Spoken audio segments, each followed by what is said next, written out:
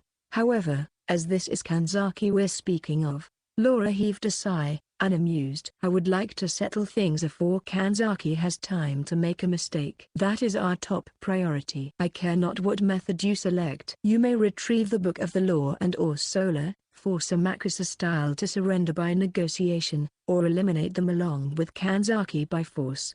You're telling me to fight Kanzaki? Verily, I am, depending on the situation, replied Laura simply. Our own personnel are scattered, and they prepare even now to make for the Roman Orthodox search party in Japan, but you will be with a separate unit, so I would like you to make contact with Academy City in advance of that. Still blue-white cigarette smoke from his mouth, as if to voice his doubts, not regarding the part about him being in a separate team. The sorcerer still Magnus was never meant for team play.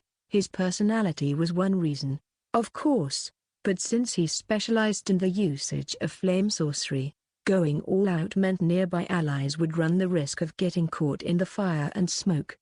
His Witch Hunter King, Innocentius, was partly unstable because its strength wildly fluctuated depending on how many cards still deployed, but it still boasted power enough to be true to its name. The sight of a 3000°C ball of flames dancing freely and easily burning through even iron walls to approach and attack an enemy must have been the very vision of a god of death to his opponents. After all, excluding a certain boy's right hand, there was no possible way to halt its advance. His exploits could be summed up as magnificent, given how many sorcerers' societies he had burned to the ground by himself. So that wasn't the issue here. This is our problem. Why do we need them for anything? The index of prohibited books. Laura spoke the name of a person. No. The name of a tool. When grimoires appear, especially one as major as the Book of the Law, we require an expert's assistance, do we not? I have already explained everything to them, so you may feel free to put your strength on full display. One condition, though, that you work with the management. What say you? You do not seem very joyful at your first with that in a while. Not at all. Still bit back a few choice words and erased his expression. By management, you mean the destroyer of illusions, right? Just so. You may use him as you will. Oh, but pray do not kill him. We're only borrowing him, after all. Should we be getting a citizen of Academy City involved in a conflict among sorcerers? As long as you make use of some tricks, everything will be fine. In either case, they will not let her go based on the conditions of our exchange. We don't have the luxury of drawing out the negotiations. I.C. He couldn't quite grasp what either the leader of Academy City or Laura, walking next to him, was thinking. There were probably some dealings going on behind the scenes, though, so it wasn't Still's place as an underling to say anything. But also, Still, take this with you, if you would. Laura took a necklace with a small cross on it out of the sleeve of her plain habit and casually tossed it to Still. He caught the symbol of faith with one hand. Is this a kind of soul arm? Though at first glance, it doesn't seem to have anything like that inside. Think of it as a small gift for Ursula Aquinas. When you meet her, give it to her when you can. He didn't really know what she meant by it, but she didn't seem to have any particular desire to explain in detail. She was basically saying, it doesn't matter, so be quiet and do your job. The two of them stopped walking. In front of them stood a church, not so big you would think it was a cathedral, and about a 10-minute walk from one of the largest stations in London. St. George's Cathedral. It was a sanctuary of darkness, a condensed version of the Dark Ages of witch hunting and the Inquisition, where France's legendary saint, Joan of Arc, was burned at the stake. Laura took a step in front of Still and touched the heavy doorknob softly. Now then, she opened the heavy double doors and turned around, gesturing to the priest. She spoke in a clear voice now, without using the cards. Why don't we discuss the details within? Chapter 1, Academy City, Science_Worship. 1. The second semester is always busy, you know. There's the Daihasai Festival, the Iakihanaran Festival, the field trip where we study far away for a few days, the Art Appreciation Festival, the Social Studies Festival, the Great Cleaning Festival, Finals Festival, the Follow-Up Festival, the Remedial Class Festival, the Crying Detention Festival. It's basically all festivals. Everyone's gonna be busy preparing for them all. September 8th. That afternoon, in the hallway of a student dormitory, Maikatsuchi Mikado spoke in a carefree voice. She was around the same age as Index, if not a bit younger, and she was wearing a strange maid uniform. Even more mysteriously, she was sitting C-Izu atop an oil drum-shaped cleaning robot. The robot's programming was trying to move it forward, but Maika had stuck her mop on the floor in front of it to stop it, so it was just shaking and rattling around. But I'm bored. I have nothing to do. Timo won't pay attention to me. He won't play with me. Index stood in front of Maikatsuchi Mikado and argued. She was sneering and moving from left to right. Her locks of silver hair and her long white hood fluttered. The calico cat she held in her slender arms appeared to be interested in the sparkling of the gold embroidery decorating her hood. It was waving its forepaws around and swatting at it. She knew how busy Tamakamizu had gotten lately. But he was the only one in Academy City Index could talk to. Of course, it wasn't like he was locking her up in the dorm or anything. He had given her a duplicate key, so she did actually take walks here and there while he was away at school. Of course, it usually ended up in her running back home after coming up against machines she couldn't handle, like the ticket vending machines at the station or locks that required fingerprint, Venus, or bioelectric field authentication. This city was just strange. Built when the western areas of Tokyo were developed all at once, this city of science was 80% students. While Kamizu was at school, Hinagami and Komo were at school, too. So when Index had tried to go out and find someone new to talk to, she found the city eerily empty. For the past week, she'd been looking around the city in her own way. She did discover that the lady at the clothes store would talk to her cheerfully, except when she was replacing clothing on the racks, but Index didn't quite think that's what she was looking for. Maikatsuchi Mikado, though, was an exception among exceptions. In this city, people came and went at very specific times of day, but this girl alone wasn't bound to any of time's rules. Index had seen her around the city both in the morning and in the afternoon, at the convenience store, the department store, the park, the bread store, the station building, the student dorm, on the roads, and near school. It didn't seem to matter when or where. Meiko insistently pounded the palm of her hand on the cleaning robot, dissuading it from moving forward, and continued. Tamakamizu has his own issues to take care of, so you shouldn't get in his way. He's not locked up at school because he likes it, you know. There are a lot of difficult things about school. MGH, I know that. But how come you're not locked up at school? Then, Maker, I'm an exception. Basic maid training is all field work. The Home Economics Academy Maikatsuchi Mikado attended wasn't just a strange, anachronistic school that pumped out maids. They produced specialists, people able to assist their masters in any location, from scraping gum off the sidewalk to aiding international summits. Thus, Maika carried out her field work in a variety of locations. Of course, not all the students were out on field work. This was a special step only for those elites who passed a standardized test and were judged to have the ability never to look disgraceful despite still being in training. Index didn't know about all the sweat and tears that went into it. She cutely tilted her head to the side. So if I became a maid, I could go anywhere I wanted whenever I wanted? I wouldn't be locked up at school? Could I even do field work in Tima's classroom? Well, no, that's not what maids really. Then I'm gonna become a maid, too. And then maybe I can go to Tima's class to play. That sounds great, but becoming a maid is no easy task, you know. You have no household skills whatsoever. You'd have it tough needing to make lunch for boys day in and day out. Then I'll make Timo a maid. Maybe then I can get him to come play. That sounds so great, I'm practically crying over here. So maybe the nice thing to do would be to not tell Tamakamizu you said that. The bored Index puffed out her cheeks, annoyed, and then quickly jolted to the left. She's right. Sorry, but there's no time for you to be a maid, nor to make him one, for that matter. Suddenly, a voice came from behind the girl in white. Huh? Index's mind went blank for a moment. Maker, in front of her, was probably looking at the person standing behind Index. The maid's face looked more scared than surprised. Who is? Before the sister in white could turn around and speak up, a large hand pressed down over her mouth, sealing it like masking tape. 2. To Makamaju, an average high school student of the sort that seemed ubiquitous, trudged down the road in the evening sun. An oil drum-shaped cleaning robot passed by him, and the propellers of the wind turbines that stood in for telephone poles spun around and around as if trying to swat away the city crows. There were plenty of advertisement blimps floating along in the orange sky, but the curtains hanging beneath them weren't simple cloth signs, but rather the latest in super-thin screen technology. One display said, "Well prepared means no worries. Do your best to prepare for the Daihasai Festival. Judgment."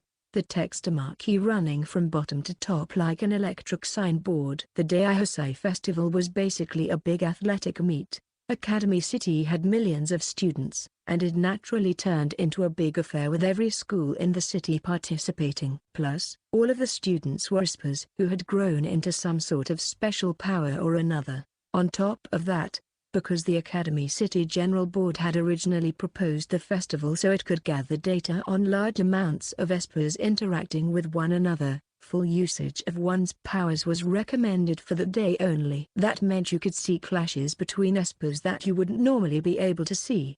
For example, during a soccer or dodgeball game, the ball could become invisible, or light on fire, or be frozen in ice. Anything went. During that week, Academy City would be open to both the general public and television crews. As far as he could tell, the ridiculously over-the-top situations that sprang up during matches drew in large numbers of viewers, since you absolutely couldn't see anything like it at normal sporting events. That was the reason Judgment always went full throttle preparing for it. Another part of it was the fact they wanted to raise Academy City's public image during those few days it was open. As a precaution, the city would also place anti-skill officers at crucial ability development locations under the pretext of special anti-tourism forces in order to prevent the general populace from getting into places the city didn't want it to see.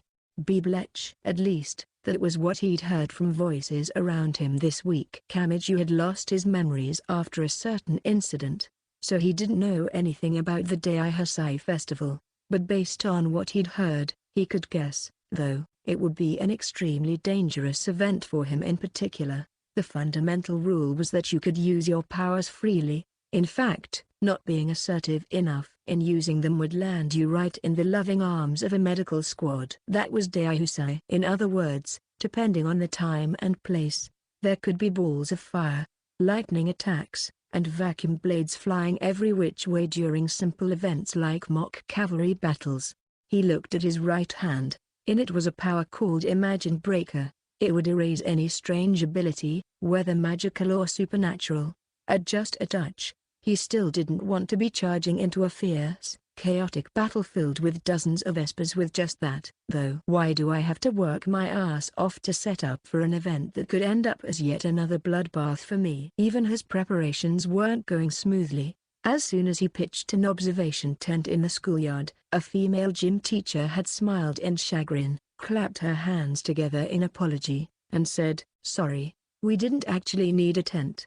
And then when he put it away again, a tiny female teacher got mad and said, "What are you doing, Kami? Didn't you get the message that we needed the tent after all?" Just saying what rotten luck wasn't going to cut it. He dragged himself toward his dormitory, his body completely exhausted from all the futile labor. Now that I think of it, the fridge is totally empty, isn't it? He could see a supermarket right near him, but he would have to go back to the dorm to get money first. Man, I have to go back out again? He thought, limping onto his street. His cheap sneakers had hard soles, so every time they touched the pavement, it exacerbated the pain in his feet. Then, once he got close to the entrance of his dormitory, he suddenly heard a girl's voice from overhead. TT2, TTT to Makamiju. Hey, to Makamiju. He looked up and saw Makatsuchi Mikado leaning over the metal railing on the 7th floor, waving her right arm. She was kneeling atop a cleaning robot as always, so her current position looked rather precarious. Her left hand held a mop, and she had it stuck on the floor. It seemed to be preventing the robot from moving forward like it was supposed to. Something happened. Something bad happened. Also your cell phone battery is dead, huh?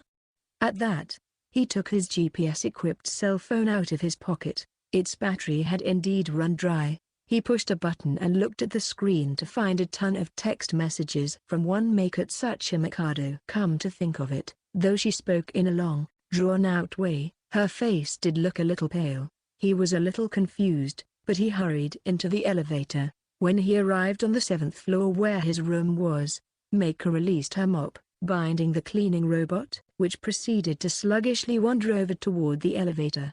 The cat, which was normally always with Index, was sitting in the hallway for some reason, its ears down. It was unhappily holding Index's free with contract cell phone in its mouth. The cleaning robot arrived before Kamiju, and Maker put the mop back down in front of it to hold it in place again. It's an emergency, an emergency. The silver-haired sister got kidnapped. Huh?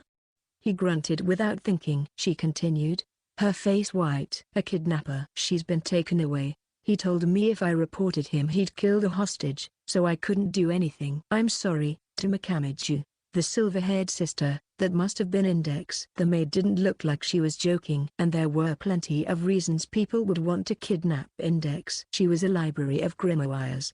There were 103,000 of them recorded in her memories. Sorcerers throughout the world desired that knowledge. Once, on August 1st, she'd been kidnapped for that very reason. Wait a second. What happened? Could you explain in order? He asked. Maker began to explain little by little. She had come to the student dorm for her fieldwork 2 hours earlier. While she was making the rounds, she ran into the board Index on the 7th floor and started to make conversation. Then, someone came up behind Index and put a hand over her mouth, interrupting the conversation, and made off with her. Before the kidnapper left, he gave me an envelope. He wrote a bunch of stuff in it. She handed him an envelope, a wide one, like the ones used for junk advertisement mail. Her voice was more than a little unsteady. It wasn't plain fear.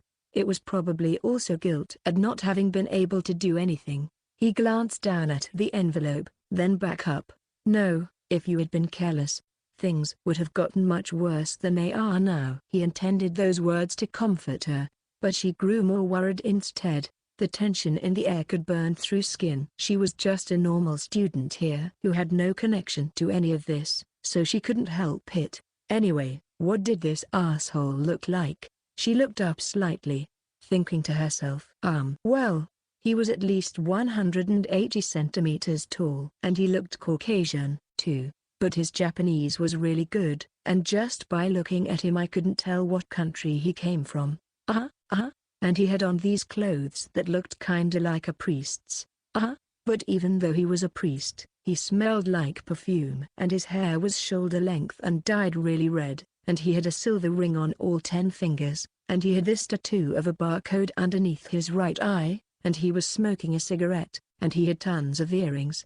Wait, I know exactly who that is. It's that rotten English priest. She tilted her head to the side with a confused look. He checked out the envelope again. Inside was one piece of letter paper. The characters were written in pen and looked as though they'd been drawn using a ruler. It said, to Kamiju, if you value the girl's life, come to the abandoned Hakumiza Theater outside Academy City. At 7 p.m. tonight. Come alone. Using a ruler to conceal your handwriting? That's so old-fashioned. Was he seriously trying to conceal his identity just by hiding his handwriting using a ruler? How behind the times was he? There were methods of appraising handwriting that looked at the indentations of characters and measuring the slight finger tremble that varied from person to person. It used the same technology as the lasers for reading data off CDs. And anyway, there was no shortage of psychometers in Academy City. I think he's serious about this. At this point, is this his idea of a joke or something? Thought Kamiju, a bit baffled. What is that idiot thinking? Did he get a late summer vacation and decided to come out here to fool around? As far as he could gather from what Maker had told him, Index's kidnapper seemed to be her colleague, still Magnus, but he would never threaten her life. Quite the contrary. He wouldn't hesitate to protect her even if it meant charging into enemy territory or into a fortress. That reduced his nervousness by a good deal. At this point, he felt bad letting Maker stay so seriously depressed about it. It'll be fine, Maker. I think the culprit is someone Index and I know. So you don't need to worry. Huh? You two know him? His motive? Was it love gone wrong? Ah, what? No, that's not it. Through that does seem pretty possible. All that did was make Maker's face go white. Kamiju sighed. He shook the envelope, and out came a few more folded up pieces of paper. He unfolded them to find an exit permit and related documents. All the necessary fields had already been filled in. Where did he even get this stuff? He thought, mystified. I mean, with these I should be able to just walk out the front door, but you're supposed to go through a whole bunch of other steps to get these. He was appalled at the absurd juxtaposition of the threat letter and the carefully prepared documents to help him. What could that priest be thinking? Anyway, 3. Hakumiyaza, the abandoned theater whose name meant Twilight Seats, was only about 1 kilometer outside Academy City. It had gone under less than 3 years earlier, so there were no visible signs of disrepair inside it. The interior furnishings had all been disposed of, so the place was completely empty. There was dust piled up here and there, since it hadn't been cleaned, but it still didn't give the impression of a ruin. It seemed like it would immediately spring back to life if given a thorough cleaning and restored with all its old furnishings. It was as though the building was only hibernating for the winter. Maybe they hadn't knocked the place down because they were still looking for its next owner. Index and Still were up on its empty stage. The large hall, about the size of a school gymnasium, came with a fixed stage and audience seats. All of the light fixtures had been removed as well, so the only illumination was the evening light shining through the 5 opened entrances. The thin dusk settled upon the stage, on which Index was sitting on her knees, with her feet out at her sides. She pouted and puffed out her cheeks. Coward. I have nothing to say to that, nor any need to. Still Magnus nearly flinched for a moment at her hostile stare, but he would never let it show. The flame that he touched to the end of the cigarette in his mouth slowly rose and fell in the dim light. The white smoke billowing from it combed past a sign on the wall that read "No Smoking" and disappeared. I believe you understand the general situation. I won't ask you if you need me to go over it again. Given how powerful your memory is, there would be no point in repeating myself. An official edict from the English Puritan Church. Index played back the explanation he'd been given after he'd brought her here. Someone had appeared who knew how to decipher the Book of the Law, which should have been impossible to decipher. The name of that person was Ursula Aquinas. If the Book of the Law were deciphered, one might gain angelic techniques that would destroy the Crossist power balance. During a trip to Japan, someone had stolen both the Book of the Law and Ursula. The culprits appeared to be the Amakusa-style Crossist Church. The Roman Orthodox Church was beginning to take action to get the Book of the Law and Ursula back. Nobody could contact Kuri Kanzaki of the English Puritan Church, who used to be the leader of Amakusa-style, and they predicted she would do something less than desirable. On the surface, the English Puritan Church was involved in this incident, since they were cooperating with the Roman Orthodox Church, but their top priority was to deal with the problem before Kuri Kanzaki had time to make any needless moves. So you're going to get a normal person like Dima wrapped up in this official job of yours? Actually, I'm somewhat unconvinced about why we need to, myself, but it's an order from the powers that be, and all that. The cigarette in his mouth wiggled as he spoke, and it still puts us in a difficult position. He's from Academy City. If we went directly to him and asked for his help, people might see it as the science faction sticking their neck into the magic faction's problems. If this issue had occurred solely within Academy City, we could use our lame self-defense excuse again, but it's different this time. We needed a way to give him a suitable motive for getting involved with this, and that had been the reason for the kidnapping. In other words, Kamiju would leave Academy City not because of the Book of the Law or Ursula, he'd leave just so he could rescue Index. Then he would just happen to run into people from Amakusa, and end up with no other choice but to fight them to save his friend. That would be the justification. Index was from the magic side, of course, but Academy City and the English Puritans currently had a handful of deals with each other that placed her temporarily in the city's hands. She had been entrusted to the city, so it wouldn't be strange for a resident of that city, to Kamiju, to go help her. I understand most of what's happening. but I'm still not convinced. Is that so? Yeah, you don't have to be so roundabout with him. If you just asked him to help you, he'd do it. Even if it led somewhere dangerous, he'd definitely come to help. I guess that's why it's hard to ask him to do it, though. Is that so? Still gave a slight grin. It was the smile of a father listening to his young daughter talk about a boy she liked. So what happens from here? The Book of the Law and Solo Aquinas have fallen into Amakusa's hands. Are you saying we're going all the way to their headquarters? There was now a note of seriousness in her voice, likely because with two Makamiju now involved, she wanted to collect every tidbit of information she could in order to decrease the danger. No, the situation has changed slightly. Still bitterly exhaled smoke. 11 minutes ago, the Roman Orthodox people clashed with the fleeing Amakusa members. It's going to be a war to rescue Orsola. Index narrowed her eyes in thought. He was probably using the cigarette smoke to communicate. Index had seen Marnock clinging to the thin strands of smoke on a few occasions already, and each time, the white smoke fluttered unnaturally despite the lack of wind. Signal flares were a means of long-distance communication that were used all over the world during every time period.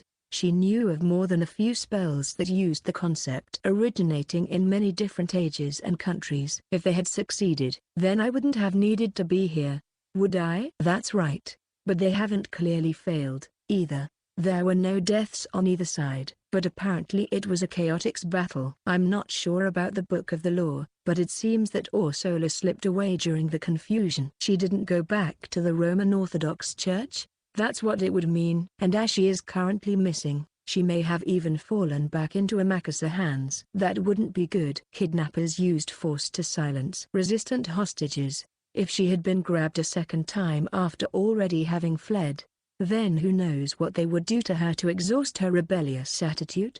That meant they didn't have time to be waiting here. The scramble between the Roman Orthodox and the Amakusa for the runaway Orsola would be spreading as they spoke. I'd like to Makamiju to hurry up, too, but I can't change the command I left for him at this point. I had wanted to meet up with him before the Roman Orthodox contact arrived, but, as Still spoke, a figure appeared in one of the opened entrances to the Great Hall. Unfortunately, it looks like we, too, don't have to wait for him before starting. The figure was their contact from the Roman Orthodox Church. 4. I feel like I've been leaving the city a lot lately. It'd be nice if I could just relax and do some sightseeing, muttered Kamiju as he walked down a road along the outer wall of Academy City. The outer wall was more than 5 meters high and 3 meters thick. Still, I guess security is lax because we're in the middle of setting up for the Daihasai festival. He shot a glance over his shoulder at the entrance, now far behind him. The preparations were as large as the festival itself, with 2.3 million people participating, in addition to a lot of tradespeople from outside the city. Normally Academy City's security was tight, but with the current situation, they had no choice but to loosen it. He had exit papers, but he felt like they hadn't checked them as carefully as they usually did. And so, with a little of this and a little of that, he left the cat with Makatsuchi Mikado and walked out of the city. He checked his watch. It was past 6. There was still almost an hour before the appointed time. The Hakumiza Theater in question gave him a lot of trouble finding it. The names of abandoned buildings weren't included on his cell phone's GPS map. It made Kamiju think they were too quick to update. He had considered picking up a slow-to-update, faded Tokyo sightseeing guidebook on a convenience store shelf, but when he checked his pocket, his wallet wasn't there. When he realized he must have forgotten it in his room because he'd left the city right after talking to Maker, he opened his eyes wide enough to cause the clerk to draw back a bit and decided to read it in the store. So I take that street, then cross the big road over there. I feel like I'm about to forget where it is. Man, Index has got some brain up there. Lost in thought, he saw a bus stop nearby. The Hakumiza building site he was going to meet them at was about 1 kilometer away. He would have liked to take a nice, air-conditioned bus, considering he was exhausted after school, but unfortunately, he had no money. Damn it. Doesn't matter if it's a bus or not. I just want to get somewhere air-conditioned. The bus stop was small, with only 2 benches and an overhang to keep our train. It looked like it was deteriorating, though. The plastic roof had all kinds of cracks in it. Then, he noticed someone at the bus stop. She looked like a foreigner, a woman about the same height as him. She was staring at the timetable signboard from super close, like she was about to devour the whole thing. From the way she was completely frozen like that, he considered she might not know how to read it. And her clothing, what was she thinking in this heat? Was a jet black habit, including, of course, long sleeves and a long skirt. Upon closer inspection, he saw lines of silver fasteners both around her shoulders and 20 centimeters above her knees. So she must have been able to take off both her sleeves and long skirt. But like an idiot, she was in full sister garb. She had a thin white glove on each hand, and he couldn't see her hair. Her hood was different from the kind Index wore. It was a wimple that completely hid her hair and everything on her head but her face. By how easily the single piece of cloth concealed her hair, she probably had it cut short. He gave her a sidelong glance and thought, it's a sister. It couldn't be some maniacal nun who Index knows, could it? This was a bias that nuns throughout the world probably vehemently objected to. But Kamiju had run into all sorts of crazy people during his summer break, like Still and Mikado. For him, a girl wearing a weird habit was someone to be careful around. But, excuse me, the sister addressed him instead, beginning to speak in extremely polite Japanese. I beg your pardon, but will this bus take me to Academy City? Not only was it polite, it was weird. Kamiju stopped in his tracks and turned round to face her again. All her skin but her face was hidden, but she was strange. She had quite a rousing chest and a slender waist. Though depending on how you looked at it, they could seem purposely accented. No, there are no buses going to Academy City. I beg your pardon? What I mean is, Academy City is cut off from outside transportation, so buses and trains don't go there. Licensed taxis could bring you in, but it would be cheaper just to walk there normally. I see. I understand.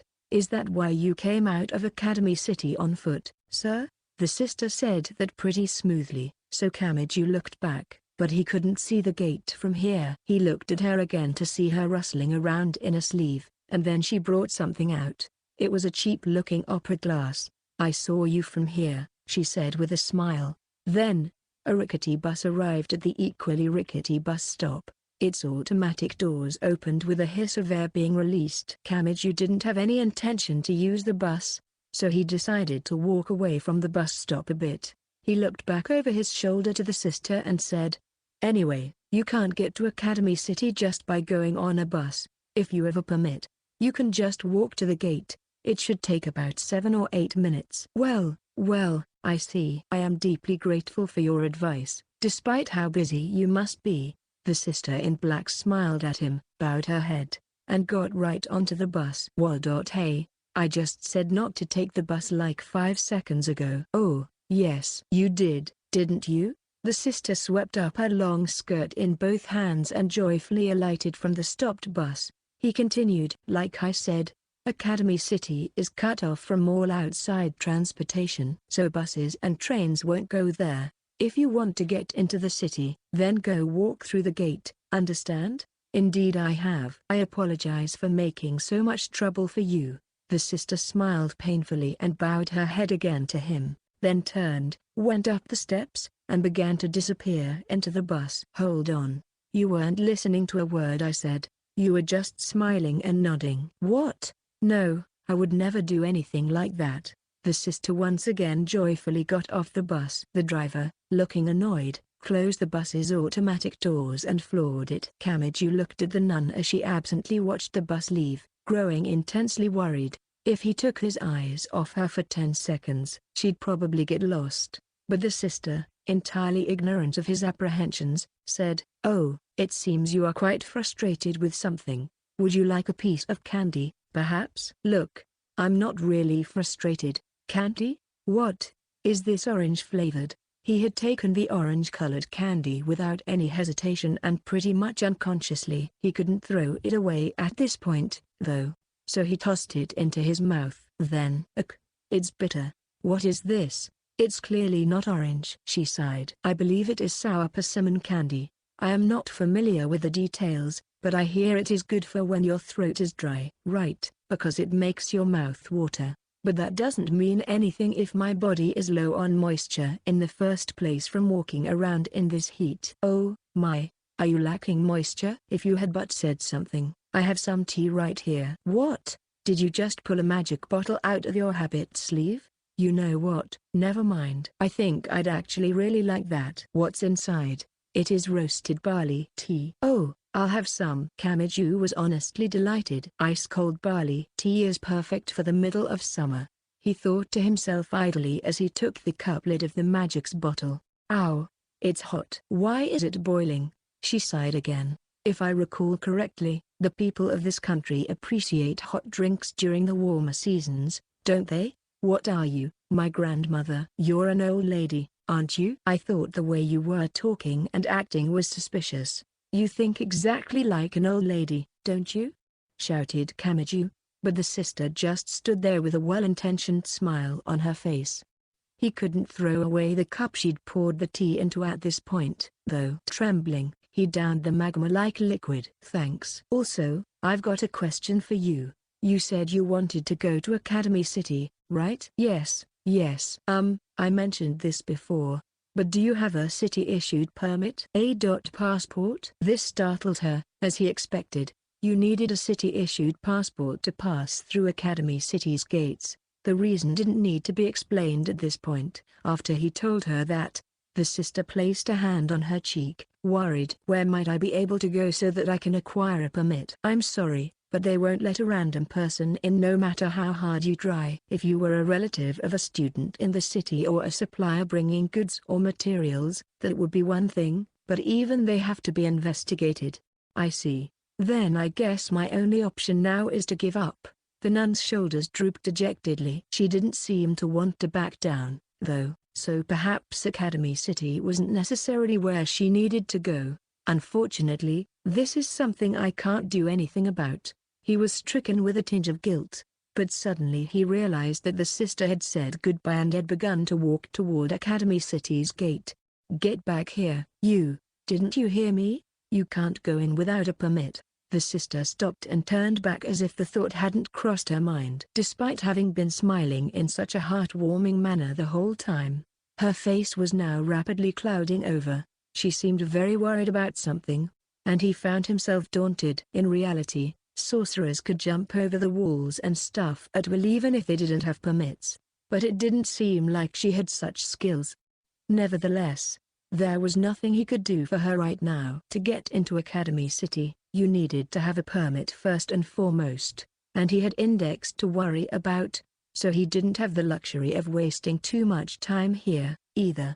Missing the specified time at the specified place was something he absolutely wanted to avoid. Hey, why do you want to go to Academy City? The sister sighed once more and tilted her head a bit in worry. I am actually on the run right now. Kamiju felt the temperature around him decrease. On the run? Yes. There was a slight bit of trouble and I am currently in the midst of my great escape. I had heard Academy City was out of reach of the church factions, so I wanted to flee there if possible. The church. Hey, does this have anything to do with sorcerers? Asked Kamiju. The sister, visibly surprised, asked, how do you know of the existence of sorcerers? Guess I hit a bullseye, judging by that look. Kamiju sighed. Academy City, huh? You know, if you're seriously being chased, then going into the city won't make you completely safe. Illegal invaders come screaming into the place pretty much all the time. He knew about everything revolving around the girl named Index, so he was all too aware that fleeing into the city wouldn't shake off the sorcerer's pursuit. Then what should I? The sister's face was slowly getting to the point where she might cry. He was pretty sure he knew how dangerous these sorcerer people were, so he was hesitant to just leave her here. But would you happen to be able to read the bus route map? How many pages ago did we leave that topic? And this time you added a new term, bus route map. Where did the issue of whether you could get into Academy City or not go? Kamiju shouted. He was thoroughly exasperated at the surprised sister who had backed up to the topic of some minutes earlier. If sorcerers were really chasing her, He didn't think it would be good to ignore her. But he had a situation on his hands and couldn't afford to take anything lightly. He was worried about Index, who had been kidnapped. Apparently, it was a deeply suspicious situation, but he still couldn't ignore it. I don't want to discard either of them. Geez, what should I do? Wondered Kamiju, about to start frantically scratching his head, when he suddenly realized something. Wait. Why don't I take this nun with me to Index? He thought it was a splendid plan. He did seem to recall something in the threat letter about coming alone, though. 5. Still and Index left Takumiza's Great Hall and walked into the remains of a lobby that must have been where tickets were sold. A girl wearing a jet black habit led them a few steps ahead. She was about 1 or 2 years younger than Index, and her hair was a reddish-brown. She was essentially a redhead. Her hair was braided into many strands, each about the thickness of a pencil. The sleeves on the habit she was wearing were long enough to cover her fingertips, but in contrast, her skirt was so short you could see her thighs. Looking closer revealed a fastener-like object on the skirt's edge. She must have taken off a detachable piece of the clothing. Her waist was more slender than Index's, who was still definitely on the skinny side. She was as tall as Index. But when you followed the sound of her clopping, horse-like footsteps down to her feet, you would find them wearing cork platform sandals 30 centimeters high. They were called chopines, footwear popular in 17th century Italy. She was a nun of the Roman Orthodox faith, and she had introduced herself as Agnes Sanctis. The situation is already a mess. We're getting conflicting information, too, so we don't exactly know where Orsola went. I suppose we don't rightly know if they secured the Book of the Law, either, so we're in a pile of trouble. There were no Japanese people here, but Agnes spoke in fluent Japanese. For the moment, our raid against Amakusa style as they were transporting the kidnapped Orsola could be considered a success. Despite one of our people rescuing Orsola, Amakusa kidnapped her again before they could reunite with the main force. Then, when we took her back a second time, a separate Amakusa-style group kidnapped her yet again. We've been going around in circles. We spread out our scouting operations too thin, and it came back to bite us. Even though we have more people than they do, each separate group has been losing people, and they've been capitalizing on that. So while we've been stealing and capturing Orsola over and over and over and over again, Orsola herself, whom we should have caught up to by now, has disappeared to who knows where. Agnes's tone was both rough and polite. If she had learned the language on the job, it might have been from talking to Japanese detectives and investigators. As still mulled that over, Agnes spun around. Her short skirt fluttered, revealing more of her pale thighs. What is it? Oh, I apologize. I can speak English as well, but I can't seem to get my Italian accent out of it. No one usually cares, unless they're from England, anyway. So if you wouldn't mind, I'd prefer to speak in the local language. Still smoked the cigarette in his mouth, not seeming particularly concerned. No, I don't mind much. In fact, I could speak Italian as well. Please, don't. If I heard my mother tongue spoken with an English accent, I would be laughing too hard to do my job. We should stick to a language that's foreign for all of us. We won't get into any fights as long as we both sound weird speaking it. Clop clop went Agnes's platform sandals like a horse's hooves. She had a point, but still needlessly worried about what language she planned on using with actual Japanese people in this country. If those around her couldn't use it in the first place, then he wasn't sure why she needed to learn the country's language. Index had been silent the whole time. She didn't say a word, she just pouted. She shot an angry sidelong glance at Still to show that she wasn't talking to him, then returned her gaze to Agnes. So this Amakusa style borrowed the Book of the Law and Orsola Aquinas from your home. Do they really threaten you that much? You mean, why is Roman Orthodoxy, the largest religion in the world, having so much trouble? Don't you? Well, I don't actually have anything to say to that. We have more in terms of numbers and armament, but they've been disrupting us by using the terrain to their advantage. Japan is their backyard, after all. It does make me pretty mad that we're taking damage from someone with a numbers disadvantage, though. I don't want to admit it, but they're strong. So they won't give in easily, will they? Still's voice was just slightly bitter. He'd thought the walk softly and carry a big stick idea would have been the fastest and the most peaceful way of resolving things. But if the opponent had enough might not to capitulate to your negotiations, the only thing left to do would be a protracted fight. The longer the battle went on with Amakasa, the higher the danger that Kanzaki would stick her neck into this. Now that things had come to this, the smoothest option might be to abandon any sense of mercy and take down Amakasa with one blitz before she noticed. The Roman Orthodox Church's objective was to retake the Book of the Law and or Solo Aquinas, not to annihilate Amakasa. If they were to get what they actually wanted, they would likely pull back right away. After that, they just had to worry about ridding Amakasa of their will to fight. I don't know much about the history of crosism in Japan, but do you know what sort of techniques Amakasa uses? You might be able to set up some amulets or warding circles for searching or defense based on that. Still had been partners with Kanzaki, former leader of Amakasa style, in the past, but he never bothered to try and analyze her techniques. After all, she was one of less than 20 saints in the world. Even if he did figure them out, a normal person like him would never be able to use them. No human would ever think to measure the distance between the sun and the earth with a 50-centimeter-long ruler.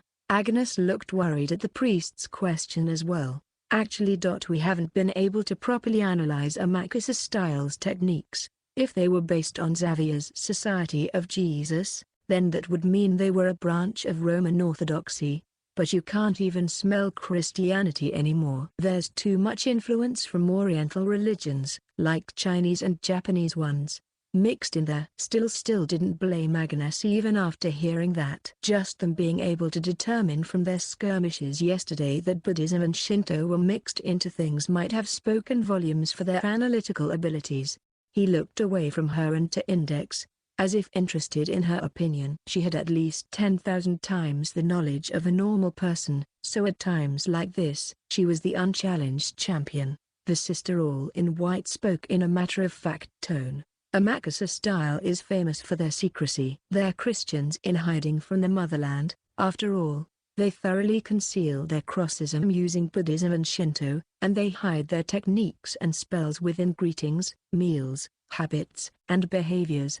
They hide all traces that Amakasa style ever even existed. So Amakasa style doesn't use any obvious incantations or magic circles. Their dishes and bowls, their pots and knives, their bathtubs and beds, their whistling and humming. They use seemingly every day, ubiquitous concepts for their sorcery. I don't think even professional sorcerers would be able to figure out Amakasa style spells, even if they saw them. I mean, it wouldn't look like anything except a normal kitchen or bathroom. Still slowly moved the cigarette in his mouth up and down, which means they're essentially idolatry specialists. They seem more suited for long-range sniping combat than close-range melee combat. Though we can only pray they're not part of something like the Gregorian choir. No, not at all. Even when Japan is in isolation, they aggressively absorb the cultures of other countries. They possess close-quarters combat techniques as well. Original methods fused from all manner of sword arts both from the east and west.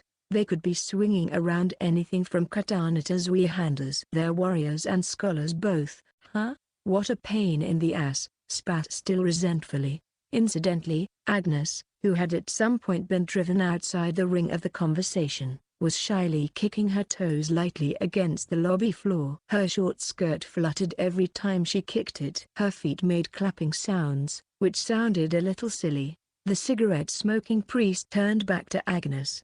So how far out does your search go for the Book of the Law and or Sola? We probably shouldn't be standing around, either. Where should we look? Right. We're handling the search on our end, so it's fine. With the conversation now back on track, Agnes straightened up a bit hastily. We practically have a patent on human wave tactics. Even now, we're doing it with a group of 250 people. Nothing will change by adding one or two more, and you're under different command anyway, so it would actually run the risk of getting confusing. So then why did you call us out here? Still frowned just a little, while the corners of Agnes's mouth curled into a smile. It's simple. We want you to investigate what we cannot. Like what? There's no church in Japan directly administrating English Puritanism. In terms of places you couldn't search if we refused to help, it's pretty much just the British Embassy. No, there's also Academy City. Agnes waved one hand in the air. Considering the occasion, it's not impossible. If Ursula fled into Academy City, a Makasa wouldn't be able to get to her, or, rather, it would be more difficult to follow her. So I want you two to get in contact with the city. The Roman Orthodox Church has no connection to it, so it would be a pain for us to do it. I see. However, you might have told us a little bit earlier. I sort of wish I could make my past self ask you sooner. As could be understood from Index having been entrusted to Academy City, there was a slender thread connecting the city to the English Puritan Church.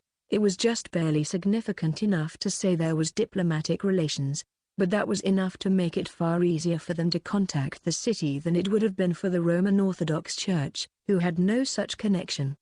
But that would mean she's fled into quite the troublesome spot. This is just a possibility. Let's pray that Lady Ursula at least has that much discretion.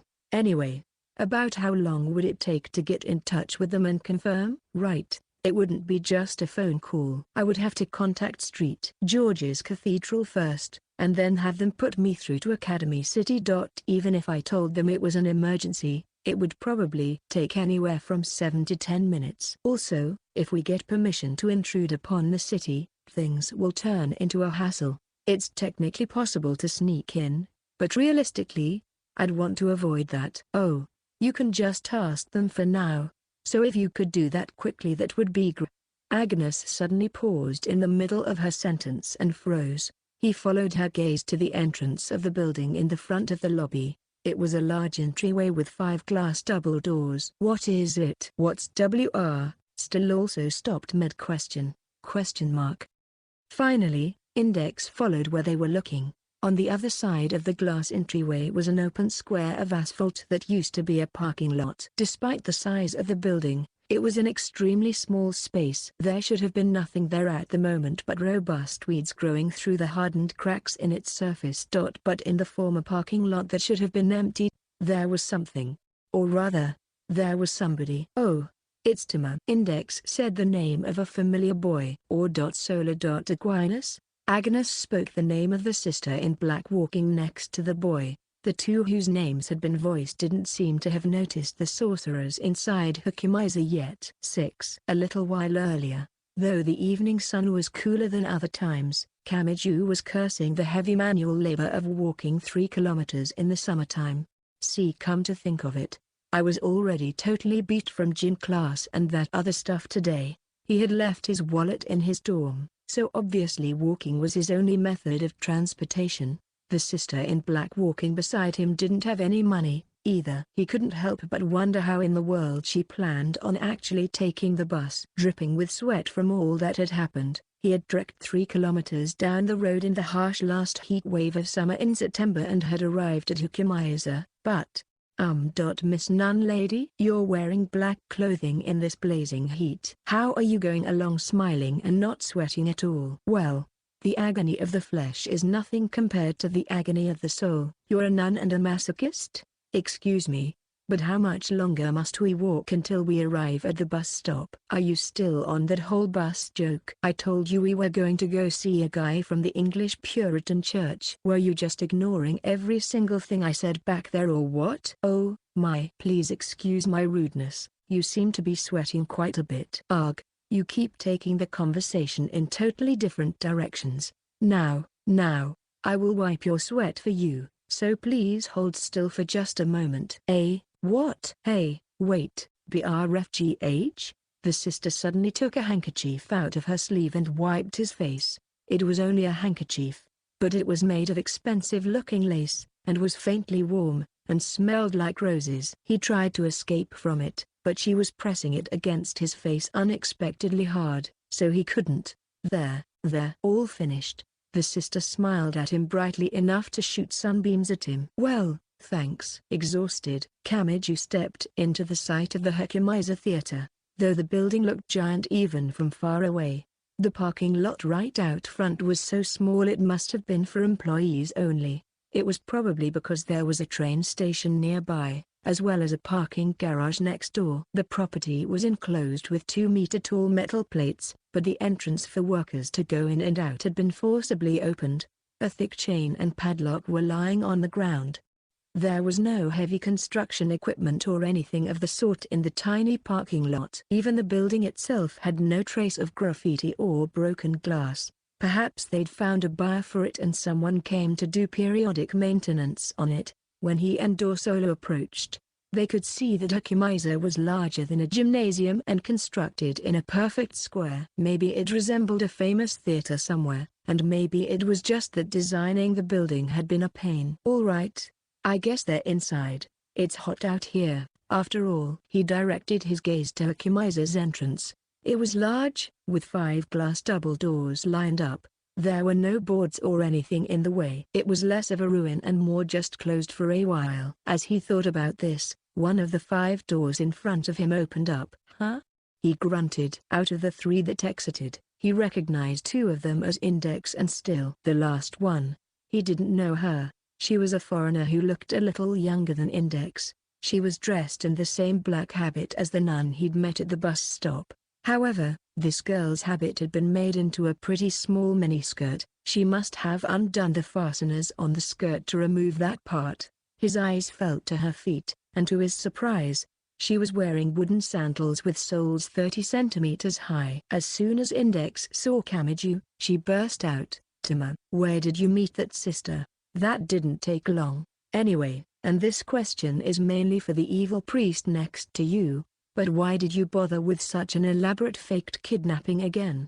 And I would definitely like to know why you made me exhaust myself by walking 3 kilometers in this insane heat." "Please, go ahead." "Actually, no, you're gonna tell me whether you like it or not." Still turned a tired expression on the shouting Kamiju. "Ah, what? So you knew it was a trick?" "I wanted to call you out here to get you to help search for someone. I just used the index of prohibited books as a decoy." "By the way, this is the one in charge here. She's Agnes Sanctus, from the Roman Orthodox Church." Still pointed in her general direction with the tip of his cigarette, and the nun wearing the platform sandals bowed and said, "Hi."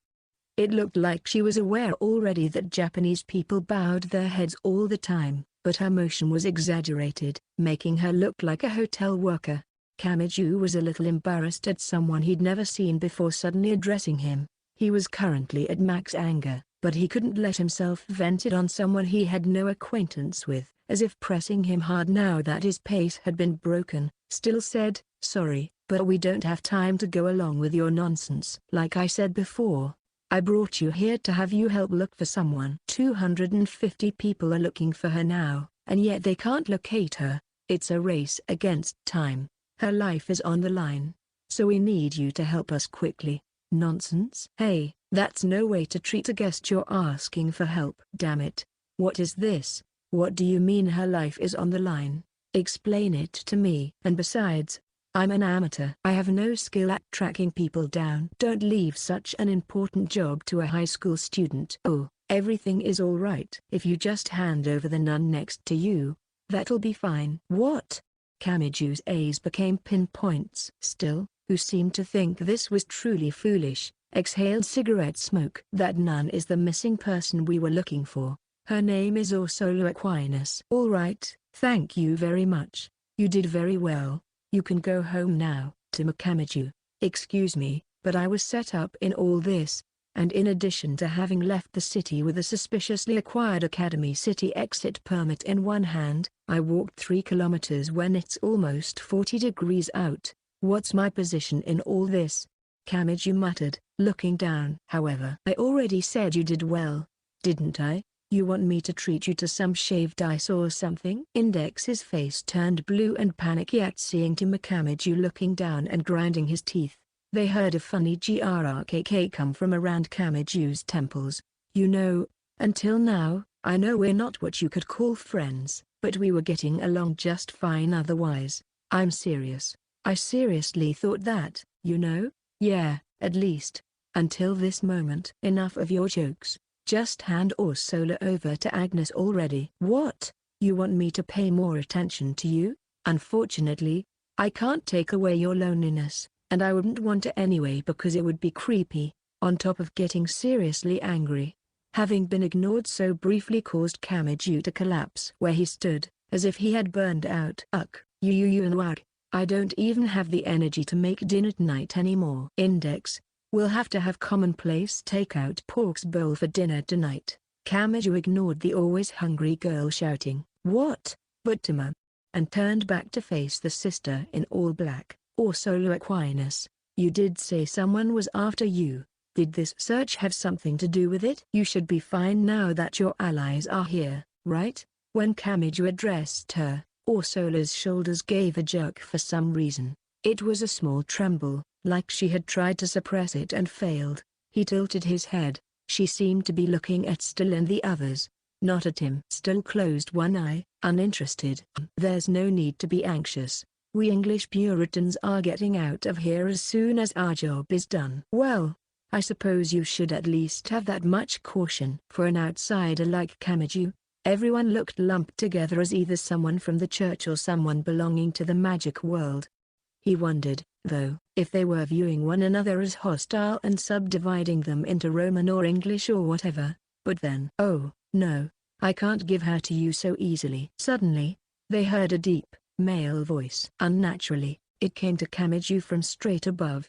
He looked up to the night sky and saw a paper balloon about the size of a softball floating around 7 meters up in the air. The thin paper making up the balloon was vibrating of its own accord, creating the man's voice he had just heard. Ursula Aquinas, you should know that best of all, you could live a much more meaningful life with us than you could going back to the Roman Orthodox Church. That moment, with a sharp zip, a single blade plunged out of the ground in between Kamiju and Ursula. It came close to being a surprise attack to the spots of Kamiju and the others, whose attention had been directed overhead. And then 2 more came up around Ursula with a zing and a jing. The swords that leapt out at them slid in a straight line through the ground like a shark fin cutting across the surface of the water. The 3 blades cut across the ground, carving out a triangle 2 meters on each side with Ursula at the center. As Ursula felt gravity give way, she gave a cry that sounded more bewildered than afraid, but before it could turn into a clear scream, Ursula's body began to plunge into the dark underground along with the entire triangular piece of asphalt. "Amakasa!" shouted Agnes, trying to reach her hand out, but she was too late. Ursula was already being swallowed up into the pit of darkness. Kamiju frantically ran to the edge of the hole and swore angrily. "Shit, a sewer." The paper balloon overhead continued in an enthusiastic yet still focused voice. "If we simply follow the Roman Orthodox commander, it did not matter where Ursula Aquinas flees or who she is captured by, she would eventually be brought here. I suppose running around underground waiting was well worth it." Kamiju couldn't get even a marginal hold on this situation. Who was hiding in the sewers? For what reason had they suddenly taken Ursula away? He knew one thing, though. They came out suddenly and without warning with blades and had kidnapped someone. And from what it sounded like, it was not just a random occurrence, but something they had planned beforehand and had waited and waited for their chance to come. Damn it! Kamiju peered into the triangular hole in the ground. As it was dark, his depth perception was a little off, but it didn't seem too steep to him. He faced the hole, about to jump in, when— "Wait! Don't do it, Tima!" The very moment Index shouted.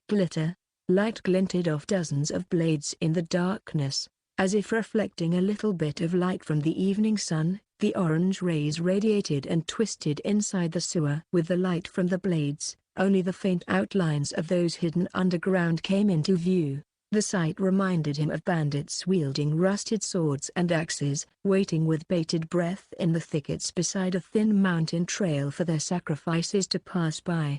A ball of pumalis blew straight into his face like a burst of hot wind. In an instant, Still, beside Kamiju, whose movements had been locked down, pulled out cards with runes inscribed on them. He threw the 4 cards on the ground, positioning them around himself. "Tafim. There is a fire in my hand. Ihzoas. It has the shape of a sword, rock, and it is the roll of conviction." Still shouted, flicking his cigarette directly upward. An orange trail followed it up, and in the next moment, A sword made of flames jumped into his hand along that line. The newly created source of powerful light immediately wiped away the darkness in the sewer. Still brought the flame sword around in a large arc. But then stopped suddenly, inside the sewer illuminated by the flame sword.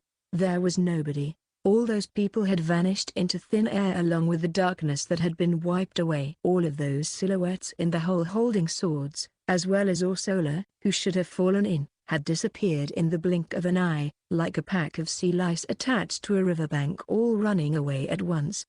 The paper balloon that had been lazily floating overhead slowly descended to them. Nobody reached out a hand for it as it fell into the triangular carved hole in the ground. "Shit, what the hell is going on here?"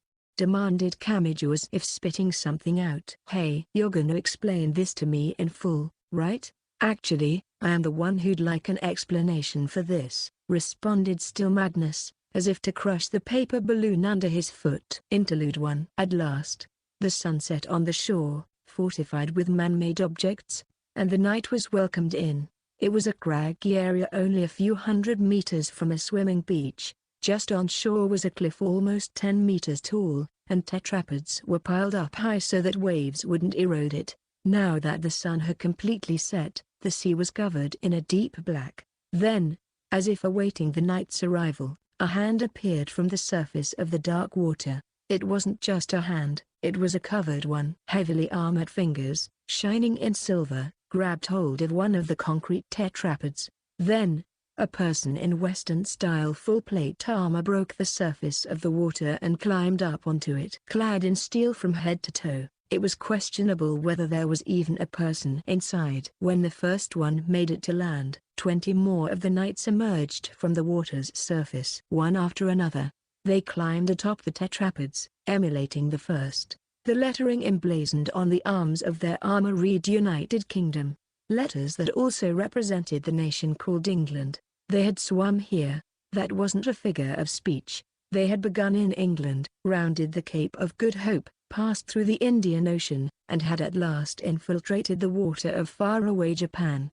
It was sorcery for manipulating ocean currents using the legend of Saint Blaise as a framework. Simply put, this was a technique for high-speed sea travel that allowed one to go fast enough to circumnavigate the Earth in 3 days. It was not a sole arm-like function attached to their armor. It was something activated purely by each individual knight's own body.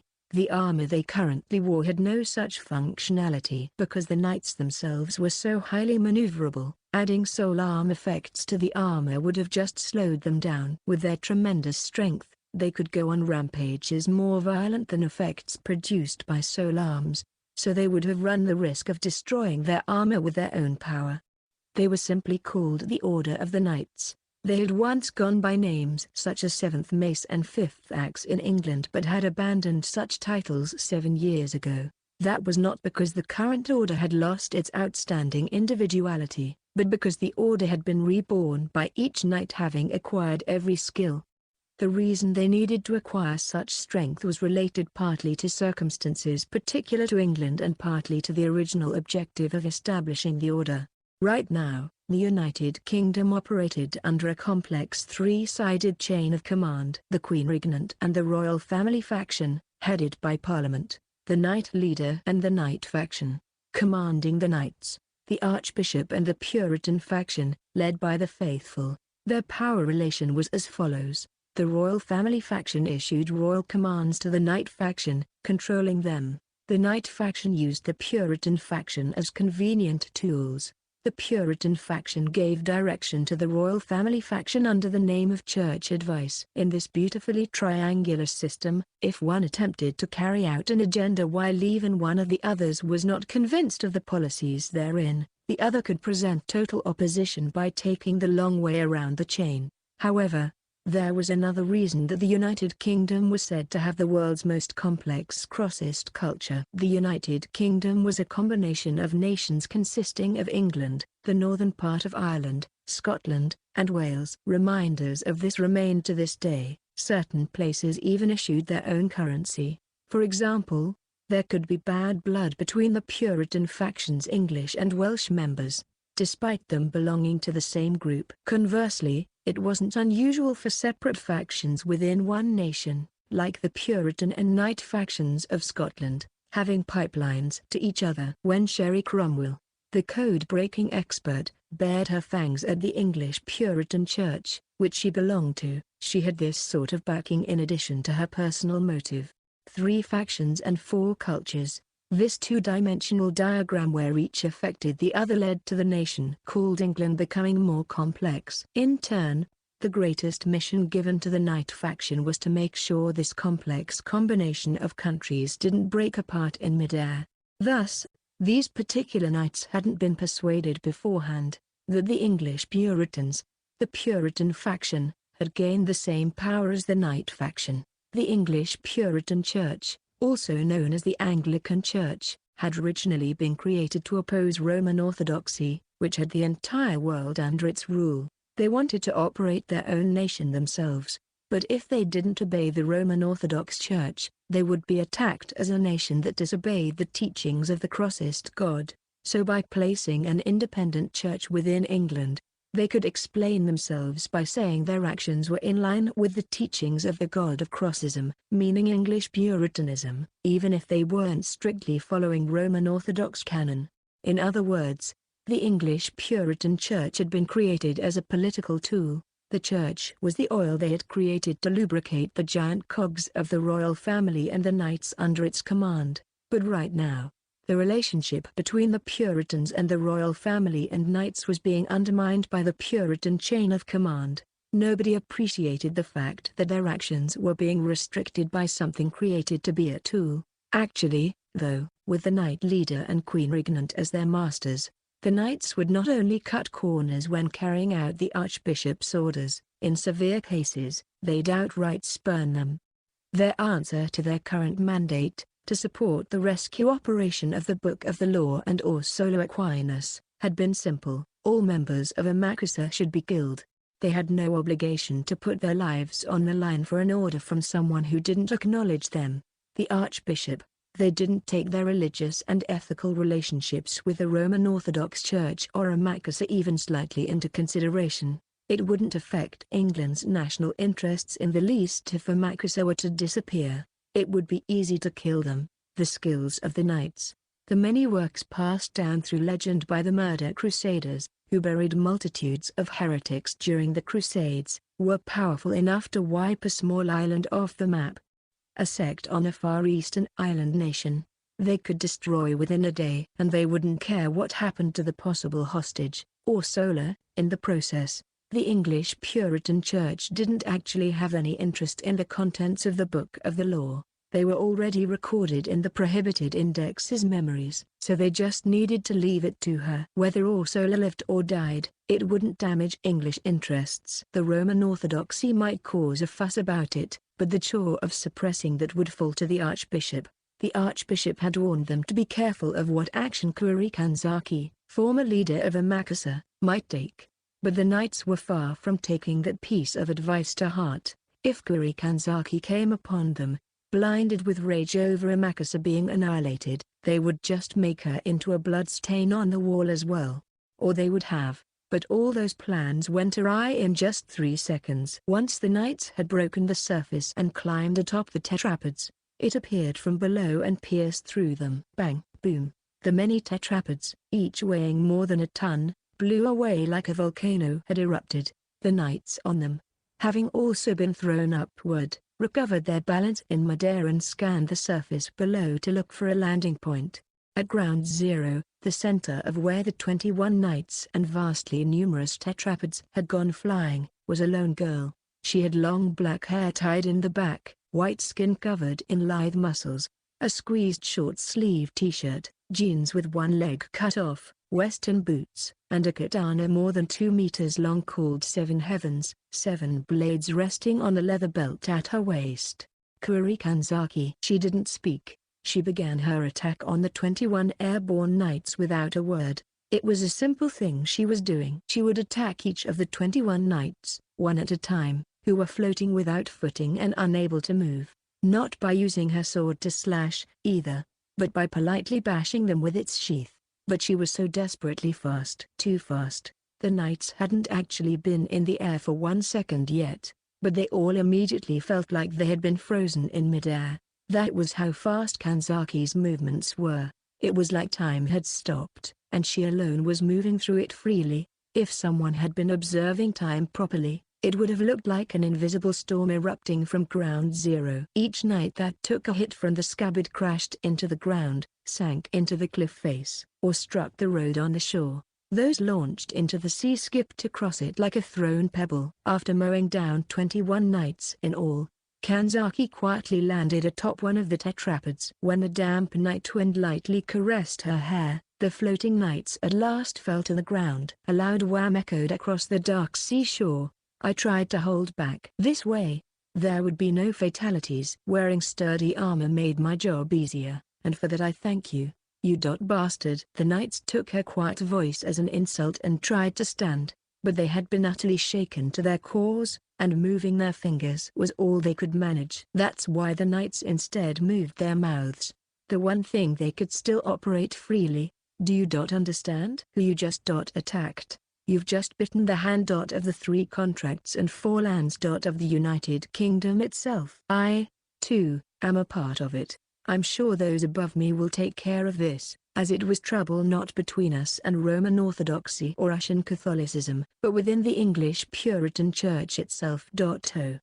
She realized the knight who had spoken had lost consciousness, and she promptly stopped talking.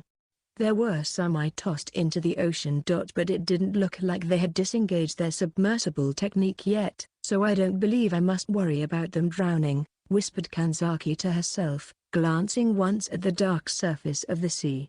Your words lack punch when you say them with such worry on your face, you know. Kuri Kanzaki finally stirred and turned around to the familiar voice.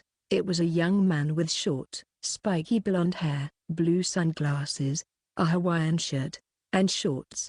Moto Harutsuchi Mikado. Kanzaki saw where he was standing and was surprised. Her honed senses wouldn't have missed someone's approach in the first place. Nevertheless, when she looked at Tsuchi Mikado, 10 meters away, she still couldn't feel his presence. Have you come to stop me? When Kanzaki reached for the hilt of her katana, the eyes behind the sunglasses remained smiling. Give it a rest, Kuri Kanzaki. You can't beat me. Despite the situation, he showed no nervousness, held no weapon, and didn't even position himself for a fight. No matter how strong you might be, you can't kill people. And an esper like me might die just from using magic to fight you. This battle. I would die whether I won or lost, but are you really prepared to kill Kamikaze boy Tsuchi Mikado and keep moving forward? Kanzaki clenched her teeth. She manipulated her techniques so that people wouldn't die. For Kanzaki, a fight in which someone would die whether they won or lost held no meaning. In fact, that was the worst outcome she could imagine. She could feel her fingers trembling as they touched her katana's hilt. Then Tsuchi Mikado pulled a 180 and switched to an innocent, childlike grin. That's fine, you can keep glaring. I wasn't told to stop you personally, Zaki. Though I was told to head you off and eliminate you if it looked like you were gonna cause an issue. And I've got my own job to do anyway. Your own job? Yeah. I got the cushy job of digging around for the original copy of the Book of the Law while the Roman Orthodox Church and Demakusa are preoccupied with their little firefight. Kanzaki's eyes narrowed slightly. On whose orders? The English Puritan churches or academy cities? I wonder. Well, common sense will lead you to the answer. Which wants grimoires, the magical world or the scientific world? Well, considering which I'm the spy for, it's pretty easy to figure out. Kanzaki fell mum at Tsuchi Mikado's words. There was a terrible air dominating the area, one that could freeze even the tropical night wind flowing between them. Seconds of silence ensued, and the first one to break eye contact was Kanzaki. I need to go. If you want to report this to your superiors, feel free. Is that so? We'll handle rounding up all these groggy guys. It'd be a pain if the police picked them up. After all, I'm in your debt. Kanzaki bowed her head courteously, and Tsuchi Mikado said to her, by the way, what brought you so far from England anyway, Zaki? She left her head down and stopped moving. After a good 10 seconds had passed, She finally lifted her face. "Who knows?" she said, smiling mechanically, like she was angry and about to cry at the same time. "Honestly, what do I want to do?" Chapter 2. Roman Orthodoxy. The Roman Orthodox Church. 1. The sun set and night came, but it didn't come quietly. Agnes, in her black nun's habit, was busy shouting to the other similarly dressed sisters in another language, giving commands and pointing every which way. She was also writing something in a small book with a quill pen at an incredible speed. Index told Camiju it was like a telephone call. When she wrote in that book, the letters would apparently show up in a book somewhere else. He thought privately that it was more like a text message than a phone call. A brigade in black, probably the regular sisters of the Roman Orthodox Church, was heading into the sewers via the triangular hole left by Ursula's kidnappers. Another group spread open a map and began to draw lines in red ink, also with feather pens. He couldn't tell whether they were designating escape routes or giving directions for the search or their security net. On this busy, bustling night, Camiju, Index, and Still were stiffly standing apart from the others. Camiju couldn't speak a foreign language. And no, he didn't even know which foreign language they were speaking in, so he couldn't participate in the conversation. Index and Still were keeping quiet. If they said anything careless, it could spark chaos among the Roman Orthodox sisters.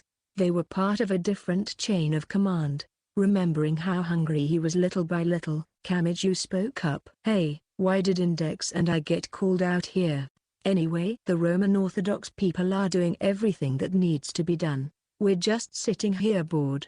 Is there a reason we're still here?" "Well, our reinforcements should be arriving somewhat soon." "What are those knights doing?"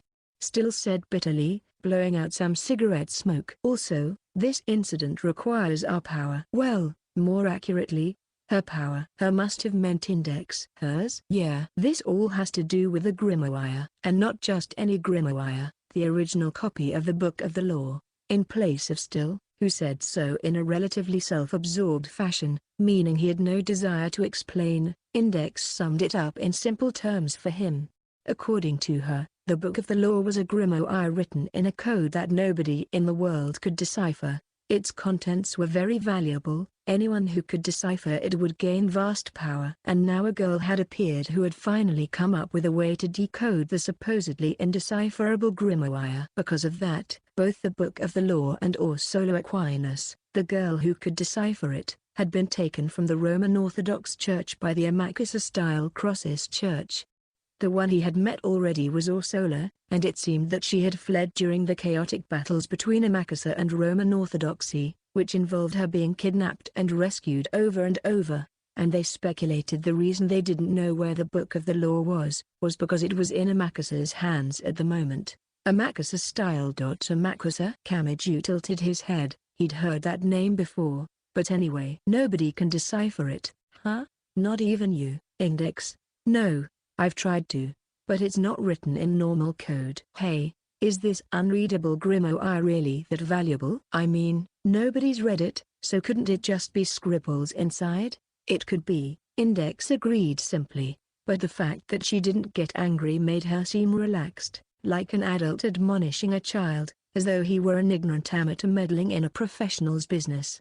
Still spat out his now short cigarette and crushed it with his foot. "The techniques written in the Book of the Law are simply too powerful. It's said that using them would declare the end of the entire Crosses-dominated world. It is a pretty interesting history. We don't even want to confirm whether it's truth or fiction. If it's sealed up, then obviously we'd rather leave it alone. After all, according to one theory, it lets you use angelic techniques beyond the comprehension of man." Camiju froze upon hearing those words. "And angelic?" "Yes? Perhaps that's a little fanciful for an unbeliever like you to imagine." Still sounded like he was ridiculing him, but he was wrong. Camiju knew. He knew the meaning behind the word angel. He knew what the angel called power of God had done. That spell it had used on one seashore that summer night, the one that had instantly covered the entire sky in a vortex of enormous magic circles. He knew of the miracle that could reduce half the world to ashes, and even that was probably nothing more than a fraction of the kind of techniques angels used. Giving that to a person, To be used at will. He gulped. But still, if nobody's ever decoded it before, then it might not even be real, he said. Index's head bobbed up and down. Yep. But when it comes to the Book of the Law, it probably is. Timur, the sorcerer who strove to pen it, is legendary at this point. It's so high level it could even appear in the New Testament. He was only active around 70 years ago, but it wouldn't be going too far to say he rewrote whole millennia of sorcerers' history. About 20% of sorcerers in today's world are his followers and imitators, and something like 50% of them are affected by him in some way. He was the real deal. Her words were serious, and Kamiju found himself unable to carelessly get a word in. I think the Book of the Law is real. I wouldn't even be surprised if it was even crazier than the rumors, either. A few sisters in black ran by them. After a few seconds, Kamiju finally spoke up. Who is he? Edward Alexander. He's also known as Crowley. He's buried in a graveyard in the English countryside now. Still lit a new cigarette. In a word, he is recorded as the worst human in history. In one experiment during his travels, he used his wife, who had been traveling around the world with him, as a vessel so he could contact the guardian angel Awis. And when his daughter Lilith died, he used her to construct a theory of magic without twitching an eyebrow, and he apparently sacrificed girls the same age as his daughter in that experiment. However, his accomplishments did lead to new definitions of other worlds, overlapping planes in different layers than our world, such as the celestial and demonic planes, and revolutionized sorcery at the time. Still adjusted his position because the wind had changed direction. It looked like he didn't want the smoke to go toward Index, but instead it ended up coming straight to Kamiju. He coughed hard, and still gave a truly evil smile, bellowing smoke out of his mouth like a fire-breathing monster. Well, the many stories about him, good and bad, just and evil, big and small, are well known to sorcerers. It's the same for the Book of the Law. When he lost his way, he would perform bibliomancy with the Book of the Law and choose his original path from its contents. In other words, it has the turning points of the world's greatest sorcerer. It is a grimoire holding the reins of modern Western magic history as a whole. It would be wise to consider that it has quite a history attached. Yes?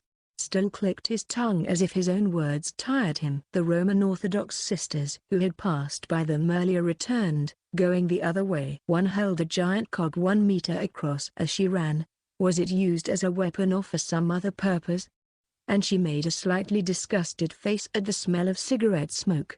Wait, so if you're sure it's such a crazy book, why not just get rid of it? It's a book, right? Just burn it or something. You can't burn grimoires, especially not original copies. The letters, phrases, and sentences written within use the flow of energy within the earth as a power source to convert to magical code and turn into an automatic magic circle. So just sealing one away is the best we can do. Index smiled vaguely, but if I dug the original out of my memories and wrote a copy of it, it wouldn't do anything like that. You still need someone's mana, even if it's weak, to activate an automatic magical circle like that. The writer's own mana is used as the starter to rev up the engine. Basically, most sorcerers writing a grimoire don't even notice that their mana is being inscribed along with the characters they write. You wouldn't be able to avoid it even if you knew. It happens no matter what kind of writing utensils or paper you're using. But she doesn't have the power to temper her life force and create mana, so that it wouldn't be a problem. Most suitable for one who manages a library, wouldn't you say? Though the fact that this state of affairs was deliberate is quite displeasing. Is that right, Index? Starter? What does rev up mean? Index was the one he was looking to for more explanation, but she looked the most confused of all. Still faithfully tried to explain what the words rev up and starter meant. For some reason, he looked a little happy about it. Kamiju watched him out of the corner of his eye and grimaced to himself. He hadn't thought this was such a big deal at first. Until a few moments ago, he had figured that as long as they rescued Dorsola, everything would work out. But now that didn't seem to be the case. He knew what an angel was. He knew about the technique used by Msakratsev, the power of God, that could burn down half the planet. He knew what a sorcerer was. Those he had met so far didn't show mercy or hold back. They would set to work achieving their goals using all the power at their disposal. What if one of those sorcerers got a hold of the angel skills from the Book of the Law? Shit. Index said that original copies of grimoires couldn't be burned. She said the reason was that the book itself would turn into an automatic magic circle. But if Kamiju used his right hand, if he used the Imagine Breaker inside it, then maybe. This is the worst. It doesn't look like I can get off this ride while it's still going. 2. Finally finished giving orders in a foreign language, Agnes walked over to Kamiju and the others, her short skirt fluttering in the breeze. Her strangely high platform sandals made clip-clop noises when she stepped, like horses' hooves. Kamiju winced to himself. She was a little younger than Index, but magic types didn't seem to care much about seniority. He could tell that much just by seeing the strange nuns from English Puritanism and Russian Catholicism. Well, in the latter case, he only had Miss Ha's outward appearance to go by. On top of that, until a few moments ago, she had been coolly flinging orders in some other language directly to dozens, and through indirect communication with hundreds more. But his problem was less how self-important she seemed and more the foreign language part. His mental situation could be summed up in one sentence as how to deal with foreign languages you can't speak.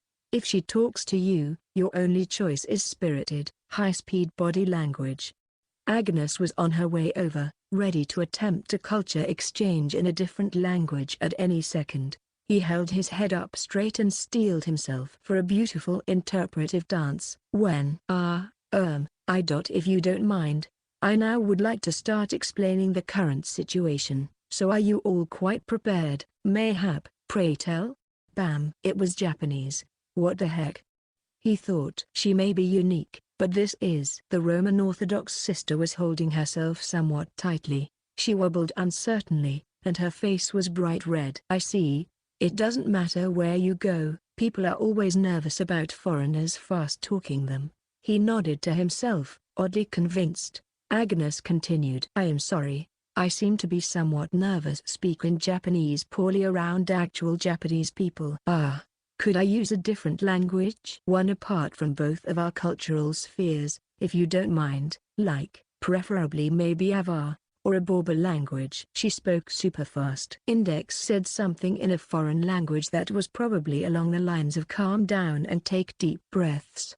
He glanced over to see still looking down darkly, saying, well, you're not the only one I know who uses strange Japanese, an explanation nobody was really asking for.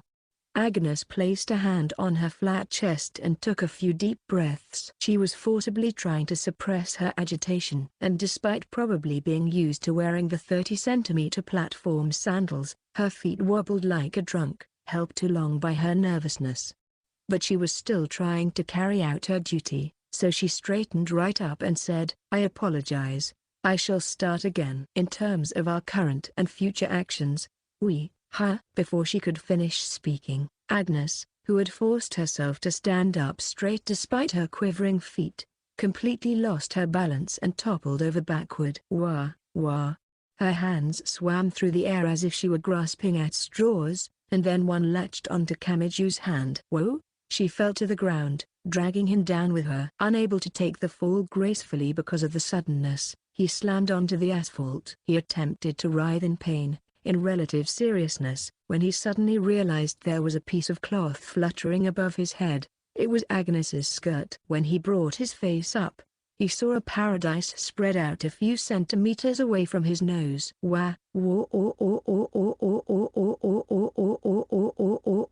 The moment the scared Kamiju panicked and tried to pull his neck out, Agnes finally got a grip on the situation. She gave a shriek, and pushed her hands down onto her skirt with all her might to hold it down. It was an action that she'd taken in defense, of course, but she ended up slamming his head down so he couldn't pull it out of her skirt.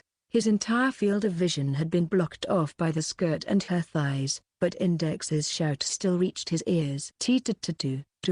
You think maybe that's going a little far for pranks? No getting hot and bothered during work. Come on, get up already. Still gave him a swift kick in the side, and with that Kamiju finally succeeded in removing himself from the prison of Agnes's skirt and thighs. The kick seemed less like it was Still's own volition and more because he had to do something because Index was yelling. Having been kicked in the gut, Kamiju coughed and shook his head. Then his eyes met those of Agnes, who was plopped down on the asphalt. She was trembling. Her face was bright red, and there were tears welling up in the corners of her eyes. He blanched. "I'm sorry." "No. You don't need to apologize. I was the one who fell over and caused it. It'd seem when I'm nervous, my balance goes a little haywire. Can you stand?" Agnes stood up adroitly in her 12-inch tall platform sandal-clad feet and slowly extended a hand to the battered Kamiju. He made a face like it was a ray of light piercing dark clouds and reached out for it. Index watched and got a little mad. Maybe Agnes had calmed down a little from that. Her body was still tense and bunched up, but the nervousness was fading from her voice. "All right. Then I would like to begin explaining the current trends of the Book of the Law, or Solo Aquinas, and Amakasa, and discuss our actions henceforth and so on." She was still wobbling nervously, and as if she was scared she'd fall again, she unthinkingly reached out to grab hold of Kamiju's clothing. Her hand stopped partway there, though. She was probably opposed to clinging to a man she'd just met, and besides that, he'd just dove into her skirt a few moments ago. After groping around, she latched onto Index's habit instead. Or Solo Aquinas has been confirmed to currently be in Amakasa hands. That goes for the Book of the Law as well. In all likelihood, we have a little less than 50 Amakasa members involved in this matter. It looks like they're using the sewers to get around, but it is also possible they have already gone above ground. "Does that mean you don't know anything?" asked Index, on whom Agnes was leaning, a little painfully. "Yes. We're tracking Amakasa's movements using the lingering traces of their mana, but it's not going well. I suppose I expect nothing less from the Amakasa-style Crossist Church, considering it's a sect specializing in secrecy and stuff." Still wobbly, Agnes pointed out the triangular hole in the ground. "We have another team drawing a perimeter in conjunction with them, but it looks like they'll be the ones to nail the target first." "A perimeter. How big is it?" Kamiju asked, tilting his head. Index was staring at him as if pleading him to do something about the heavy Agnes on her, but he decided to ignore her. "It's about 10 clicks in radius, centered here. 132 streets and 43 sewer passages. You may consider us to have enough allies to cover the entire range." Agnes was practically hugging Index at this point. Of course, if they try to take the Book of the Law and Orsola to their headquarters, they'll have to run into the perimeter somewhere. Our intel says their base's location is apparently somewhere in the Kyushu region. And, well, that apparently is another issue. Of course, things will change if they decided not to break through the perimeter and just force the decoding method out of Orsola. They probably won't. Even as she is now, Orsola probably readied the knowledge of how to resist mind-reading sorcery. On the other hand, there's no good place to drag it out of her physically, either. Still gave a puff of cigarette smoke. There are too many enemies around them for them to settle down. They need to torture Orsola, obtain a decoding method, and create a decoded copy of the Book of the Law. I think that's a bit more than one day's work. And if they want to get the information from her and break her spirit without letting her kill herself, the best forms of torture would be those that don't require them to directly touch her, forced menial labor, sleep disturbances, or the like, but they'd need around a week for those. 1 or 2 all-nighters isn't enough for torture. The human mind is set up so that it first starts to break at 120 hours of sleep deprivation. Kamiju was dumbfounded at Still's detached words. Those were the words of an expert specializing in witch hunting and inquisitions, but that expert's point of view was that those who kidnapped Orsola were capable of doing such a thing, and from what Agnes had said, such a group was acting in tandem with almost 50 people, the Amakasa-style Crossist Church. But something was bothering Kamiju. Oh, right. He'd heard the term Amakasa from Kuri Kanzaki and Motoharu Tsuchimikado in the past. He heard that Kanzaki used to be its leader, and that she had left the organization to protect her precious underlings. Were those people she wanted so much to protect low enough to cause this incident out of greed? Or had those Kuri Kanzaki wanted to defend changed after she left them? What's wrong, Tama? Index canted her head to the side, and the action caused her to collide with Agnes's, who was clinging to her. Nothing. What should we do at this point? Anyway, those Amakusa guys are gonna run into your perimeter soon, right? Why yes. Agnes still seemed a little nervous. She was almost pressing herself against Index's cheek. Basically, I want you to be rear support. The chances are low, but they could always use the Book of the Law. I think it'd be best if an expert in grimoires was there too. Arg, you're being annoying. I can't breathe. Index flapped her hands around. But are we going to be able to catch a Makusa that easily? Tama? Why are you asking me? Wouldn't it be? I would think if a group of 40 or 50 people was walking around in suspicious nun's habits, they'd stand out no matter what. A Makusa doesn't have an official uniform, Tama. They specialize in secrecy. So if they were just walking around the city normally, you probably wouldn't be able to tell the difference. What is it, Tama? Why do you look like you don't believe me? Don't worry about it, replied Kamiju. He didn't see a single person dressed normally anywhere around here, so he wasn't sure how universal her definition of normal was. Anyway, members of a Makusa are experts in hiding and fleeing. It would be stranger, I think, if they hadn't predicted what the Roman Orthodox Church would bring down on them after they seized the Book of the Law and/or Solo Aquinas.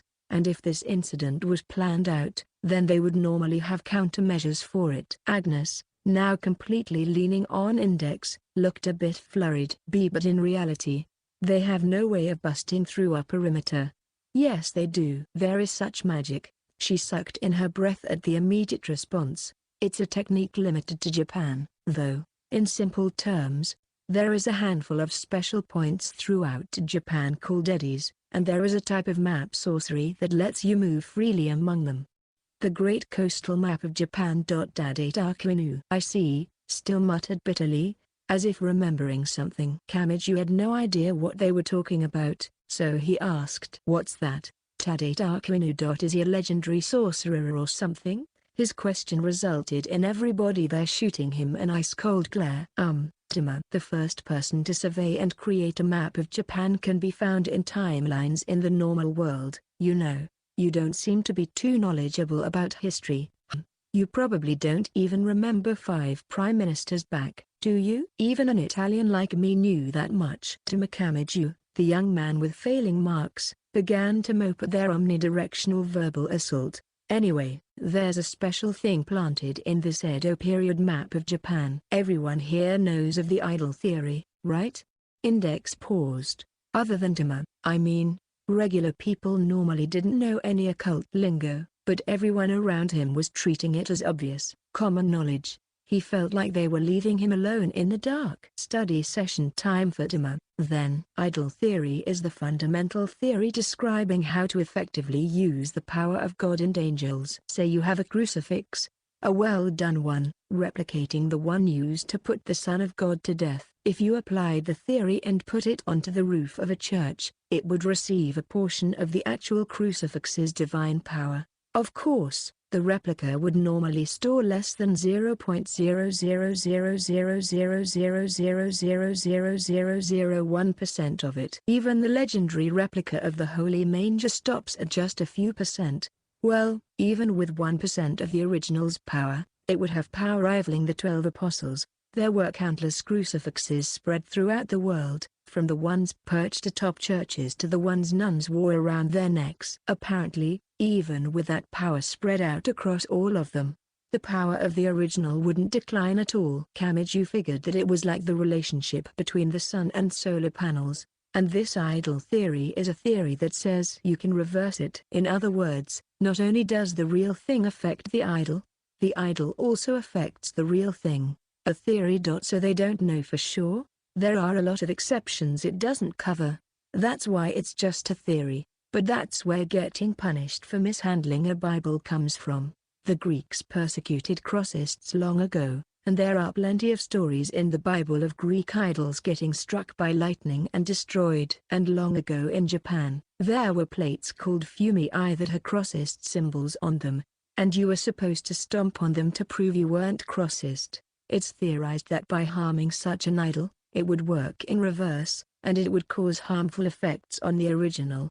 Index seemed a little dissatisfied as she spoke. She probably didn't like words like apparently or hypothesis. Being a self-styled treasure trove of knowledge, Tadate Akinu reversed this idol theory. If the real thing can influence the replica, then why not reverse it? He wrote in entrances and exits to teleportation points on his great coastal map of Japan that weren't originally there and, in doing so, actually created 47 eddies on the islands of Japan. Kamiju desperately tried to mentally organize all this common information being rattled off to him. The Japanese archipelago and the elaborate miniature map of Japan that this Tadate Akinu guy had made were linked in some way. He had scribbled in some warp points onto that map of Japan, and that led to actual warp points being created on the Japanese archipelago. So then, whatever you happened to doodle on a map of Japan would become the truth. Wait, that's absolutely nuts. What if someone erased part of the map? People and cities would just be wiped out. That wouldn't happen. Listen, in order for something to be an idol, it needs to be a proper miniature. If there is even a slight magical disturbance between it and the real thing, it loses its function as an idol. That's why idol theory isn't all-powerful. If the original image gets messed up, the theory itself no longer applies. Index told him in a serious tone that there used to be a branch of sorcery that tried to use likenesses of the Son of God in order to manipulate the Son of God in heaven. But that all ended in failure. On the other hand, it means Tadate Akinu was amazing. He added something that was clearly not right and bent the golden ratio of his miniature by a tiny bit. I think he's the only one who has ever been able to do something like that in the whole history of sorcery. If he was a sculptor, he might have even been able to manipulate the Son of God in angels. Of course, just controlling the map of Japan is pretty shocking in its own right. Okay, so then a Makusa can use it freely? Yep. Tadate Akinu had a strong interest in foreign countries during the Edo shogunate, and there was even one time his faction tried to sell the great coastal map of Japan to Philip Franz von Siebold. He would have known about the current ban on crossism through his Dutch studies, so it would be appropriate to say that he had unofficial contact with a Makusa mainly out of academic interest. Whatever the pesky details were, this was the conclusion. A Makusa had magic right now that would let them instantly warp to anywhere in Japan they wanted. So they wouldn't even need to break the perimeter. Agnes had been listening to Index with a dumbstruck face. As he continued arranging the information thus far in his head, Kamiju asked, "Then what do we do? They might have already warped, right? Since there's only a certain number of points, should we investigate them all? We can't do that. Only 23 of the eddies from the great coastal map of Japan have actually been discovered, even though when they tried to sell the map over to the black ships, the specifications said there were 47 of them. More than half of the points were still a mystery. That meant they couldn't follow them or meet them where they were going, and in addition to this special movement method using the great coastal map of Japan, Amakusa is famous because the location of their base is unknown. That's how it should be, though, since otherwise they could have their escape routes cut off. Agnes said earlier that it was apparently in Kyushu, but that's not certain, either. There are countless pieces of information saying where Amakusa's headquarters are, and it still isn't even close to being pinpointed. Either the information is false or they're using all of those places as bases. And we don't even know which of those it is. Agnes paled. She grabbed Index's shoulder with both hands to support her body and shouted, Then what do we do? Wait, if you had information like that, why didn't you say anything until now? We can't get the jump on them, and we can't pursue them to their base. If they make the jump, it's all over. If we had hurried to deal with them before that, we might have been able to do something. Why are you so relaxed about this? Because there's no need to hurry, said Index flatly, dumbfounding Agnes once again. The great coastal map of Japan was a map surveyed by using the stars in the night sky. The motion of the stars is a special quality permeating the map itself, and it has a big effect on using this method. Basically there's a time restriction. You can only use the method at certain times. She looked up into the sky, her silver hair swaying. Right now. As far as I can tell from the stars, it's about 7:30 p.m.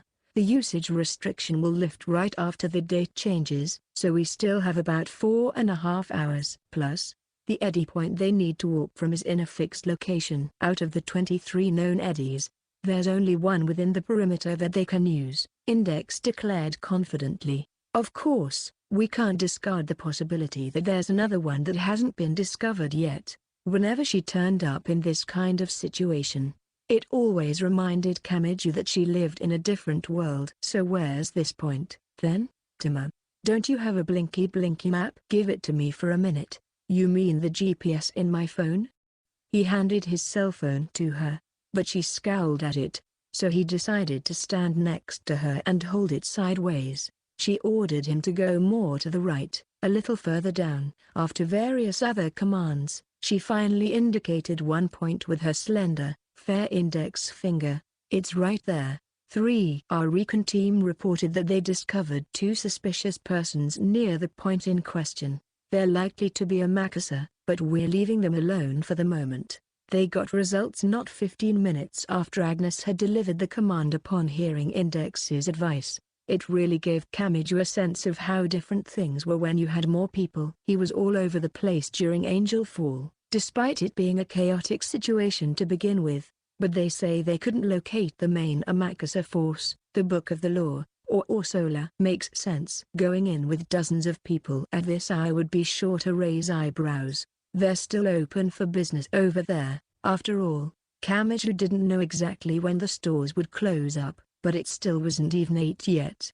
If the Amakasa members planned to flee from here using the tricks in Dadate Arquinu's map, then they would need to use a movement point called an eddy. He and the others were planning to crush Amakasa when they got to it and rescue the Book of the Law and Orsola.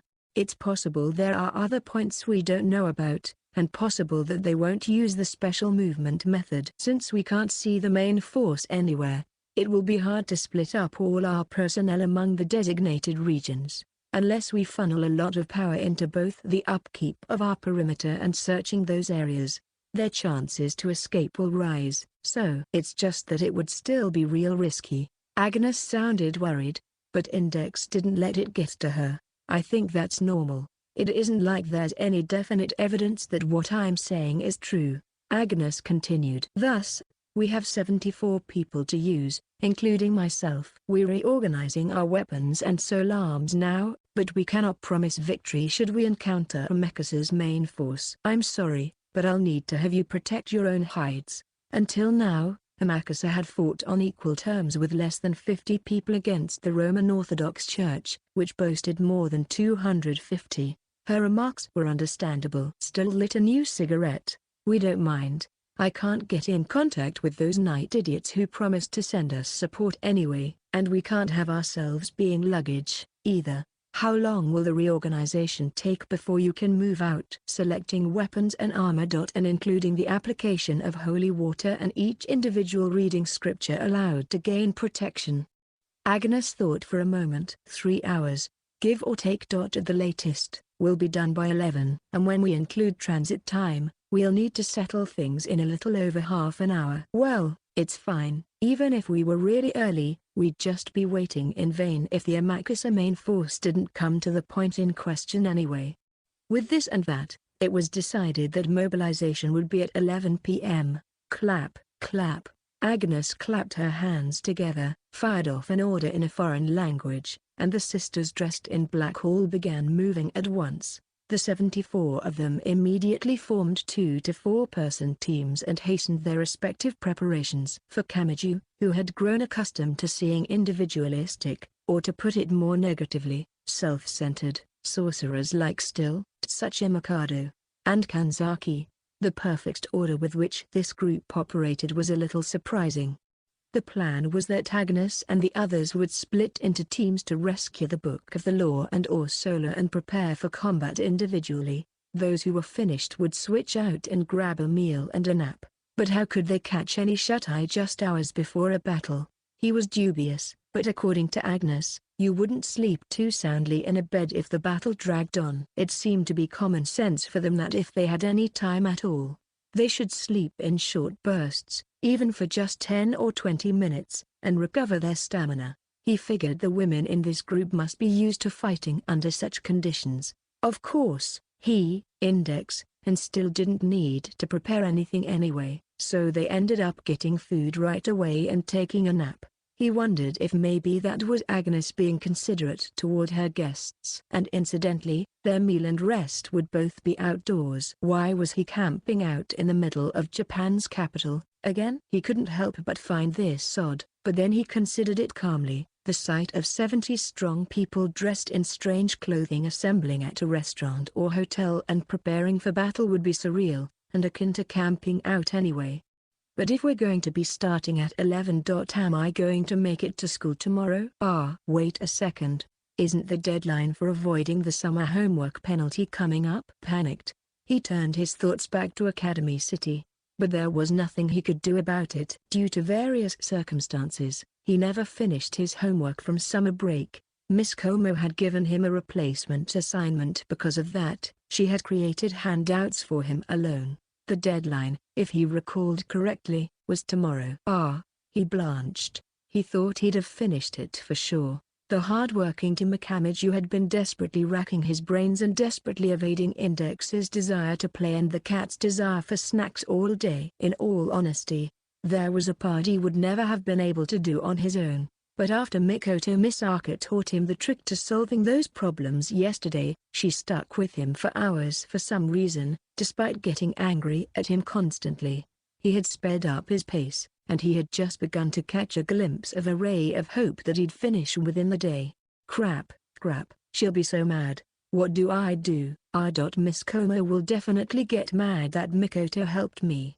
No doubt. I haven't said this in a while. 1, 2, what rotten luck. He began to tremble a little. He quietly looked up at the night sky, and decided to believe the shining, transparent drops coming from his eyelids were sweat. His shoulders drooped. He trudged over to the camp in the corner and got himself some soup and bread that seemed Italian, but he didn't really know the names. As he munched on it, he took a quick look at his surroundings. There were a number of dome-shaped tents all over the Hakimiza parking lot. The parking lot was definitely not big enough to cover everyone, but some could sleep inside the building. Besides, more than half of the Roman Orthodox people here were urgently making preparations and didn't seem to have time to catch a nap anyway. It all made Kamiju hesitant to go to sleep by himself without a care in the world, but still he'd said bored people wandering around would be much more of a nuisance. No one's gonna call the police on all these people camping out in an abandoned building, are they? Or did they do that magic to keep people away so that it wouldn't happen? Kamiju thought as he entered a tent in the campground and wrapped himself up in a blanket. Still was already lying down next to him, and Index was apparently in the next tent over. The sorcerer had wanted to be in the same tent so he could protect her, but that opinion didn't seem to go over well. If only Kanzaki were here. She's a girl, he had muttered, grinding his teeth, while sticking rune cards all over the tent she was in. Kamiju looked at them. It seemed like Innocentius's power level varied based on how many cards still used, and the man had been lamenting how limited he was with such a small tent. Kamiju lay in the tent for a little while, but he just couldn't seem to sleep. It wasn't that he didn't feel tired or that he was experiencing pre-battle excitement. He just felt awkward resting by himself when so many other people were working outside, and when he envisioned them in his mind's eye, he couldn't help but think of Ursula, dressed in the same habit. I'm going to go help with something. Squirming, he crawled out from underneath his blanket. Still seemed annoyed. I won't stop you, but please try not to break any of their soul arms with that strange right hand. And if you do, you're on your own. The English Puritans will have nothing to do with it. Spurred on by the extremely unpleasant advice, Kamiju left the tent. The night was sweltering. It was hot and humid outside, too. He saw a girl with a big bundle of silver candles in her hands, a sister carrying a good number of old Bibles, a lady hoisting a huge wooden wheel you might see on a horse-drawn carriage, all going to and fro in the crowd, busy as bees. He didn't know how to use any of that stuff. All right, I wonder if there's something I can help with. Wait, huh? He noticed something and stopped. Index's tent, the one right next to his, which was plastered with cards. The zipper for the entrance was open. It didn't look like there was anyone inside. Where did she get off to? Wait, whoa! As he was looking over there and walking, he suddenly noticed that he had lost all sensation underfoot. He had unwittingly stepped into the equilateral triangular hole a Makasa had opened in the ground. Eek!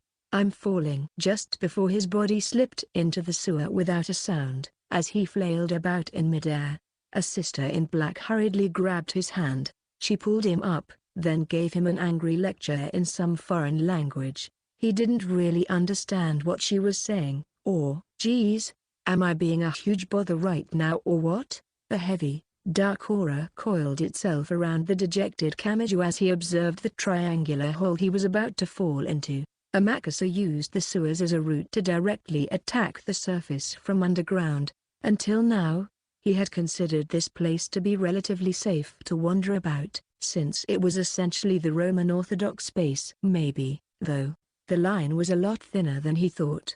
It was the command center of Amakasa's pursuers. He realized they must be concerned about the fleeing Amakasa coming to this base and wrecking it, since it would make it easier for them to run away.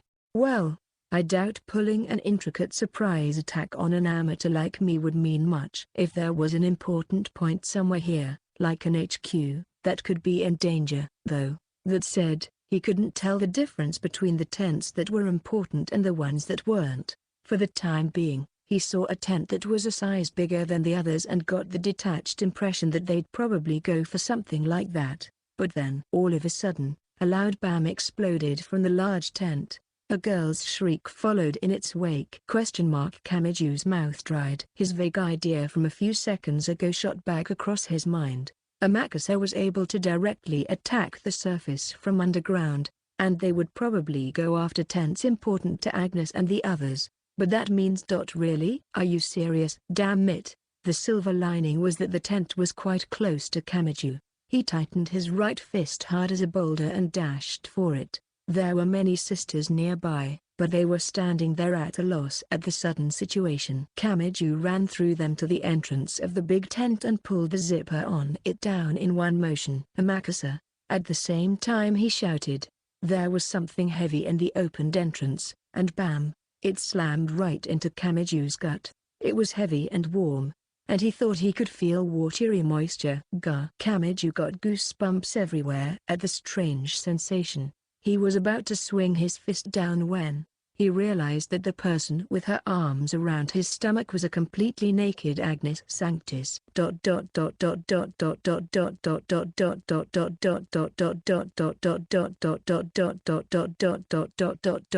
Huh? Kamiju heard the sound of a huge bell ringing in his head as his mind went completely blank. The stark naked Agnes's hair was wet with water, and there was moisture on her skin, too.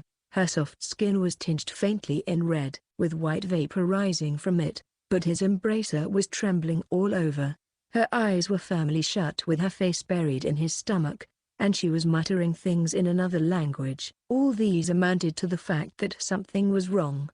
He didn't understand what Agnes was saying, but as she clung to him, she pointed at something. He looked that way. There was a small slug stuck to the corner of the big tent. As she pointed, she said something in a foreign language. Wait, Agnes. Just get off and put on some clothes. And I only understand Japanese.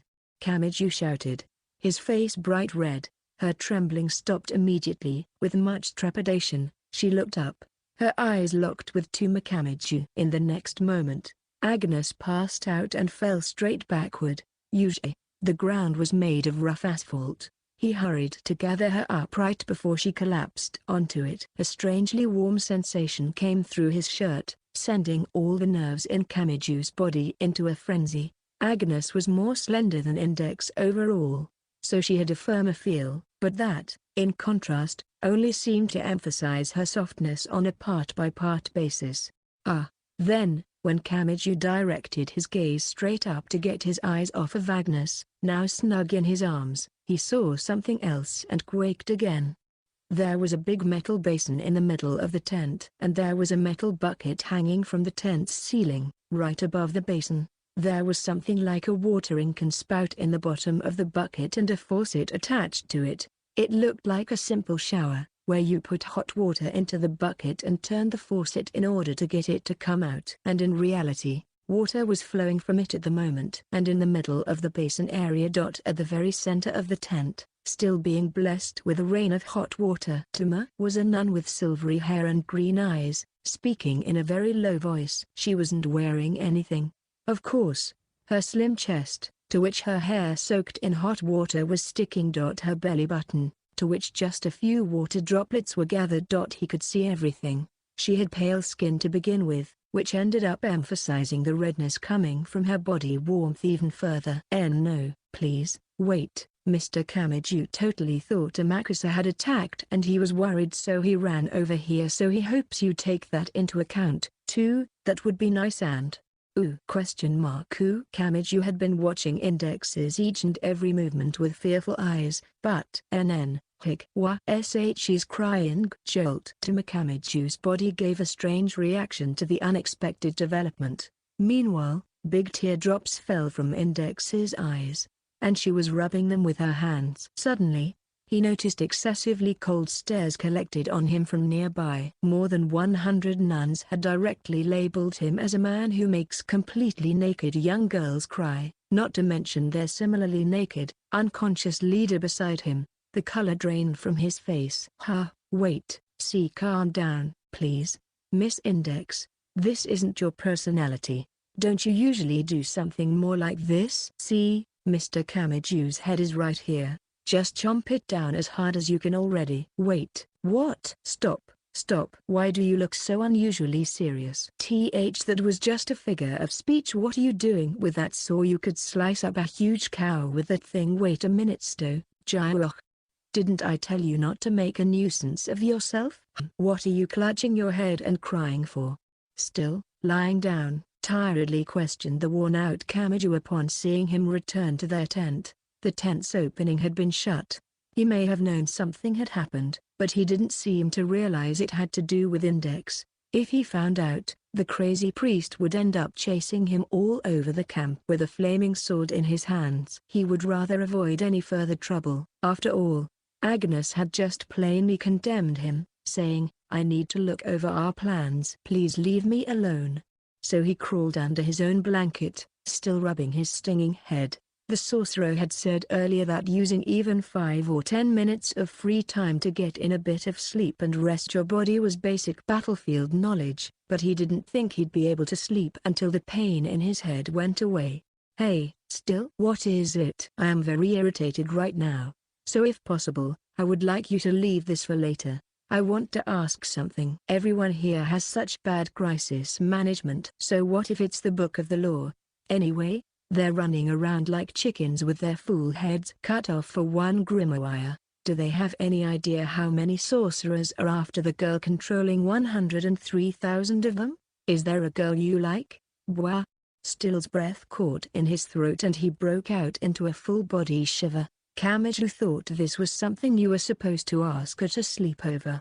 It seemed that was a Japanese-specific custom, however. Hey, Still, I want to ask something. I respect women like Elizabeth I, and Street Martha is a good example of the type I prefer.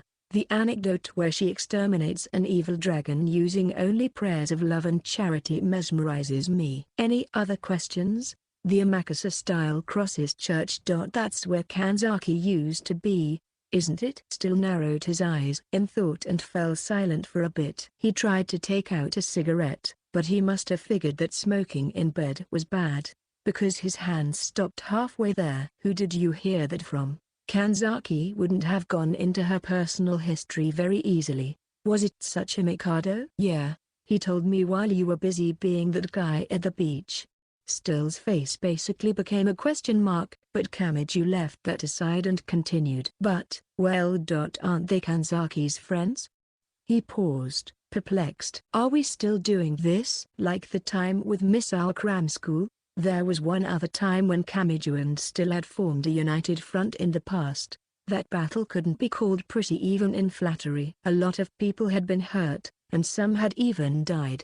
He got the picture. That's what clashes between sorcerers, or between groups or organizations of them, meant. Their professional world didn't permit weakness, and that was what created specialists like Index and Still. But as a professional who knew how strict it was, wouldn't he be extremely hesitant about this?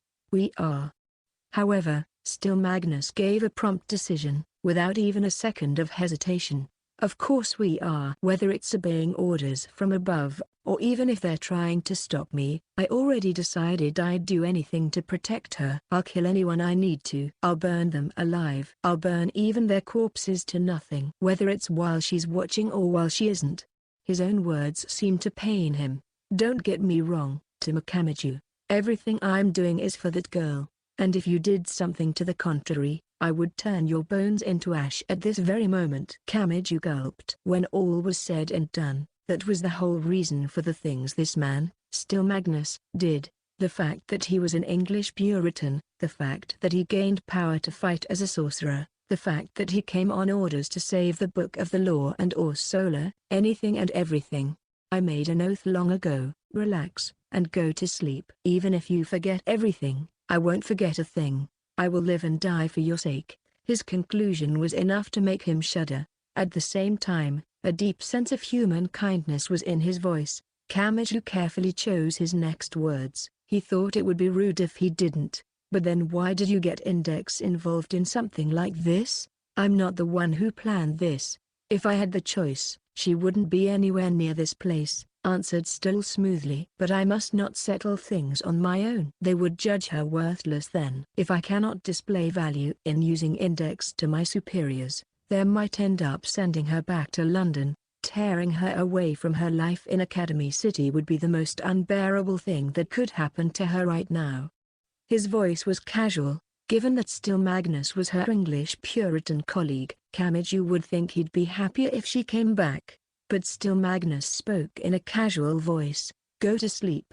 We only have 2 hours until the assault. We'll start to have nightmares if we talk for much longer. Leaving it at that, the runic sorcerer shut his mouth and his eyes. How am I supposed to get any sleep when people could start killing one another in a few hours?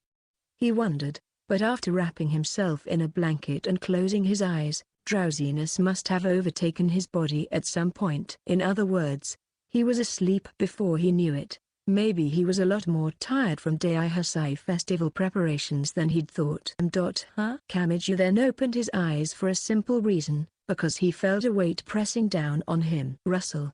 He perceived the weight of a grown person, saw some kind of swell in his blanket, and felt the soft, warm sensation of human skin. He began to hear a soft sleeper's breathing from inside the blanket. Hey, wait. Crap. Could this be? Damn. I just remembered that you can't lock tents. Normally, Kamiju spent his nights locked in his bathroom, sleeping in his drained bathtub for a simple reason, to stop Index from climbing into his sleeping space no matter what. He was always so thankful he had a long bathtub he could stretch his legs out in. Not only was the crime of invading someone's sleeping space already having a terrible effect on the healthy young man, but Still was also sleeping next to him right now, and he had just said some serious stuff about oaths before going to sleep. Depending on how this turned out, he could be quite literally beheaded for his crimes. And atop Kamiju's body as it exuded a cold sweat, a fairly young girl's body squirmed about. He came in contact with all kinds of defenseless parts of her. He thought his heart would stop. Whoa, wait a minute, Index. Hey, sleeping next to me would be one thing, but taking up a position right on top of me, isn't that going way too far? Protested Kamiju hurriedly in a low voice, though he thought he was practically yelling. What is it, Tama? Then he heard a familiar voice from the entrance to the tent. He looked to see Index, her eyes half closed in sleepiness, opening the zipper on the tent and about to creep into his blanket. Kamiju looked at her, aghast. Papa. Lo non posso mangiare alcuno puqual siasi pulango.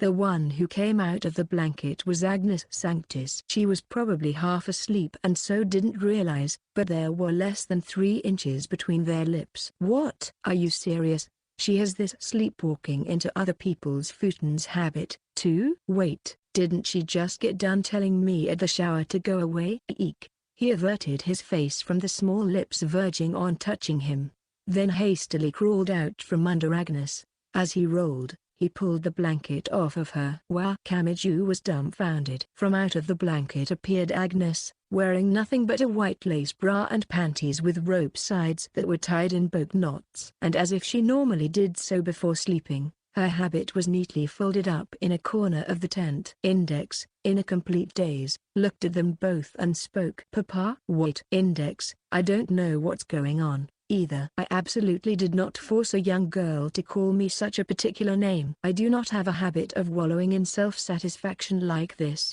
Kamiju attempted a vindication, trembling in fear from having gotten his head bitten in regards to Agnes just a little while ago. Index observed his expression of fear. Aha. Maybe this is a dream, huh?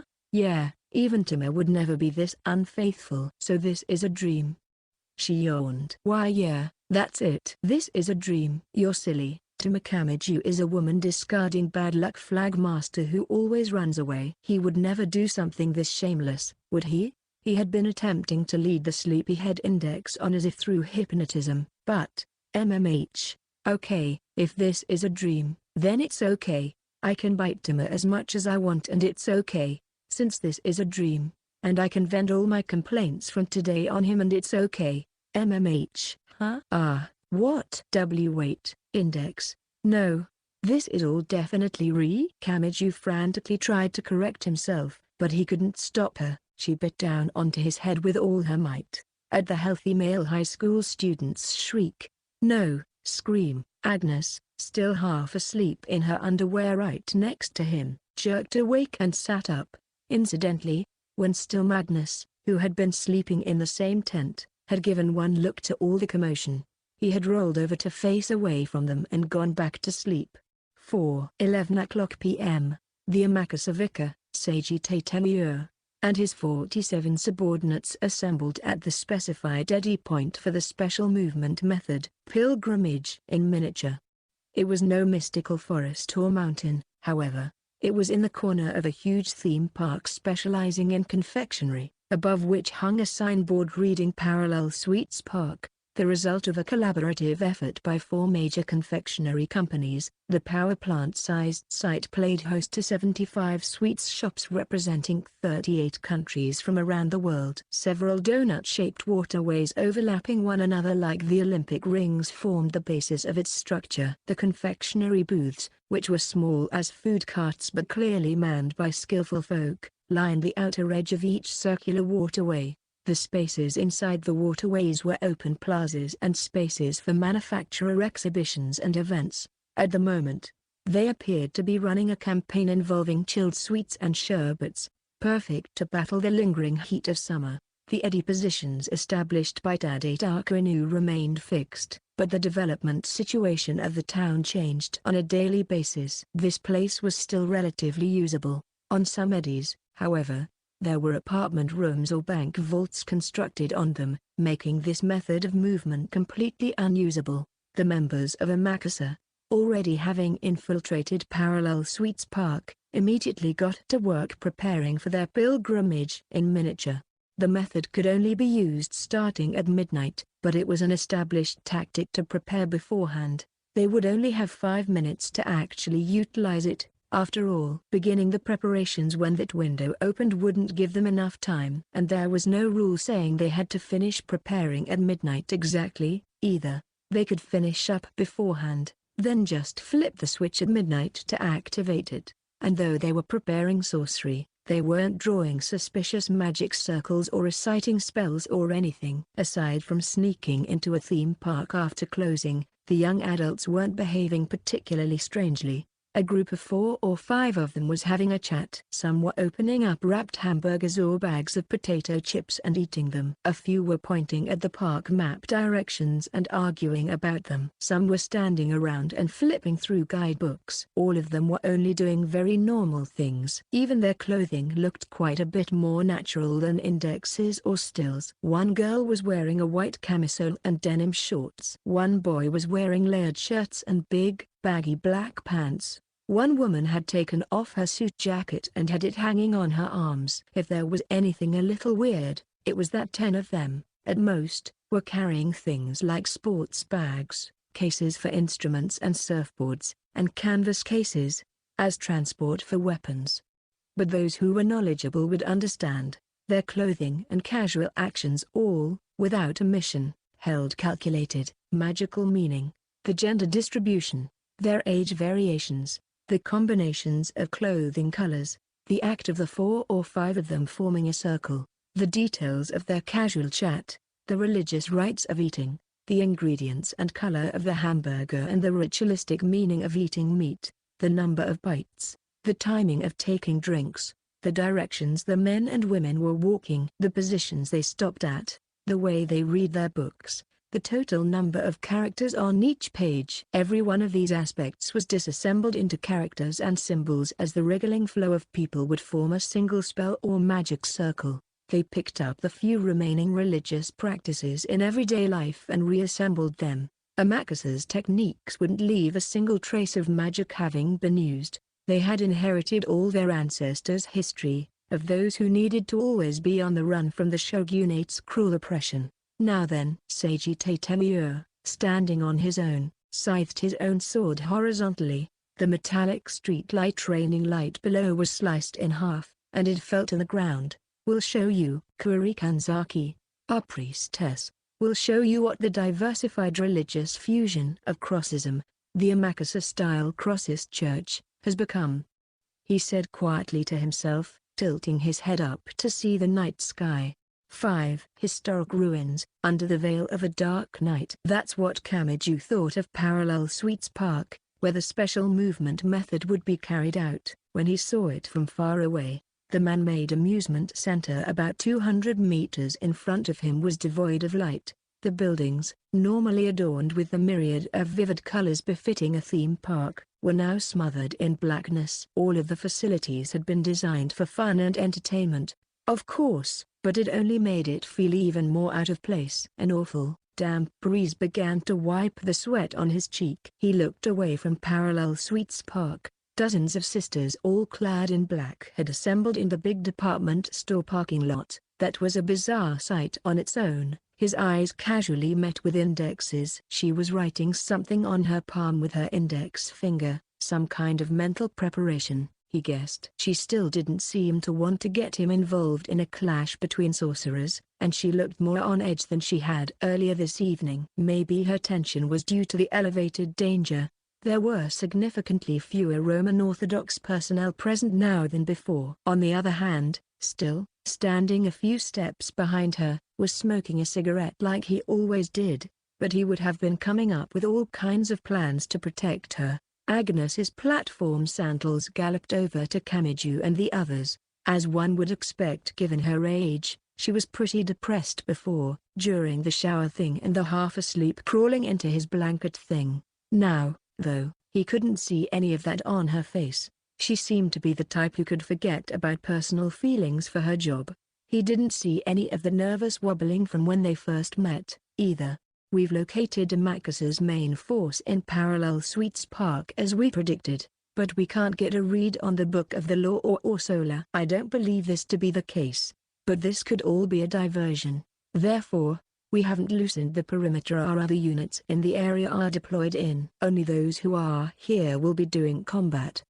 Agnes spoke as if this was already decided, and she was just making sure they knew. Kamiju mulled over what she said for a moment. "Kinda sucks that we don't know who in Amakusa has the Book of the Law, or whether Ursula's even in the park. Can we still save her? If it takes too long to find her, they could run away with her or take her hostage. Actually, it would make more sense to use a hostage, since they're at a disadvantage, wouldn't it?"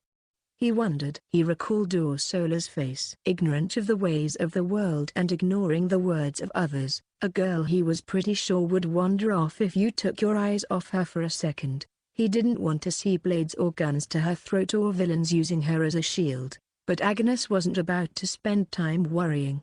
If they escape Parallel Suites Park, then that's what our perimeter's for. As for the hostage bit. May, I don't think they'd use her as a shield. Kamiju cocked his head to the side in confusion. Amakusa's #1 objective is to get Ursula to tell them how to decode the Book of the Law, right? If the worst happened and she died while they were using her as a shield, their whole plan would fall apart. If they're this attached to the book, then Ursula will be safe. Still spoke up, his cigarette moving around as he did so. Amakusa's goal is probably to use the Book of the Law to fill the hole in their strength left by Kanzaki. The fact they're being so stubborn here means they're that desperate. If they fail to get their hands on the Book of the Law, it's all over for them. So they should be treating Ursula like an ice sculpture. Then again, that means we'll need to find Ursula before Amakusa turns to self-abandonment, said Kamiju, feeling the scales tipped in an odd direction. If they drove Makusa's backs against the wall before they found Ursula, they could self-destruct along with her. But if the Roman Orthodox Church went easy on them, they wouldn't have the leeway to search for Ursula. Given the difference in their forces, there wasn't much room to hold back. Agnes, too, seemed to understand how difficult it would be to show mercy. So I want to split our forces. 80% of the Roman Orthodox Church personnel will be the main force and act as a decoy, smashing into Amakusa from the front. Meanwhile, you three will do a search of Parallel Suites Park as a commando unit. If you locate the Book of the Law and Ursula, please secure them. Got it?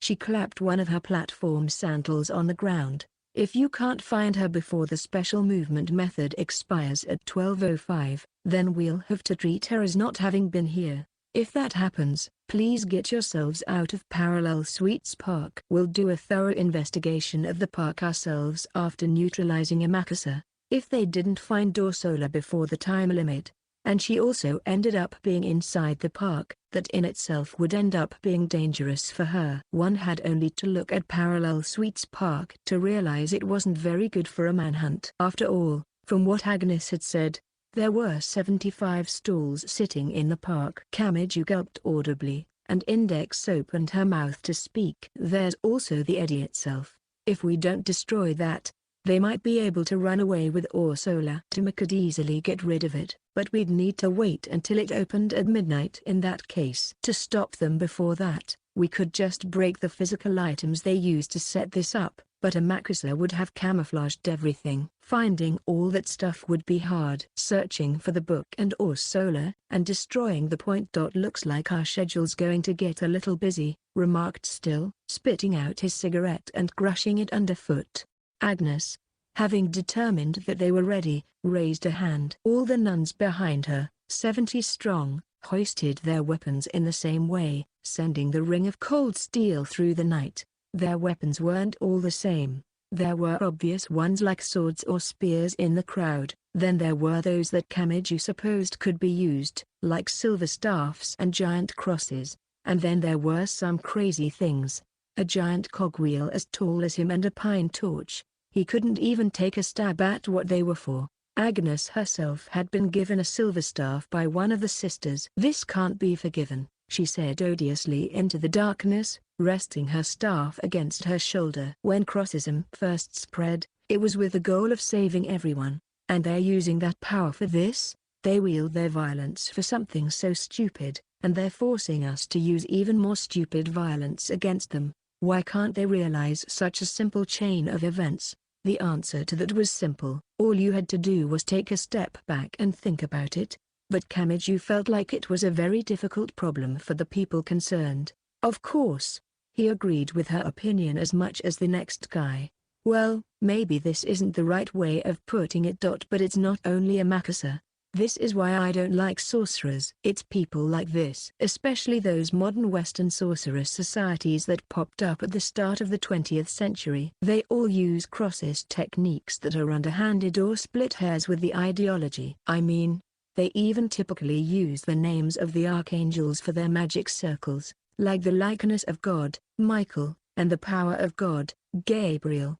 Even besides the 20th century, like during the witch-hunting days, alchemists contracted to royalty would always make these declarations. This is a secret technique in Crossism, so it isn't actually witchcraft. I am no more than another one of God's faithful sheep, they said.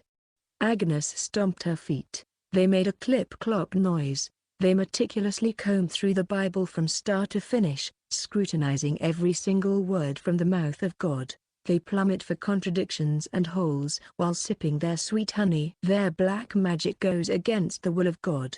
That is the identity of our true enemies, not the terrible ones without, but the abominable ones within. Sorcerers are like the politicians who bring countries to ruin by exploiting loopholes in the law. People like us obey the rules and stand in a single file line to receive our daily bread, and they cut in front of us in line, acting all innocent and stuff. That's why all this weird trouble keeps happening. I would not tell them not to partake of their bread. I'd tell them to get to the back of the line like they're supposed to, you know? Kamiju heard all this and was understandably a little dubious of what sounded like a policy of Crossist supremacy. But the important part was that she couldn't forgive Amakasa for breaking the rules when everyone else was obeying them, or so Agnes believed. As a side note, still Magnus, a sorcerer by trade, was smirking and ignoring Agnes's indignation. Index looked slightly worried. Well, Necessarius is full of sorcerers, so they probably feel offended, huh? But still, Agnes. Girls can really change their expressions a lot. She was all nervous and wobbling around before. What strange creatures. When he glanced around him to change the subject, he only saw Roman Orthodox sisters in every direction. Still, though, for someone saying all those modest things about not being able to spare all her forces, you got this many people to gather up with a single word, he remarked in slightly shocked admiration. Agnes smiled. It is our privilege to outnumber all. We have comrades in 110 countries around the world. You know, even in Japan there are plenty of churches. In fact, a new house of the Lord is being constructed as we speak. The Church of Orsola. I think it was somewhere around here. Actually, right nearby. I think they were bragging that when it was finished, it would be the largest church in Japan. It was supposedly as big as a baseball stadium. Agnes's soles softly clipped and clopped. Orsola? Yes, she has quite a record, you know. She spread the teachings of God to 3 heretic nations, earning her the special privilege to have a church built in her name. She was very good at speaking, wasn't she? Now that she mentioned it, Kamiju figured she might have been right. It was just that all the Japanese-speaking foreigners coming out of the woodwork tonight lessened that sense for him. He was grateful for it, of course. Japanese was the only language he could speak. Once the church is finished, we'll send you some invitations, but before that, we should settle the issue at hand. Let's pray for a splendid conclusion with a good aftertaste. Agnes gave an intrepid grin, hoisted her heavy-looking silver staff on her shoulders, and clapped the heels of her feet twice on the ground. The 12-inch-high platforms slid off and they turned into normal sandals. It seemed that they were made to come on and off at will, just like the fasteners on their habits. I understand it's easier to move around like that, but why don't you keep those off normally? Shut up.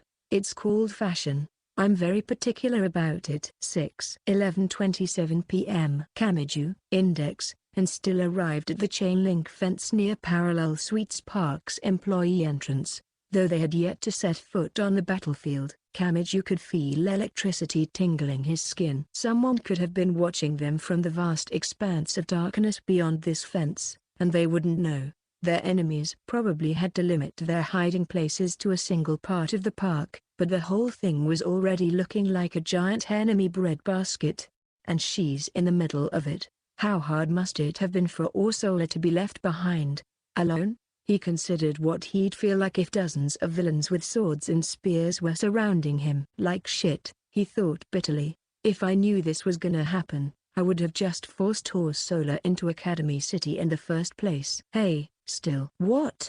Do you think we can really do everything we need to before time runs out? We have to destroy the point, search for the book, and rescue Ursula. All of those things. Still remained silent for a moment at his question. Index, too, looked between them nervously. After a pause, the sorcerer answered honestly, "It's going to be tough. We don't even know where in the park the Book of the Law or Ursula is. Plus, there's actually one piece of information I didn't tell the Roman Orthodox Church." Kamiju tilted his head in confusion. Right before this incident occurred, Kuri Kanzaki, who should have been in England, disappeared. She's probably acting on behalf of her former Saba, her friends. If we try to deal major damage to a Makasa, the saint might attack. Kamiju was taken by such surprise and nervousness that he thought his mouth would dry up like a desert. Kuri Kanzaki was such a strong sorcerer that she could suppress a real angel, as she had during the Angel Fall incident. He hadn't personally seen her in battle, but he found it easy to imagine how dangerous she would be as their enemy, and even he understood clearly that Still's prediction could very probably end up as reality. So don't think about accomplishing all our jobs. The plan was bound to fail in the first place, and we've got enough danger on our plate right now. The worst thing that could happen is them deciphering the Book of the Law, so try to prevent that. Well, then. Kamiju looked between Still and Index before continuing. Then can we make Ursula our top priority? I don't care one way or the other. The book is a complete waste without the decoder. This girl here has all the knowledge of the book itself in her head.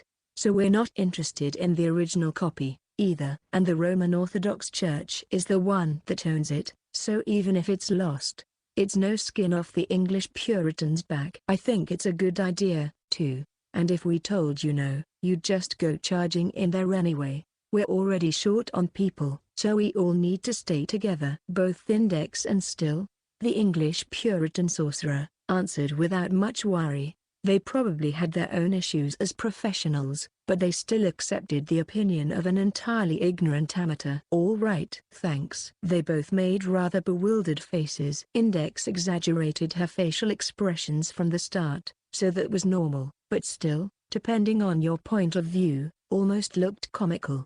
He clucked his tongue. Don't go cramping my style before we go charging in. The diversion starts at 11:30. We'll be infiltrating when that happens, so we should. Tima, don't relax once we're inside, okay? Make sure you hide behind me and listen to what I tell you to do, or you'll be in danger. Huh? What are you saying, you silly sister? When it comes to sorcerers, my right hand is like an iron wall. You should be the one hiding behind me and taking my advice. Kamiju and Index hushed up at their difference in opinion. We should be going in soon, so I'd appreciate it if you focused on this. Seriously, said Still calmly, feeling excluded from the conversation. And right that moment, there came a bang from the distant admission entrance. Hey, is that really the diversion? Murmured Kamiju, a little dazed at the sight of the giant, burning, roaring pillar of flame. It means they'll lose unless they use things like that. Tima, don't let down your guard, said Index. And it's not causing an issue. They're combining sorcery to keep people away and to interrupt. But I don't feel the mannerisms of Roman Orthodoxy in the technique. I don't feel that unique accent. It must have been a Makasa. Rather annoying that they have techniques this powerful. Either way, the time had come. Index pressed herself against the chain link fence and focused on something past it. After confirming there were no magical traps set up, the three of them jumped the fence and snuck into the unlit park. The park lights were off, making it a dark bubble within a bustling city. Kamiju even felt like the starlight here was stronger than it usually was. They had entered from outside the actual viewing course. Once they passed between gelato stand and an almond jelly stand, neither of which was much bigger than a mobile home, they entered the course. It was a giant circular path. Right in the middle, there was a waterway. Actually, more like a moat, and the surface of the water was about 3 meters under the walkway. He couldn't tell how deep it went. There were tons of little stands along the outer edge of the course, on the outer circumference. All they had were counters like the ones on food carts.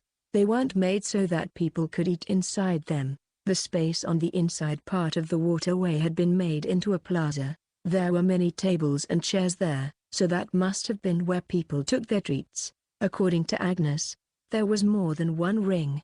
There were several adjacent ones, forming a shape similar to the Olympic rings. It would have been a whale of a time had they come in the afternoon, but Kamiju knew they were in a different world right now. Without any lights, all the tiny stalls with their rustic, closed shutters easily felt like they were refusing them. The place felt eerie, like a person's face lit up by a flashlight from below. Even the ravenous index, normally the merriest of them all, was just looking into the darkness in tension. Tima, we don't have time. If we're gonna look for Orsola, we have to start. Right. We only have 30 minutes. We could also set up an ambush if we found the eddy, but given the situation I'd say the odds of that are pretty low, said Still, who, unusually, wasn't smoking so that he could blend into the night. They started to hear the sounds of angry roaring, shouting, things breaking, and explosions. It seemed the Roman Orthodox and Amakusa had clashed in earnest. "Ah, right, got it." The moment the words left his mouth, they heard a metallic thump. Huh? He thought, inadvertently turning his head upward toward the source of the noise, when, from the roof of the gelato specialty shop came 4 boys and girls leaping through the air. All of them were gripping Western-style swords. Kamiju pushed Index out of the way and Still caught her neck and pulled her into him. A moment later, slice, came the blade swinging straight down, leaving vestiges of reflected moonlight in their wakes, like a bolt of lightning. They struck at the point Index had just left. 1 young man and 3 young women. All were about the same age as Kamiju. Instead of eccentric habits, they wore what you would if you were going for a walk through downtown. Their ordinary clothing, however, made the sinister glistening of the swords in their hands feel intensely out of place. In an annoyed tone, Still said, "A hand and a half sword, a bastard sword, a Bortuk, and a dress sword." "Man, the people in this country really have a thing for our culture, don't they?" Kamiju thought to himself that those names were right out of a fantasy role-playing game. Their designs were diverse, their sizes ranging from a little more than a meter to a little less than 2, and one of them, he had no idea what it was designed for. It looked like a rapier, except the very tip of it was a ball. Damn it, the diversion didn't pull them away one bit, did it? The 4 of them landed, separating him from the other 2. Considering how narrow the path was, he couldn't just go around them and join back up with his comrades, either. Still scattered a few rune cards and whipped out the flame sword, saying, "Take this. Keep it close if you don't want to die." He removed something from inside his clothing and threw it to Kamiju. He frantically caught it.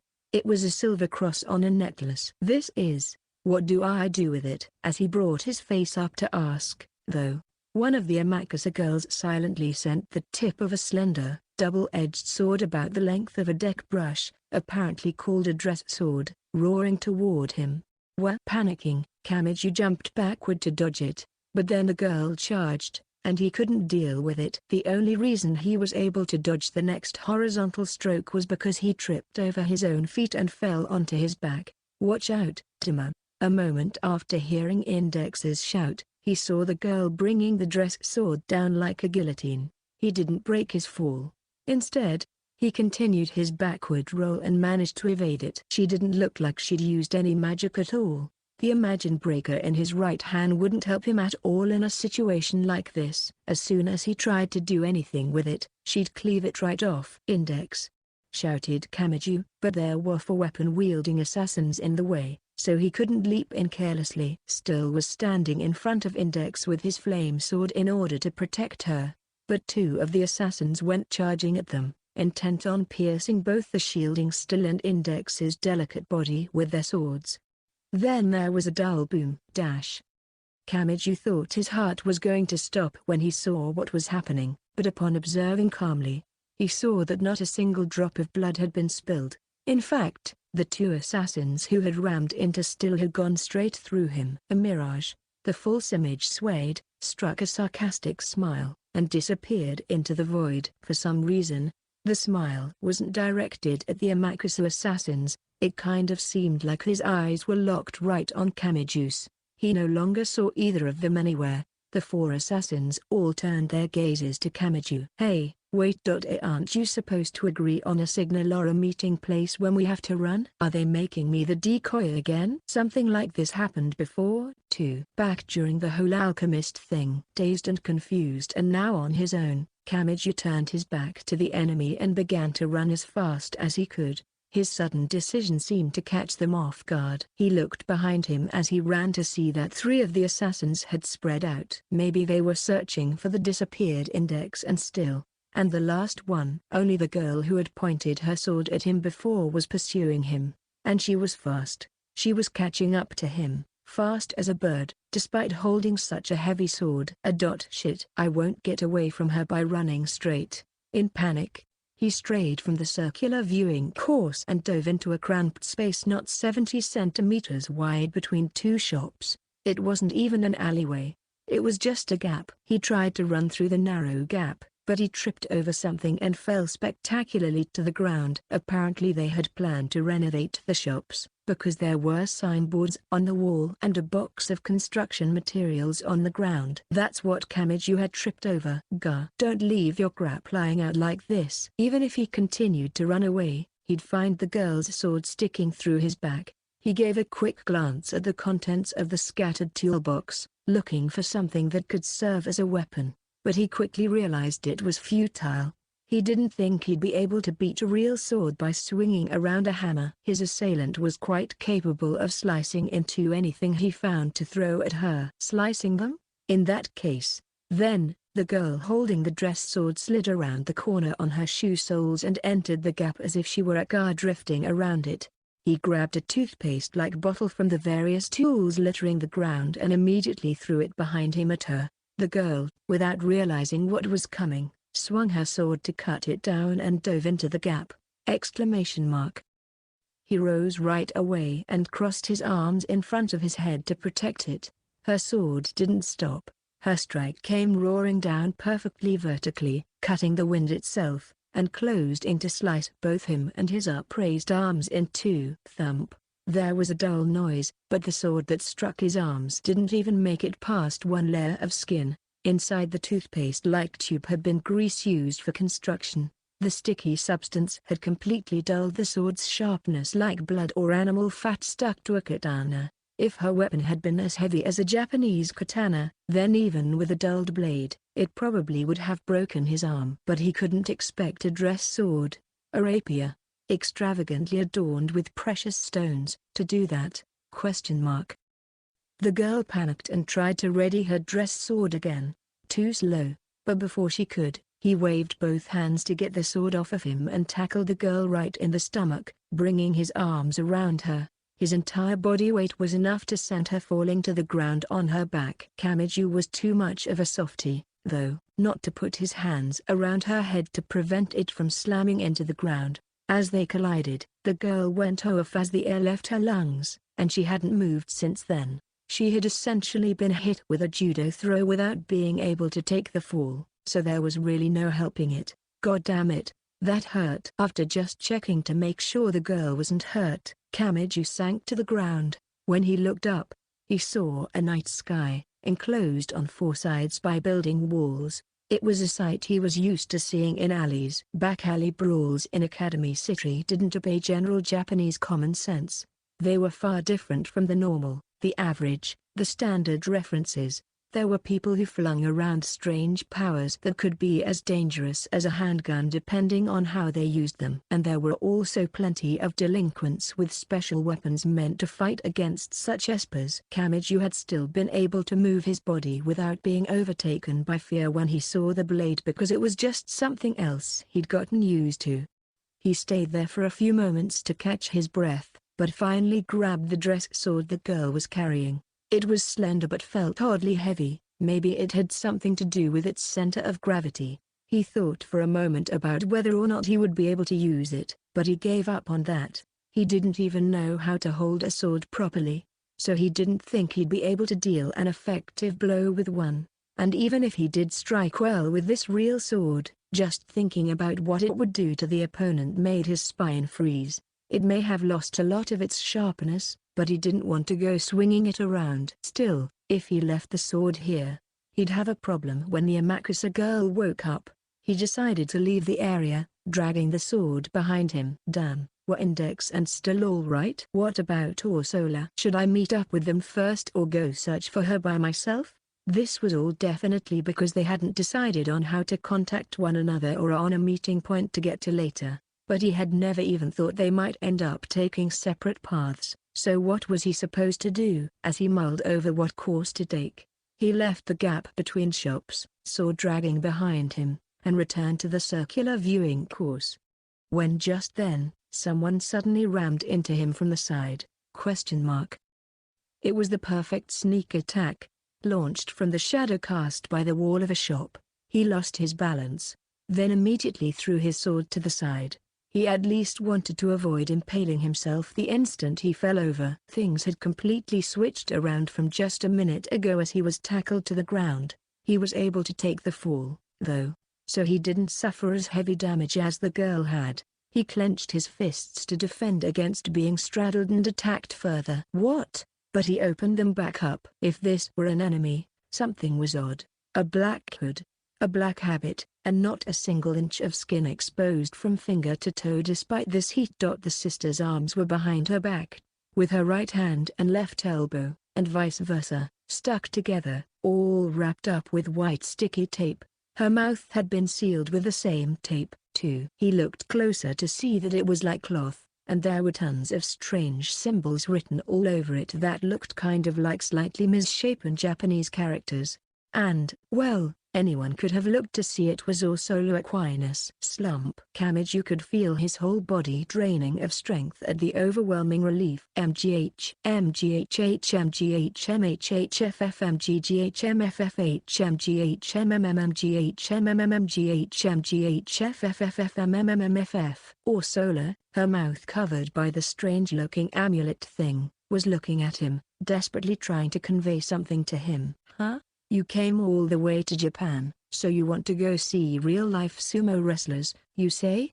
You know, not every single person in this country does sumo wrestling. You really are an old lady, aren't you? MGGHHH. What? Hey, wait, that was a joke. Before he could defend himself, a fairly serious headbutt crashed into the pit of his stomach. He fell onto the ground with Ursula. At first he just coughed a few times, but then he noticed his hand on something soft. She didn't seem to realize it, but it was her large, warm, pulse-conveying chest. Bgah. His face turned bright red as he crawled out from underneath her, then ran his right index finger along the talisman thing covering her mouth. She looked surprised for a moment. He had touched her, though indirectly, on the lips, but a moment later, when she saw how the talisman thing had come off so naturally, her surprise was multiplied by a factor of 10. Excuse me, you are the one who I met at the bus stop earlier, aren't you? But, why? I came to rescue you, obviously. Shit. I'll explain what's going on later. Let's just get out of here. Kamiju looked to and fro, and after making sure nobody was around, he picked up the dress sword he had thrown to the ground before. Ursula was gaping a little. She spoke, not to him but to herself. What? Are you really here to rescue me? And it has nothing to do with the book of the law? Like I give a shit about something that's stupid. Do I look weird enough to you that I'd come all this way for one old book? He madly scratched at his head and shouted, causing Ursula's shoulders to quiver. I see. Well. Thank you for taking care of me. Sure. I don't really need thanks or anything. Anyway, what are you doing out here? What happened to Amakusa? They appear to be fighting with the Roman Orthodox Church. I managed to escape in the chaos. Amakusa does not seem to be familiar with this sort of restraining and confinement, however. Dress sword in hand, he went behind her and destroyed the seals on her arms as well. Ursula rubbed her now freed hands and said, thank you very much. But, how did you? I just have that kind of ability. But it's complicated, so maybe I shouldn't bother with any weird explanations. You'd be stumped if I suddenly started rambling about scientific ability development, right? And by the way, you sure do seem calm in this situation. You'll need to be a little more serious than that if we're going to get away. Nevertheless, they have been fighting near the entrance, and I was unable to go over the fence because my hands were tied.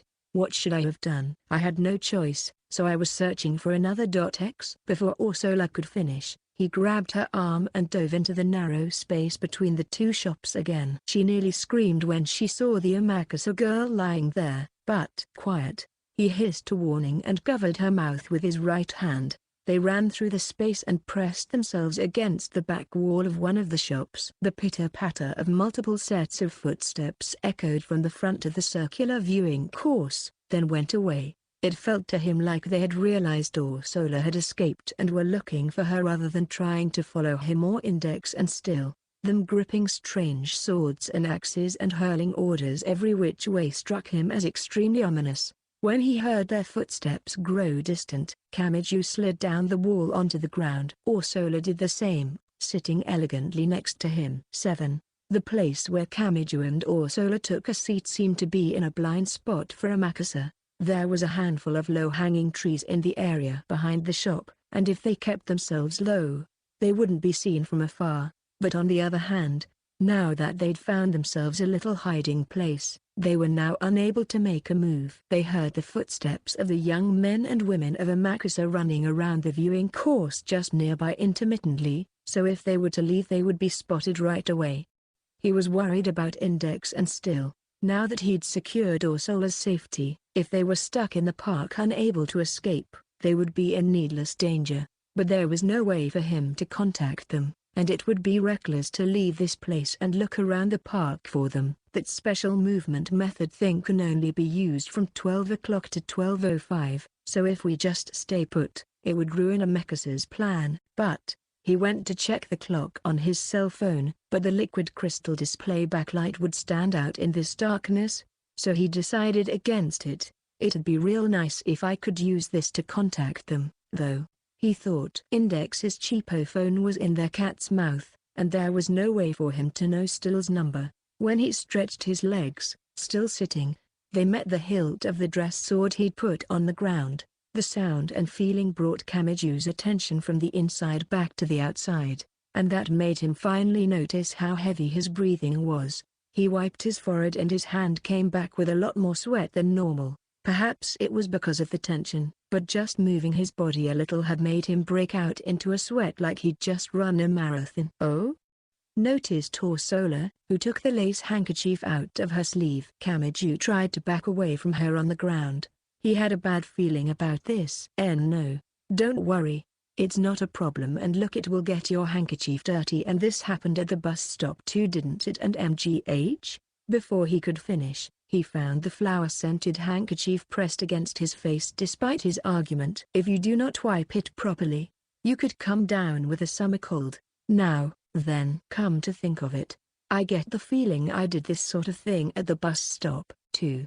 I just said that same thing 8 seconds ago. You know, you're just like an old lady, you never listen to people. And wait, that hurts, please. Could you not stuff it in my mouth? And no, grgh? Kamiju, suffocating a little, desperately tried to repel this handkerchief assault, but he came up empty. Once Ursula had thoroughly deployed her handkerchief, she gave such a brilliant smile that he could almost see the nimbus behind her. "Excuse me, but you were a citizen of Academy City, were you not?" He coughed and groaned. "Well, yeah." "Then forgive me for asking, but what would someone from Academy City be doing in a place like this? It doesn't seem to be unrelated to the Roman Orthodox Church's movements, but I was of the impression there were no churches in Academy City." Her voice sounded mystified. His answer, on the contrary, made it sound unimportant. "Well, it's a little special in my case. I know a couple English Puritans. I just got wrapped up all of a sudden in this, and now they're making me help them with God knows what." Her shoulders twitched. Her action looked like she had heard something she couldn't ignore. Should I not have? You were part of Roman Orthodoxy, right? Do the Roman Orthodox and English Puritans not get along with each other? No, that isn't it at all." She made a slow movement, as if she were thinking about something. "I would like to make certain you are helping now because you were requested to cooperate by the English Puritan Church, yes?" "That's right." Kamiju nodded along, and Ursula stopped for a moment in thought. "Oh? You are sweating a bit, aren't you?" "No, seriously. I'm fine already. So then you are of English Puritan descent, not Roman Orthodox. Ugh. Now we're back on topic. Well, no, it's nothing crazy like that. Oh, and just so you know, I don't have any pull with them. I'm from Academy City, after all. I.C. For some reason, she smiled in relief. Indeed you are. It is obvious that one like you is better off having no connection to our world of the church. That right? Then I guess there's really no point in my holding on to this, he said, looking at the cross still had given to him when they parted ways. He didn't know what kind of power it had, but he'd caught it with his right hand, so it probably didn't do anything anymore. Oh, did you receive that from your English Puritan acquaintance? You can tell crossism may be one religion, but there are various forms and types of the cross, like the Latin cross, the Celtic cross, the Maltese cross, St. Andrew's cross, the pectoral cross, and the papal cross. Huh, I see, but there's no point in my hanging on to this. I'd feel bad holding it as someone, outside the profession. So I'd like to give it to you, if that's okay. He thought he'd said it casually, but Ursula nearly jumped off the ground. Oh, my, is that all right?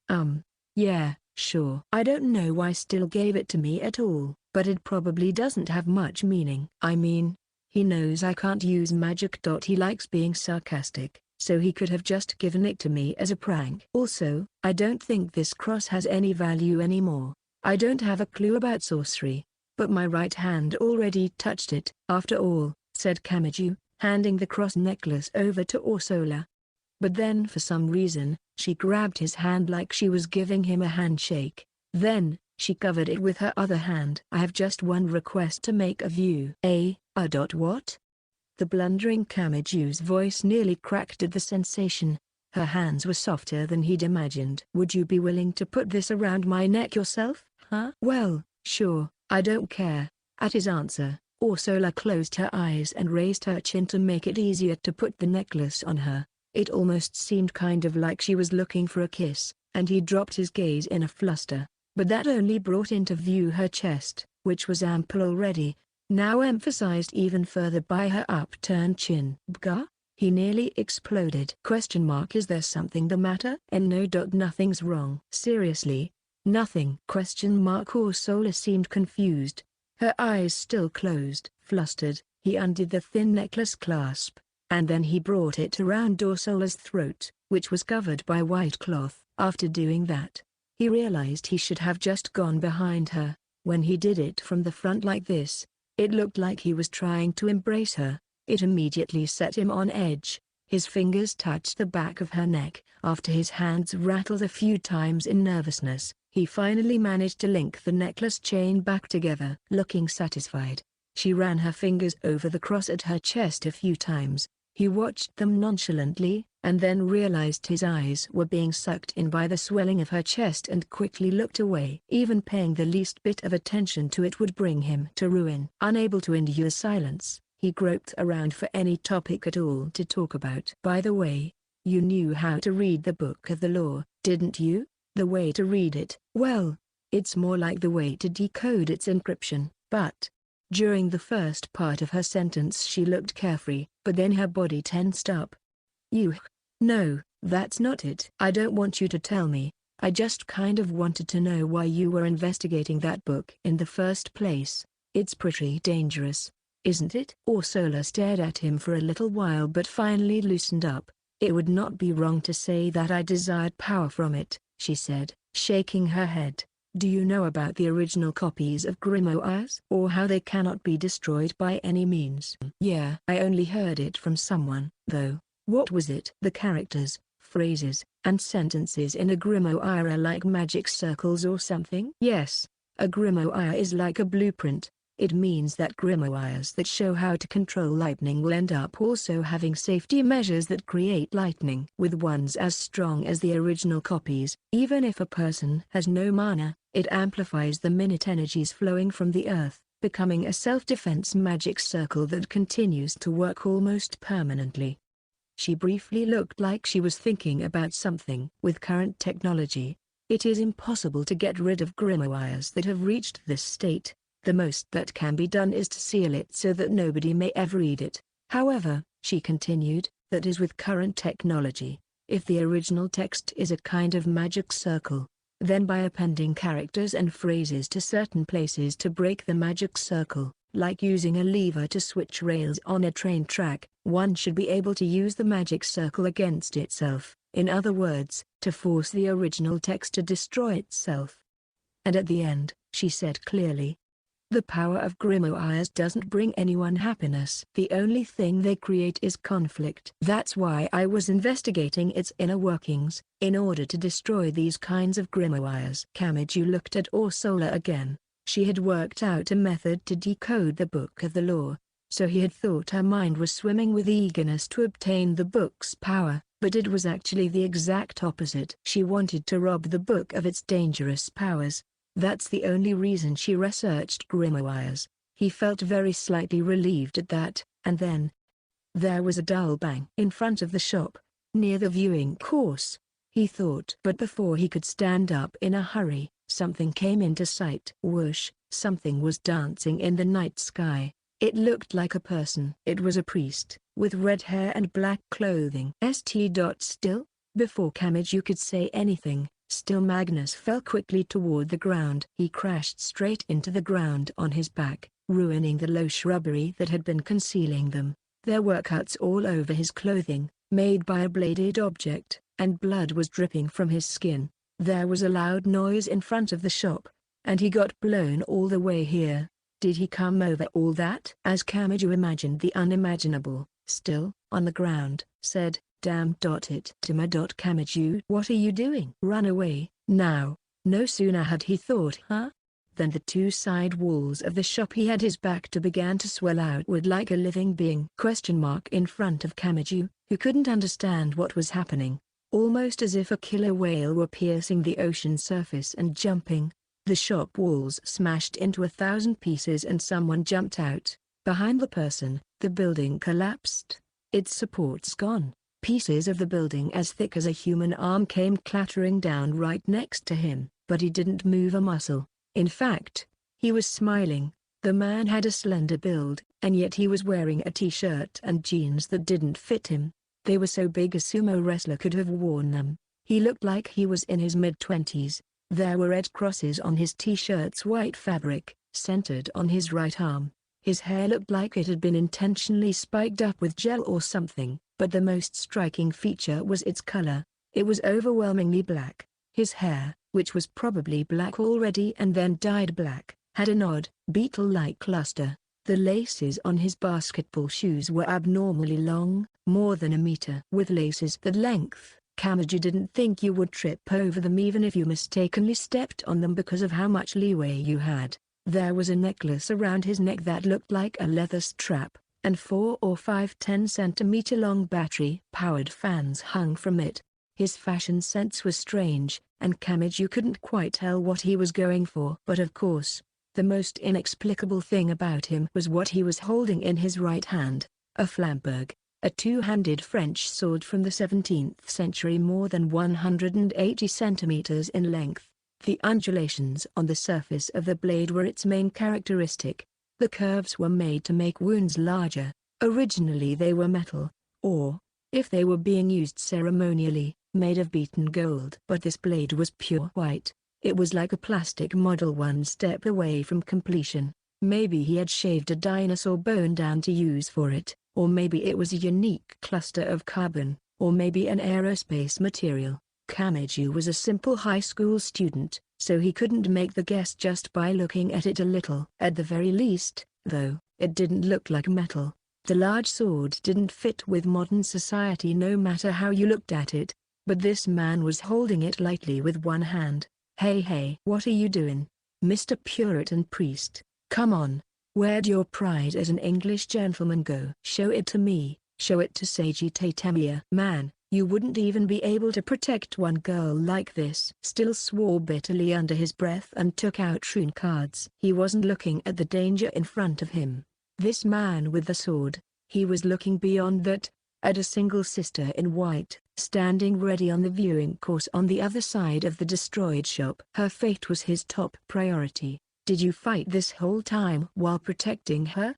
muttered Kamiju absently. Still's sorcery was like a game where you had to secure control points. He could only use powerful magic in places he had his rune cards hung up. For someone like him, this battle was something to be avoided. If he had to fight while moving the whole time, he wouldn't have time for his control point securing game. And if he had to fight in that situation while protecting Index on top of that, he had no choice but to literally use anything, even his body, as a shield. Don't waste time thinking about things you don't need to, said Still in a voice like he was going to spit up blood. All right, we've got Ursula Aquinas secured. As always, I can't tell whether that luck of yours is good or bad. Anyway, now we just need to make an opening and escape. We don't need to defeat that guy. If we can get away, we'll win. Still tried to stand up on his trembling feet, but he didn't seem able to put much strength into them. Sagittate Tamiya watched him merrily for a moment, then switched his gaze to Ursula. And why do we have to butt heads with each other at a time like this? Anyway, I explained this about 1,000,000 times. Ursula Aquinas.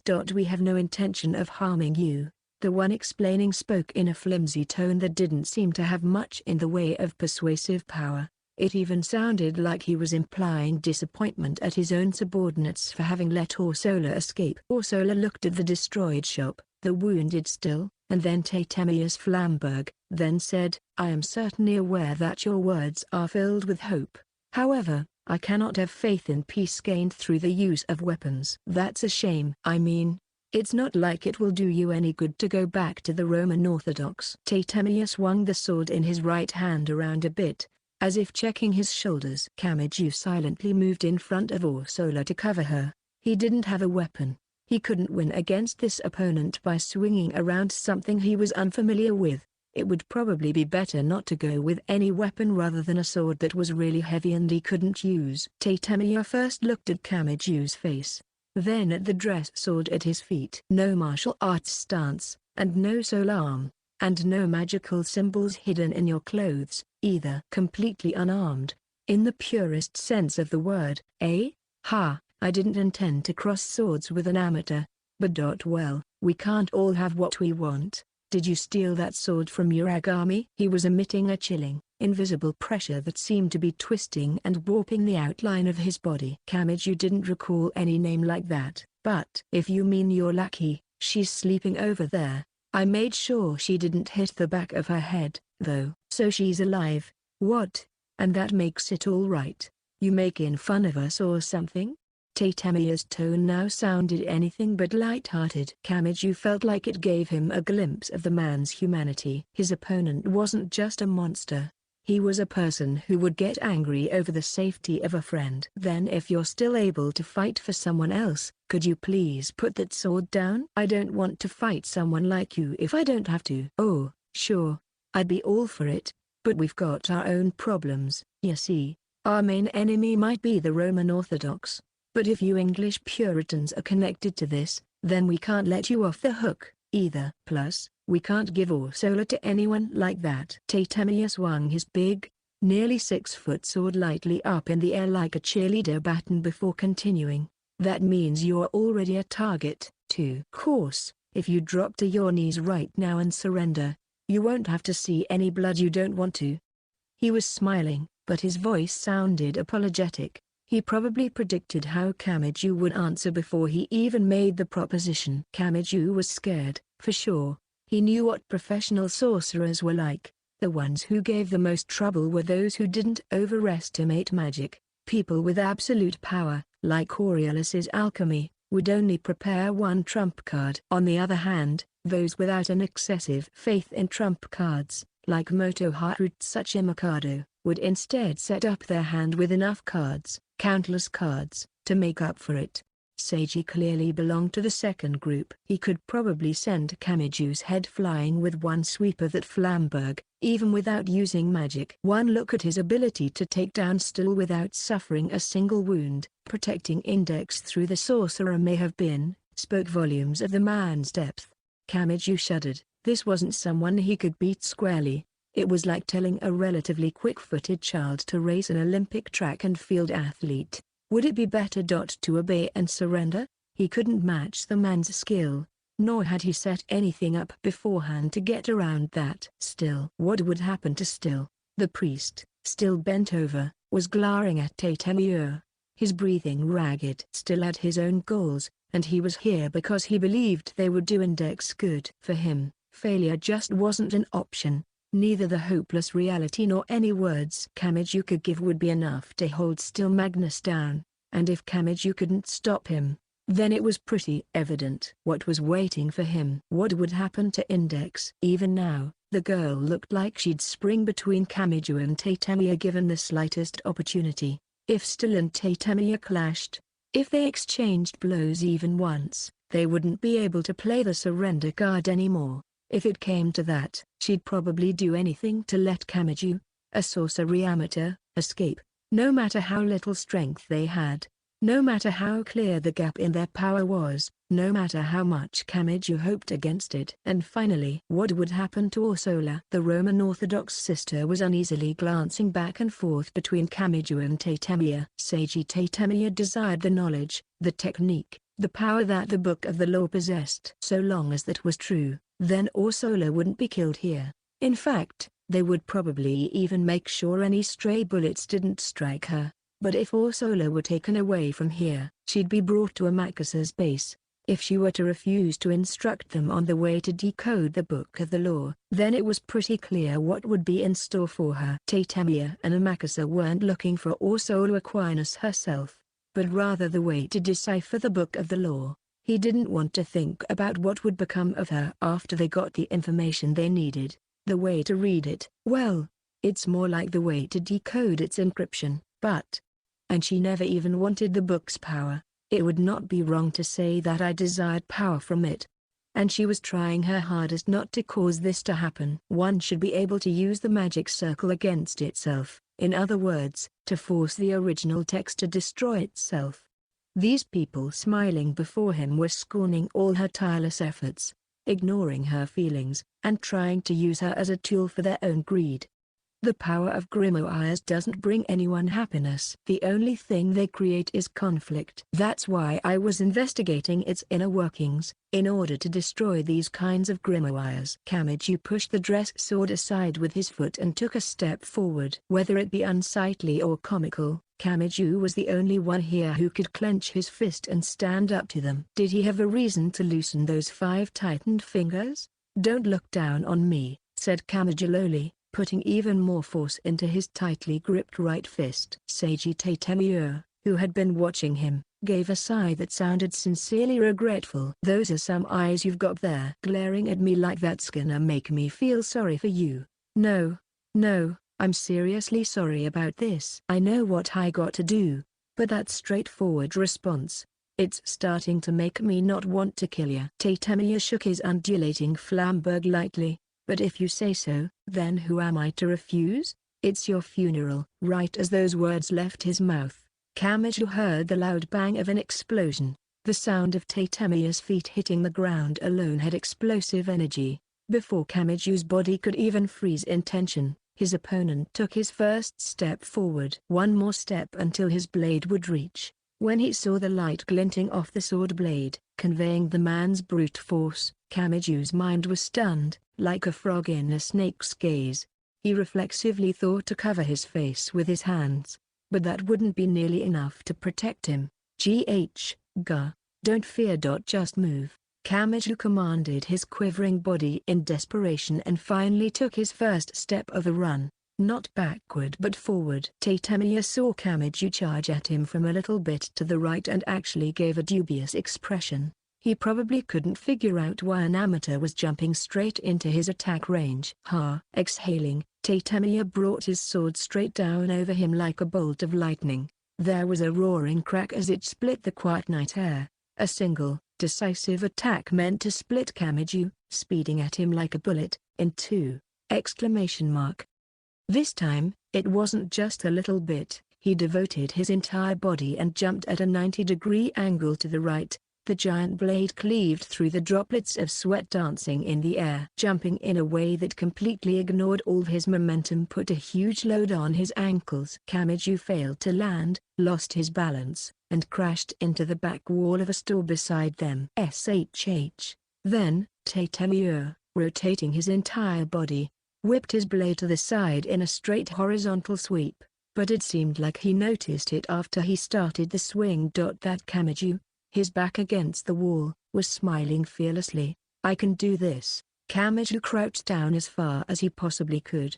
He knew that if he fled to the side when his opponent brought the sword down, he'd normally follow up with a horizontal slash. Bringing the sword up again would have created an additional step. With his body as low as he could get it, he charged Tatemir, his face low enough that he could lick the ground. He didn't need to think about anything but a horizontal slashing attack. Even if Tatemir had tried to unleash a top-to-bottom one, he'd be a beat too late. If he did that, then Kamiju's fist would reach him before he could swing his sword completely. So Seiji Tatemir had gone with a directly horizontal sweep, just as Kamiju had predicted from the beginning. Kamiju let the sword graze right over his head, and though his heart was in the iron grip of terror, "Wadoto!"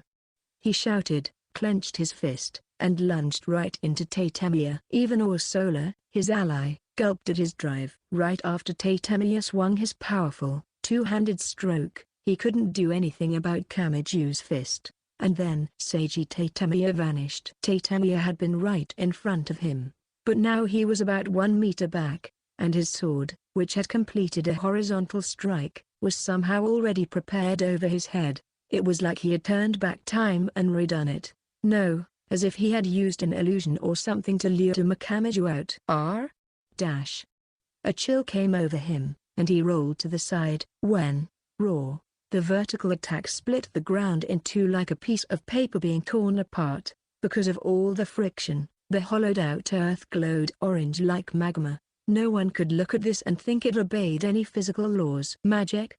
Then he put energy into his right hand. If that sword was a magical article, then he might be able to destroy it by touching it with his right hand. So he went to thrust his fist toward the blade coming at him. "No, don't do it, Tima." He just barely stopped his fist at Index's shout. Defenselessly, he spotted the young girl thoughtlessly running out to him out of the corner of his eye. "No way. You mean it's not magic?" Tatemir's behavior, that downward swing, so fast he couldn't see it, and that powerful attack that had split the ground open, were all of those simply feats of strength? He shuddered. "No, don't." "Index, don't come over here," he shouted. But it didn't sway her. Tatemir's blade severed even the sound as it swung down. Kamiju had figured an attack with his right hand would deal with this and hadn't thought of any alternatives, and he didn't have the time to anymore. His eyes ballooned as he watched the blade closing in on him. "Off, Tmil," asked Pkuatsch, trademark. "An original flame, thy meaning is light, a sword to protect gentle warmth, and to deliver strict justice, to me." At the same time as Still's shout, there was a boom. As a flame sucked in oxygen and exploded, the flame sword he gripped sliced through the dark of night, and Tatemir was forced to divert his attention to it for a moment. Shit. Meanwhile, as Tatemir was facing to the right, Kamiju jumped the other way, barely managing to get out of range. Or at least, he tried to. Tatemir, looking in the wrong direction, slid in the same direction Kamiju was running. His legs weren't moving. It was an unnatural movement, as though he was slipping on ice. Seri. Kamiju's spine froze, and just then, swoosh, the sword whirled around like a tornado, going for a straight horizontal cut. Kamiju immediately ducked to try and avoid it. But wham! Came a heavy impact striking the evading Kamiju's flank. He looked carefully and saw a soccer ball-like object made of clear ice buried in his body. The instant he realized it, the ice ball disappeared strangely, like it was being painted over. Kamiju was sent flying into the ground by the ice attack and began to roll over.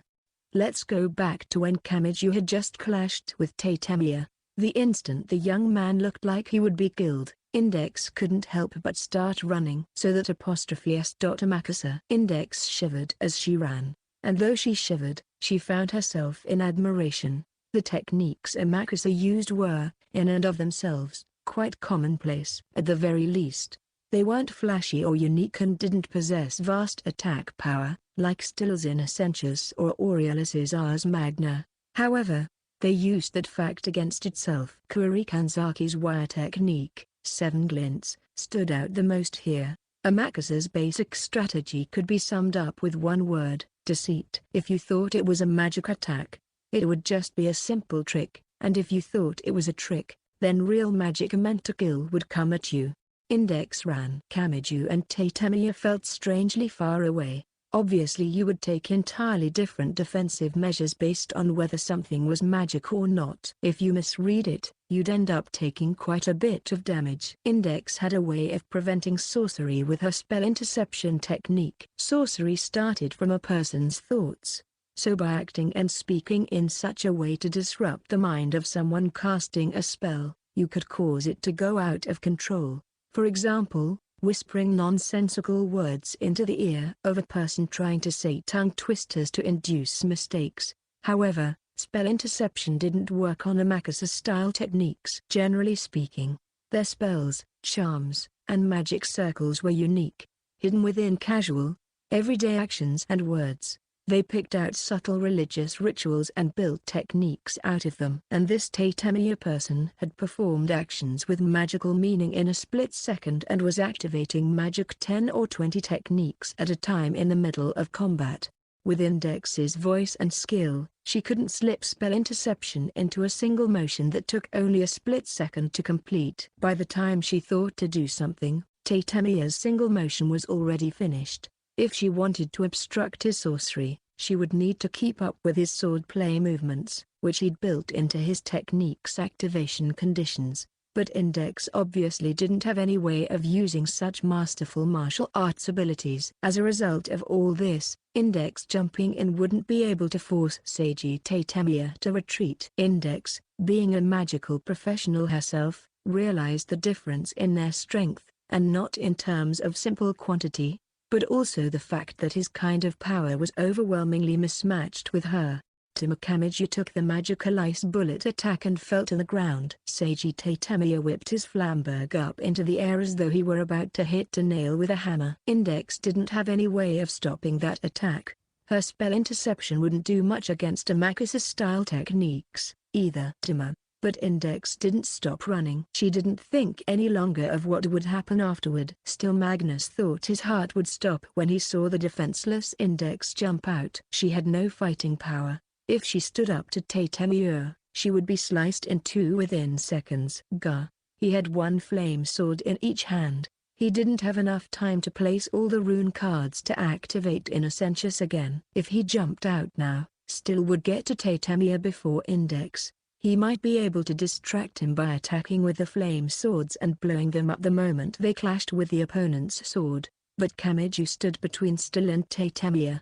If Still pointed his sword at Tatemiya, it would pierce Kamiju's body as well. For just a moment, the flame priest's face warped into a bitter expression. For a few moments, he was conflicted, and when that ended, the light of determination was already in his eyes. I made an oath long ago. Still Magnus desperately worked his bleeding mouth to steady his breathing. Relax, and go to sleep. Even if you forget everything, I won't forget a thing. I will live and die for your sake. In order to protect that which he held most dear, he focused on the young man's back and readied his flame swords. All the air vented from his body, and his consciousness wavered. He looked at Tatemiya, bringing his sword up in front of Kamiju. He frantically restrained himself from passing out and tried to somehow get a handle on the situation. His feet trembled. It would be impossible for him to avoid Tatemiya's next attack. Index had already started running, and in a few seconds, when she ran into Tatemiya, she'd be killed instantly. He glanced behind him, Still had his flame swords up, but Kamiju was a wall in the way of him using them. Kamiju revved his mental engine to full before even a second had passed, so that nobody would be missing, so that nothing would be lost, so that everyone could go home smiling.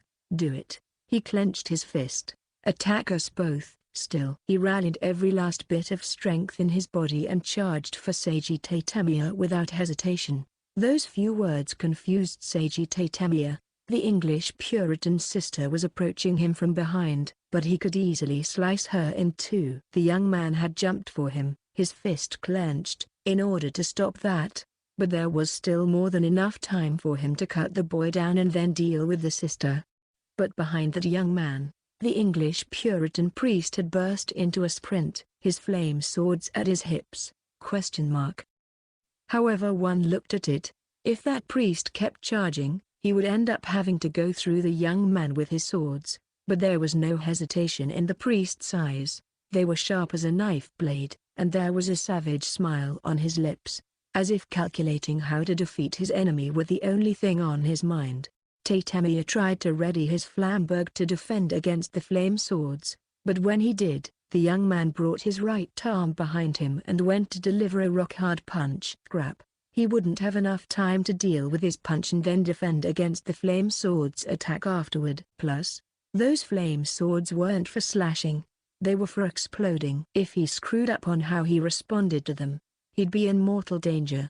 If he didn't prioritize them and inject an anti-fire technique into his flamberg, the sacrificial boy could be engulfed in the explosion. It's just a punch from an amateur, no problem. I've had a basic shock-absorbing technique on me since this battle began. I only need to worry about those flame swords, so I'll compose a technique for them right now. Tatemir brought his sword down into a horizontal stance. The flamberg was flame-aspected, given the origin of its name, a flame-like sword, and his horizontal leveling of it was the code for suppress, giving him the impromptu technique that would suppress flames. Fine, got you, finished. When your careless flames come to hit me, I'll counter them with everything I've got. Seiji Tatemir's tongue came out of his mouth. It wriggled around and licked his lips greedily. The priest charged at the young man's back, as if to assault him. The flame swords in his hands were aiming straight through the boy's body and right at Tatemir's center. I win. Or so he thought. Tatemir tried to use a flame-resistant technique to try and blow back the heat and flames that were supposed to come at him when the flame swords exploded. But contrary to his expectations, nothing happened. The young man's right fist was all the way behind his body, like a Hummer about to drive into him. And the priest's flame swords had stabbed right up to that fist and nearly into it. Bang! With a sound like a balloon popping, the flame swords in the priest's hands scattered into little embers and disappeared. Wah! NNH, Ga. Seiji Tatemir, who had only been considering his counterattack timing after he'd used his flame-resistant technique to defend, didn't understand what had just happened. Boom! Came the ear-splitting roar as the young man's fist plunged right into Seiji Tatemir's face. Ga. Ba. WH. It went through. The shock-absorbing tech. Tatemir's body bent all the way backward. Before he could regain his lost balance, the young man and priest both rammed into his body at full speed. Their pressure and weight made Seiji Tatemir feel like he'd been hit with a battering ram. He flew horizontally through the air and slammed into the ground hard. That's when Tatemir appeared to lose consciousness. The flamberg flew from his hands and came down to the ground with a clatter. Chapter 3, English Puritanism, the _English_Puritan_Church. 1. The battle was over. Kamiju figured it was because Amakusa's command had crumbled all at once. Since they lost their leader, Tatemir. He basically understood because the sounds from afar had abruptly stopped, and the tingling, tense air had cleared. He hadn't been given a thorough explanation, since they hadn't met back up with Agnes and the sisters, but it seemed like victory had visited the Roman Orthodox Church. If that wasn't the case, then it was strange that Amakusa wasn't sending reinforcements to Kamiju's group, since they'd been acting so uncontrollable and crazy. He was a little concerned about the welfare of the Roman Orthodox and Amakusa, but still had reported no deaths on either side, and that the Romans had placed the Amakusa members under arrest. He wondered for a moment where all the man's confidence came from, but it seemed like he was communicating by using his cigarette ember. The way the smoke billowed apparently conveyed his intent, but Kamiju obviously couldn't tell by looking at it. Seiji Tatemir had been seated nearby, and rune cards attached to his limbs, chest, back, and forehead. It was apparently a brutal technique, one that would immediately douse him in flames if he were to move too much. And, since Still had gone to bring Orsola to Agnes and the others, Kamiju, Index, and Tatemir were the only three people here. And Tima, are you okay? Are you hurt?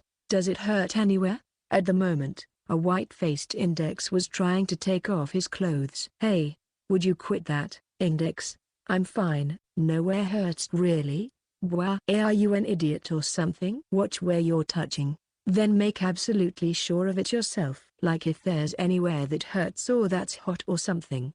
She shouted, nearly crying. Kamiju finally realized how much he'd worried her. But making a direct comment along those lines would be incredibly embarrassing.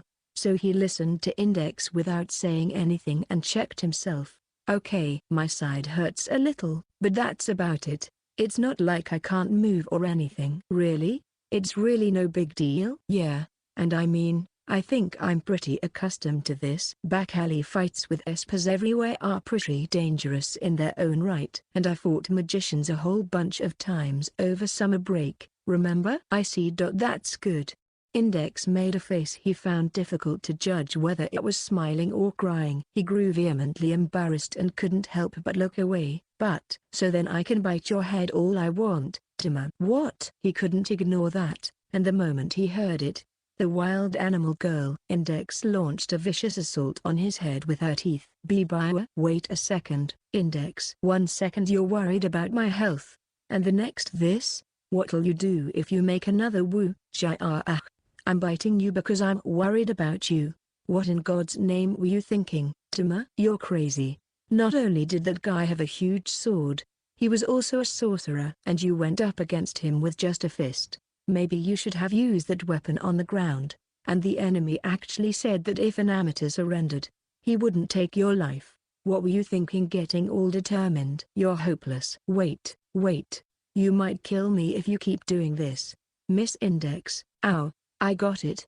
I sincerely apologize on all fronts for my own actions today. So would you please lighten up with the biting? And also, did you actually think this through to the end? Did you even know that a Makusa guy would need time to build a fire-resistant defensive technique? If you messed up on how long he was gonna take for it, you would have gotten cut right in half. No plan or anything. That was actually me going in for a real suicide attack. It's just that still is so considerate. I had no idea about flame-resistant or defenses or... Wait, how?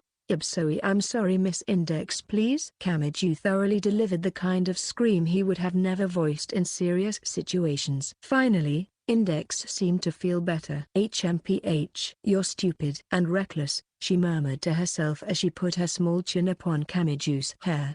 Wah. Index, tired of being angry, probably did it with the same feeling one would when they got bored and put their head on their desk. But Kamiju's heart immediately began beating twice as quickly. Aside from the sensation of a girl's chin on his head, her long, silvery hair was giving off a sweet fragrance that wafted refreshingly to his cheeks.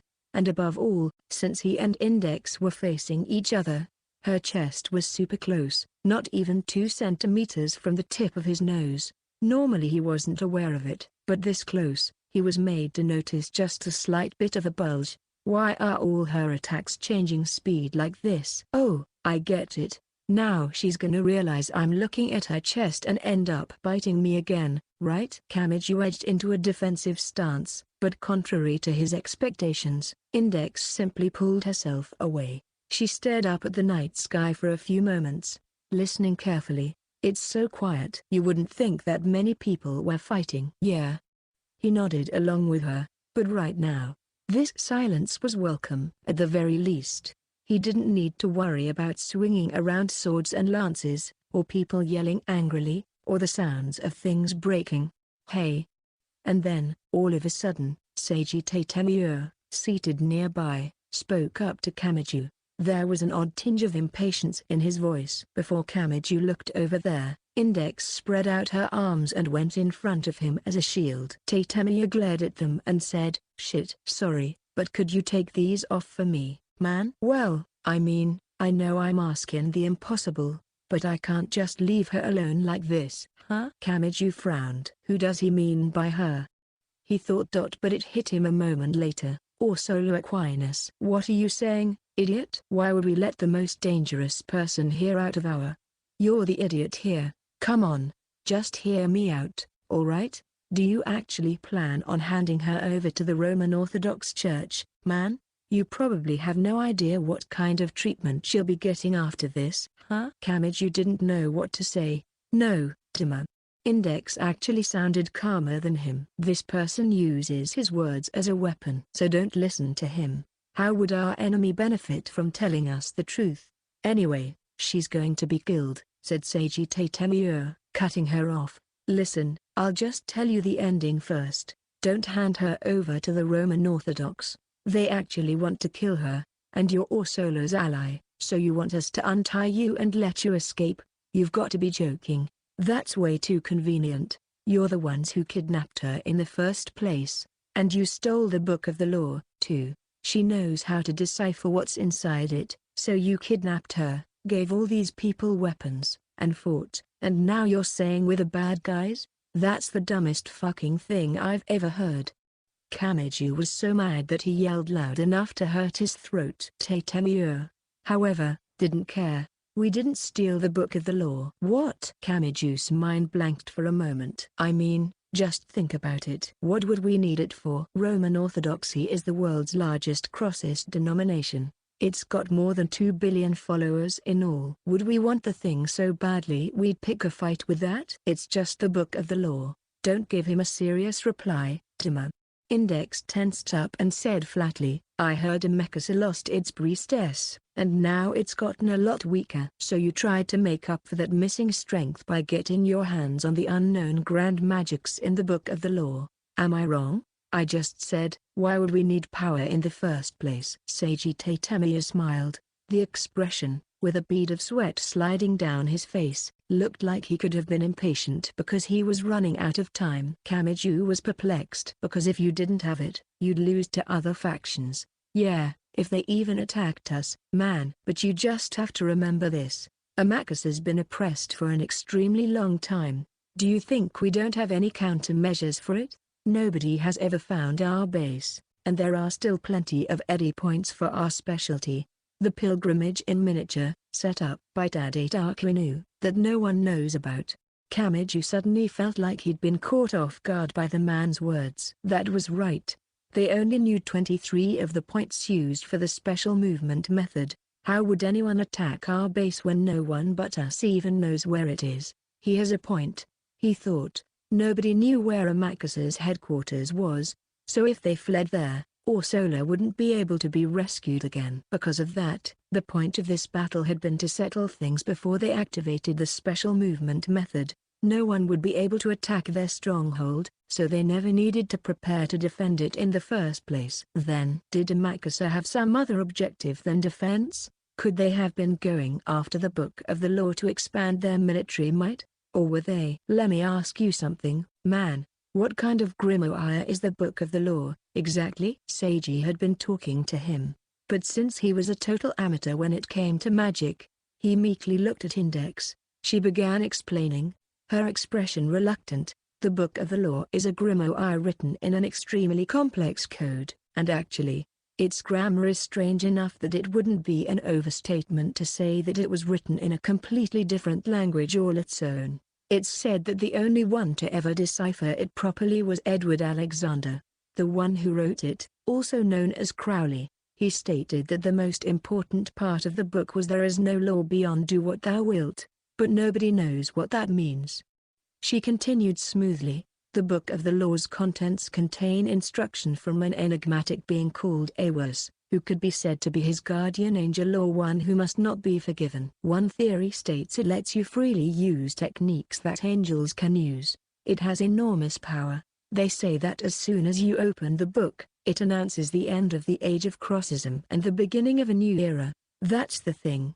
Sagita Temur smiled meaningfully. That's the most important part. The Book of the Law does have enormous power. If it really did allow anyone to use angelic techniques, the era of a crossist-dominated world would be over before the day was up. After all, everyone would be able to use powers stronger than the Pope himself. The entire pyramid structure of the church would come toppling down. But he paused for a moment. But I don't actually think everyone thinks everyone wants this power. Why not? I'm not a sorcerer, so I'm not involved in this. But don't you professional sorcerers want to use stronger magic so you can move up in status? There's the question of why we would need to move up in status in the first place. We don't need that kind of power. In fact, neither should any true disciples of Crossism. But the Roman Orthodox Church manages the Book of the Law because they want its strength, don't they? This mystified Kamiju, but Index seemed to understand what he was getting at, since she made a sour expression. Here's the thing. He smiled quietly and answered the young man's innocent question. Why would Roman Orthodoxy, the biggest Crossist denomination with the most disciples in the world, 2 billion, want to end the era of Crossism? Oh, then it hit him. People who were already satisfied at the current balance wouldn't have any reason to desire change. In fact, that went even more for those who reigned supreme in this day and age. The Roman Orthodox were never looking for a weapon as strong as the Book of the Law. What they need is a weapon to help them gain control of the world, not one that would smash the world to pieces. Kamiju and Index both fell silent. It felt like the darkness of the night had grown many times thicker all of a sudden. So they decided to secretly get rid of the one person who could draw out the book's power. But she realized that, too. She used all the power she had to get to somewhere the Roman Orthodox couldn't reach. In other words, she manipulated her schedule so she could come here to Japan. Ironically enough, the Book of the Law was set to be transported here already. And then she came looking for help from the local Crossist sect, Amakasa. When all's said and done, we were really just helping her make her great escape. Tatemiya heaved a sigh. The book being stolen was a big farce put up by Roman Orthodoxy. There's no way we would steal it. They were probably trying to connect her disappearance with the book. If they came as a set, then everyone would think the kidnapping was so we could get our hands on it. If she had been the only thing to disappear, people might put it down to some other possibility. Like that she defected in order to flee the Roman Orthodox Church, for example. Good and evil, offense and defense, capturing and rescuing. Kamiju witnessed the single moment all of these flipped around. So can you still say that the Roman Orthodox Church is in the right here? Can you say with 100% certainty that returning Solo Aquinas to them was the right move? If you can, then let's hear your proof. If you can't, then stand up and face your own doubts. Who's the real enemy here? Anyone could understand that if they just thought about it calmly. Kamiju took one deep breath at Seiji Tatemiya's angry shout. He closed his eyes. He neatly arranged all the information in his head and started to verify it piece by piece. Think. Whose points are correct, the Romans or Amakasa? Where is the contradiction? I can't. I still don't trust you completely. Why not? Even if everything you say is true, began Kamiju slowly, then why did Ursula run away from you? I first met Ursula walking around by herself near Academy City. Still explained before that the Roman Orthodox Church and Amakasa would have been fighting at the time. I think she probably looked for an opening in the fighting and ran from both parties. But if that's the case, then why? What you're saying could be a lie. And even if it's true, that doesn't mean the enemy of our enemy is our friend. So I'll ask you, why did Solo Aquinas run away from you? If they were truly Solo's allies, then she wouldn't have had any reason to run away. Tatemiya smiled quietly at Kamiju's implicit declaration. It was a very weak smile, like he was tired of life. She was the same. The same? Yeah, the same as you, man. She did come to us asking for help, but at the very end, she wasn't able to trust us completely. She probably thought this about us: they have no reason to help me at the cost of making the largest Crossist denomination, Roman Orthodoxy, their enemy. They must be after the method of deciphering the Book of the Law. Kamiju fell mum. Tatemiya's eyes appeared to both be watching him and gazing at something far in the distance. Man, barking up the wrong tree. That's for sure. Why would we need to get our hands on that book? Then what did you try and save her for? Asked Kamiju carefully. We didn't have a reason, answered Tatemiya without missing a beat, and we never did, either. We've done it this way since the beginning, and our current generation is even more exceptional. Why on earth do you think our priestess, that girl, was ordained our leader at such a young age? She stood before an evil dragon that could swallow mountains whole, just to protect one young girl's dream. She defended a small village from a big military force so that she could hear the one person's dying request. And from behind, we watched her this whole time. It may only have been a little while, but for us, it feels like we've done so forever. Sagittarius spoke as though he were chasing the illusions of bygone days and as if boasting about his own family. That is why we do not mistake our path, and why we do not mistake how we use our strength, and how we've led ourselves along the straight and narrow. Many things are easier said than done, but she would actually do them. Her example taught us that people could become this strong, that people could become this kind, that all of that was within our reach. Quiet dominated the air. Tatemia gritted his teeth to break the silence, and that path she lived her life walking, we destroyed all of it. What? Our deaths, our inexperience, caused the priestess to suffer. She was always the last one standing, and she began to believe it was her fault that everyone around her was falling. That ain't a joke. Our minds and bodies were what caused everything. The fact that we wished to stand together with her on the battlefield, and the fact that we fell in the process, and now we're in this sorry state. The priestess didn't do anything wrong, but we forced her to leave the place she belonged by herself. Tatemia talked as if stabbing his own face with a sword. His voice, wrung from deep in his throat, contained vivid emotion. We stole her home with our inexperience. That's why we need to offer her home to her again. One where nobody gets hurt, one where nobody must grieve, one where everyone fights to put smiles on others' faces, a home where we all stand as one without hesitation to protect someone's happiness. That's why we extended a helping hand to Ursula, because she wanted help. Because we thought our priestess's home should be a world in which people would do that normally. In the end, they weren't actually fighting for advantage or disadvantage, as they assumed from interorganizational deals. They were just fighting because the circumstance dictated it, not because they were looking to gain anything from it. The circumstance in question was too deeply entwined with the history of their group, so they couldn't get Ursula to understand. It had just created a misunderstanding. Was that it? That was only if everything Tatemia was saying were true. Though Kamiju had begun to want to believe his words, but there was still no proof for any of them. Even if he felt like he wanted to trust Tatemia, he couldn't find any evidence that would let him do so absolutely. He gritted his teeth. Who should he believe? Who was telling the lies? Many thoughts spun round and round in his mind, when suddenly, they heard an ear-splitting yell from far away. No, it was nothing so lackluster as a yell, a shriek, a scream, a screech. And if he had to guess, it had come from a woman. But did it really come from a person? Kamiju wasn't even confident enough to say that. The high-pitched whine, like fingernails scratching glass or a chalkboard, physically made people cringe. And yet within the loud reverberation was plenty of raw human emotion. Fear, denial, despair, agony. It was like a mud-soaked sponge being wrung out. He could tell that the repressed sound, unbecoming of a human, was soaked in all too real humanness. Index looked at Kamiju. He didn't look back at her. Sola, I'll ask you one more time. Did you say you were entrusting her to the Roman Orthodox Church, man? I thought she trusted you, not the Roman Orthodox. Those words made Kamiju think back. I would like to make certain, you are helping now because you were requested to cooperate by the English Puritan Church, yes? Why would Ursula Aquinas have been so reluctant to ask him that? That's right. Why did she look so relieved at that short statement? So then you are of English Puritan descent, not Roman Orthodox?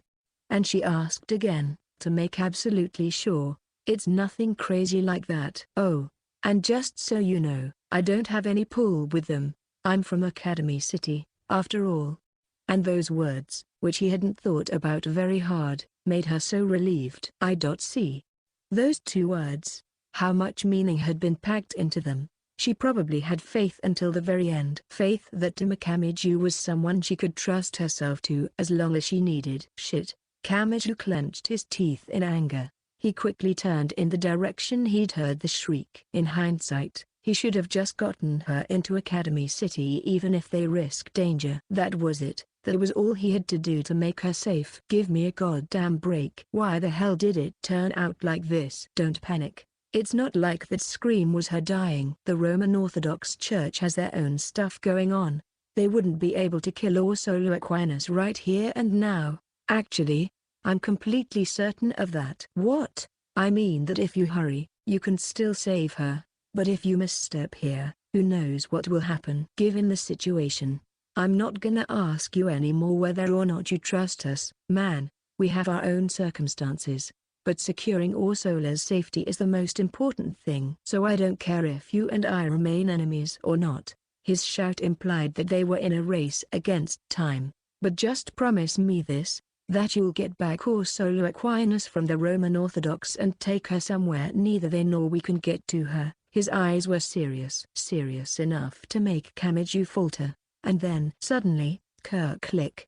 He heard a footstep. He took his eyes from Tatemiya. He turned around to the noise to see two sisters in black approaching, as if parting the darkness in front of them. They must have been from the Roman Orthodox Church. One was tall, and one was short. The taller one was hoisting a wheel, bigger than a small round table, that looked like it came off a carriage. The shorter one had 4 leather pouches hanging from the belt around her waist. Coins or something must have been inside, because they jingled every time she took a step. The pouches were about softball size, so if they were filled with coins, they would have been as heavy as shot puts. The taller sister drew an old leather notebook from her sleeve pocket and flipped through its pages.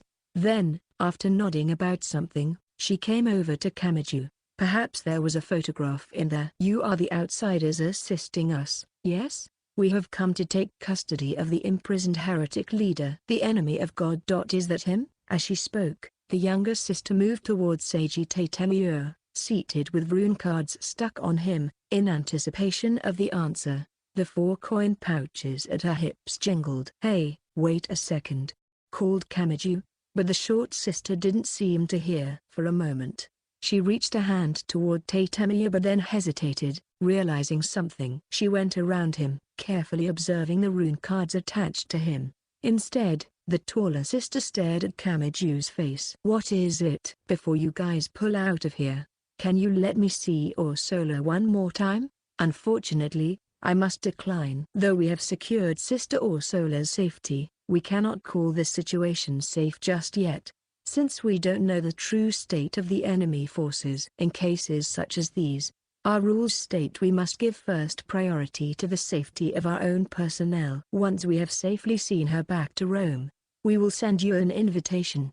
A perfect answer, so perfect that he had to frown. No, I'm not convinced. What was that scream from before? Anyway, wasn't that Ursula's voice? Is that the kind of noise that someone who's made it to safety would make? Anyway, I want to see her again. You don't mind, right? I just want to see her for a bit, say a few words, and that's it. We won't be seeing each other for a while, so I have to at least say goodbye, but our rules state. Geez. Why are you so annoying about rules? Is Agnes over there? I'll just go over and ask her myself. Kamiju grabbed the tall sister's shoulder and brusquely pushed her aside. She relaxed her shoulders, as if amazed at seeing how much of a worrywart he was. Then she took the giant wheel against her back and placed it in front of her like a shield. With a dull noise, Index's face immediately warped with nervousness. Stop, Tama. But before she could finish, boom, the wooden wheel exploded. For an instant, Kamiju didn't know what happened. Like a shotgun, hundreds of sharp fragments came flying, but only toward him. Once his thought process caught up, he covered his face and chest with both hands. A moment later, the countless splinters hit him right in the hands, legs, and gut. By the time he had begun to feel pain, his feet had already left the ground. As the stupid-sounding kaboom hit him, he found himself being blown 5 or 6 meters back. Index's clipped shriek reached his ears. Out of the corner of his eye he could see Tatemiya trying to stand, but he stopped abruptly when a few rune flames singed his hair. He bared his teeth like a chained wild dog. The shorter sister appeared a little shaken up. She looked at the taller sister and asked, Sister Lucia. Well, is this okay? Didn't Sister Agnes tell us to avoid needless contact with our guests? Be quiet, Sister Angeline. Damn, Agnes. This is why we shouldn't have let these heathens slip so close to us. We should have chased them away sooner. We all listened to your optimistic command to leave them be. "And this is what happens," muttered the taller sister to herself as if to calm her own emotions, shooting a glare at the shorter sister to silence her. Her eyes had changed color. It was an abstract change, but that's what Kamiju thought. The taller sister's eyes had heat enough in them to melt butter into a puddle as she looked at Kamiju. He was speechless. Was this the same kind of nun as the ones who had given him bread and soup at the campsite? "If only you weren't so weirdly obsessed with a scream, then we would have had less to do. Damn. Why, this heretic, with his hand on my shoulder, my shoulder, my shoulder." "Sister Angeline, find me the soap."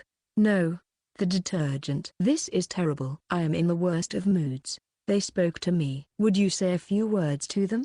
I simply cannot stand it. I need to wear a mudguard apron or something." Blood silently rose to the tall sister's face. Her face wavered to and fro as her mouth produced a monotone voice. "This is all getting more and more complicated. What are we to do?" "Let us say that a Makasa member resisted and killed you both."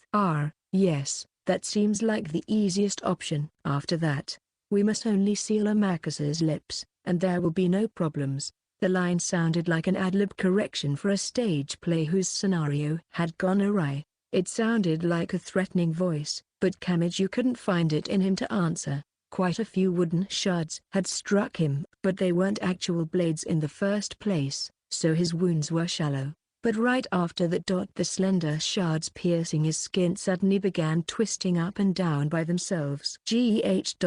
As Kamiju screamed, as though pulling out an axe wedged in a big tree, the fragments began falling out one after another. The blood-splattered fragments returned to the tall sister as if by magnetism, and like a jigsaw puzzle being assembled, they reformed the original carriage wheel. "Timur!" shouted Index, just about to run over to him in a panic. However, at the sight, the tall sister commanded, "Sister Angeline." "Why yes ma'am," stammered the short sister in reply, slicing the belt at her waist and throwing the 4 coin pouches overhead. Right then, flap! With the sound of air hitting a big piece of cloth, 6 sparrow-like wings came out of each of the pouch openings. The wings shone in different colors for each pouch: red, blue, yellow, and green. "Vien una persona dodisi aposli, losiavo basso che rovena rovenan magomenta equelli che racolgono." The short sister raised both hands overhead as if to embrace the night sky, and at that moment, brrmmm. With the speed of a bullet, the green-winged coin pouch grazed across Index and stabbed into the ground at her feet. Bkkbshh, came a small sound as the hard ground began to form cracks like tree roots. "This is..." Index hastily tried to leap backward,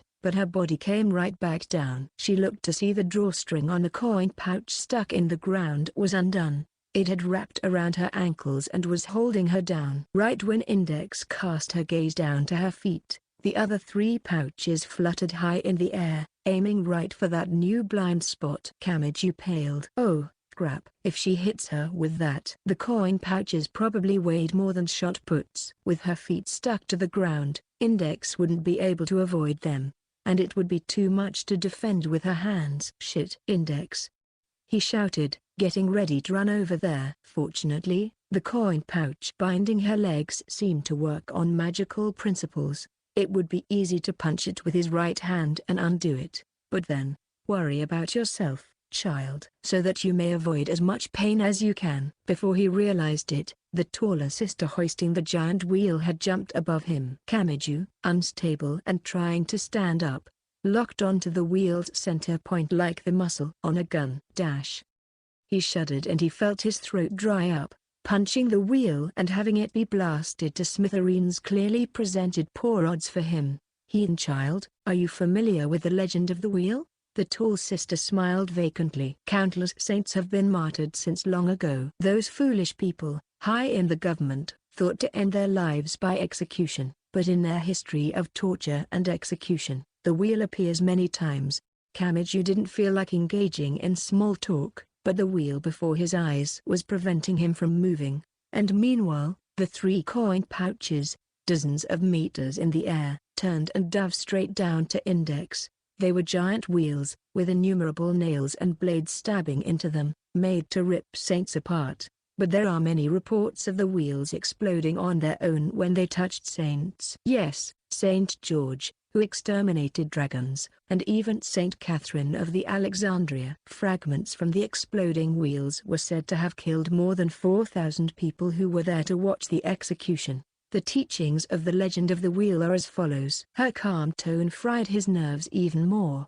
The 3 coin pouches aiming for Index shot like a bullet toward her to smash her head in. The tall sister viewed Kamiju as he began to sweat in nervousness from the other side of the wheel. She smiled, pleased. The sinless will not be punished, and the sinful will receive judgment. Know this, heretic. There is no salvation for you. Sister Ursula, both our comrade and a fool who must die. We must follow procedure for her, but we have no need to hesitate when killing the 2 of you. Shit. Thinking he was going to go save Index, he turned and gave his full attention to the bound girl in white. Before his eyes, the wheel began to crack apart. Time slowed, and Kamiju saw the wheel, split into 6 equal parts at its center like a pizza, begin to expand from within.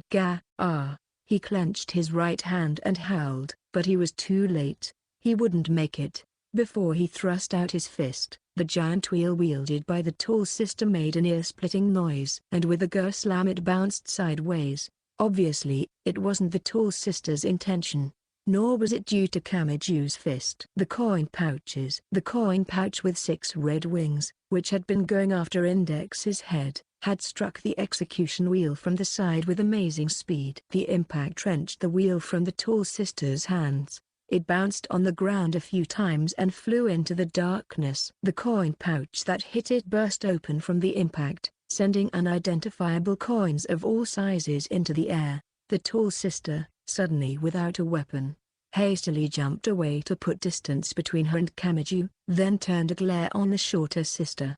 Sister Angeline, have you gone mad? No. It wasn't me.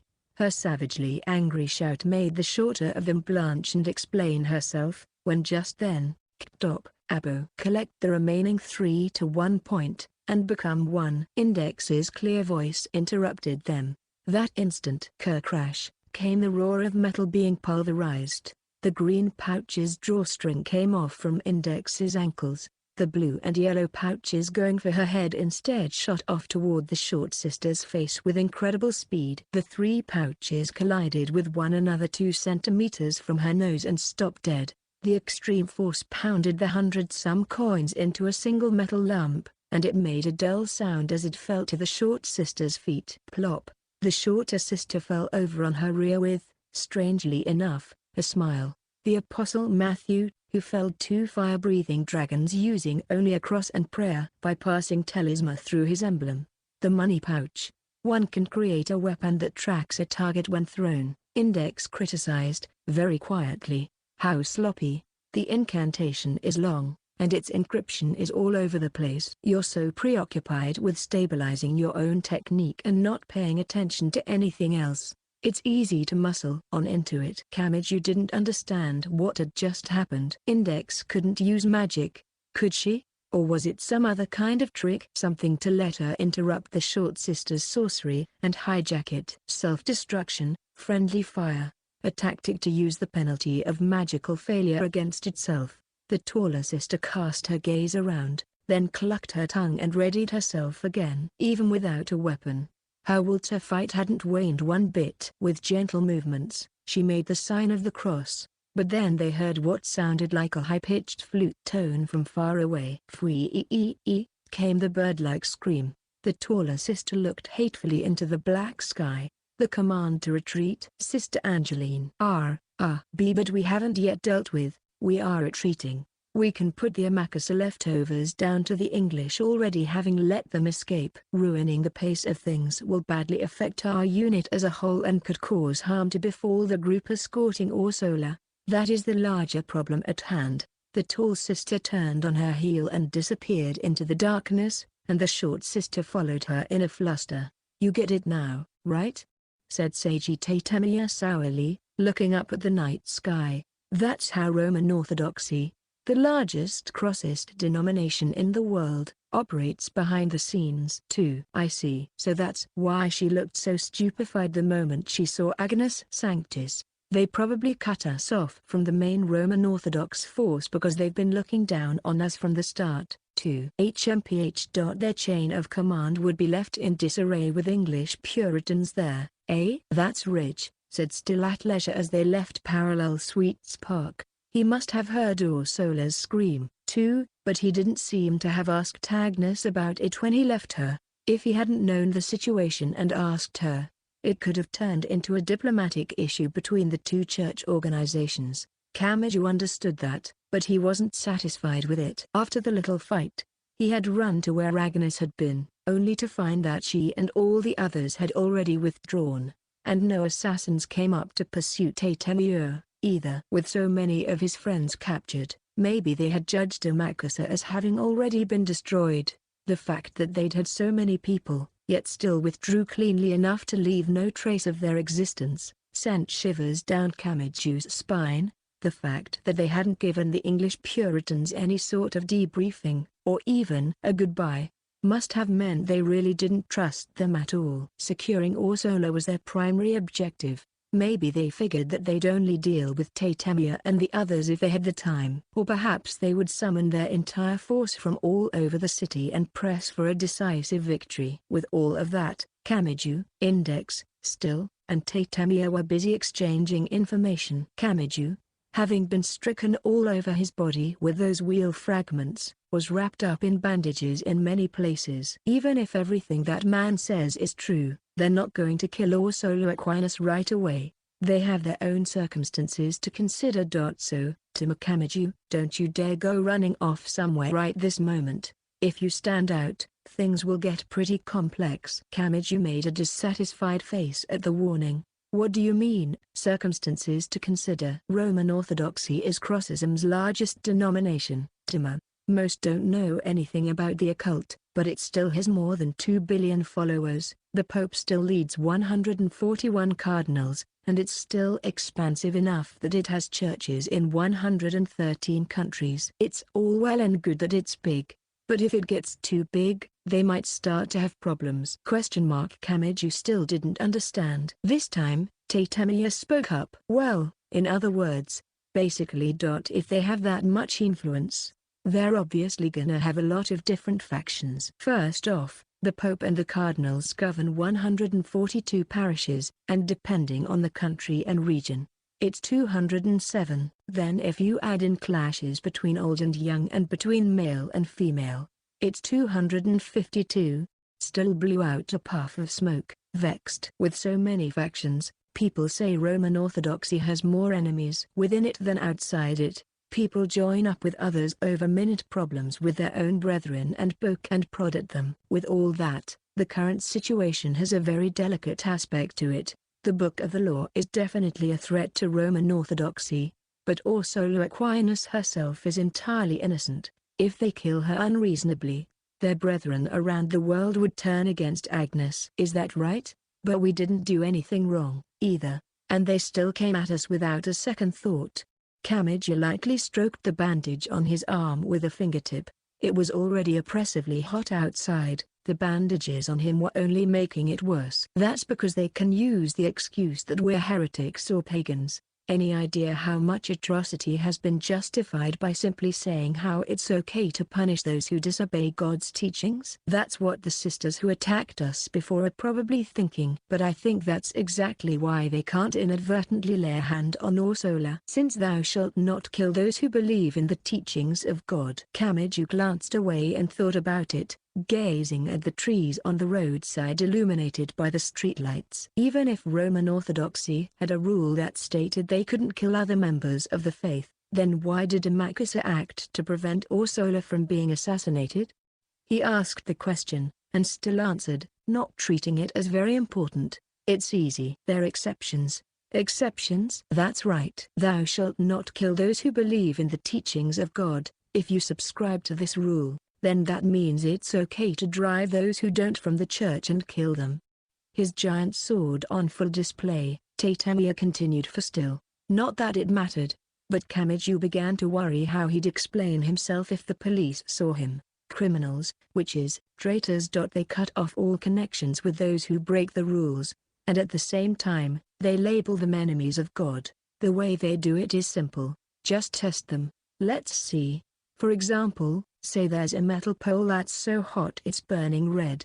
They'll make Ursula hold it. If she were innocent, her Lord would protect her, and she wouldn't be burned.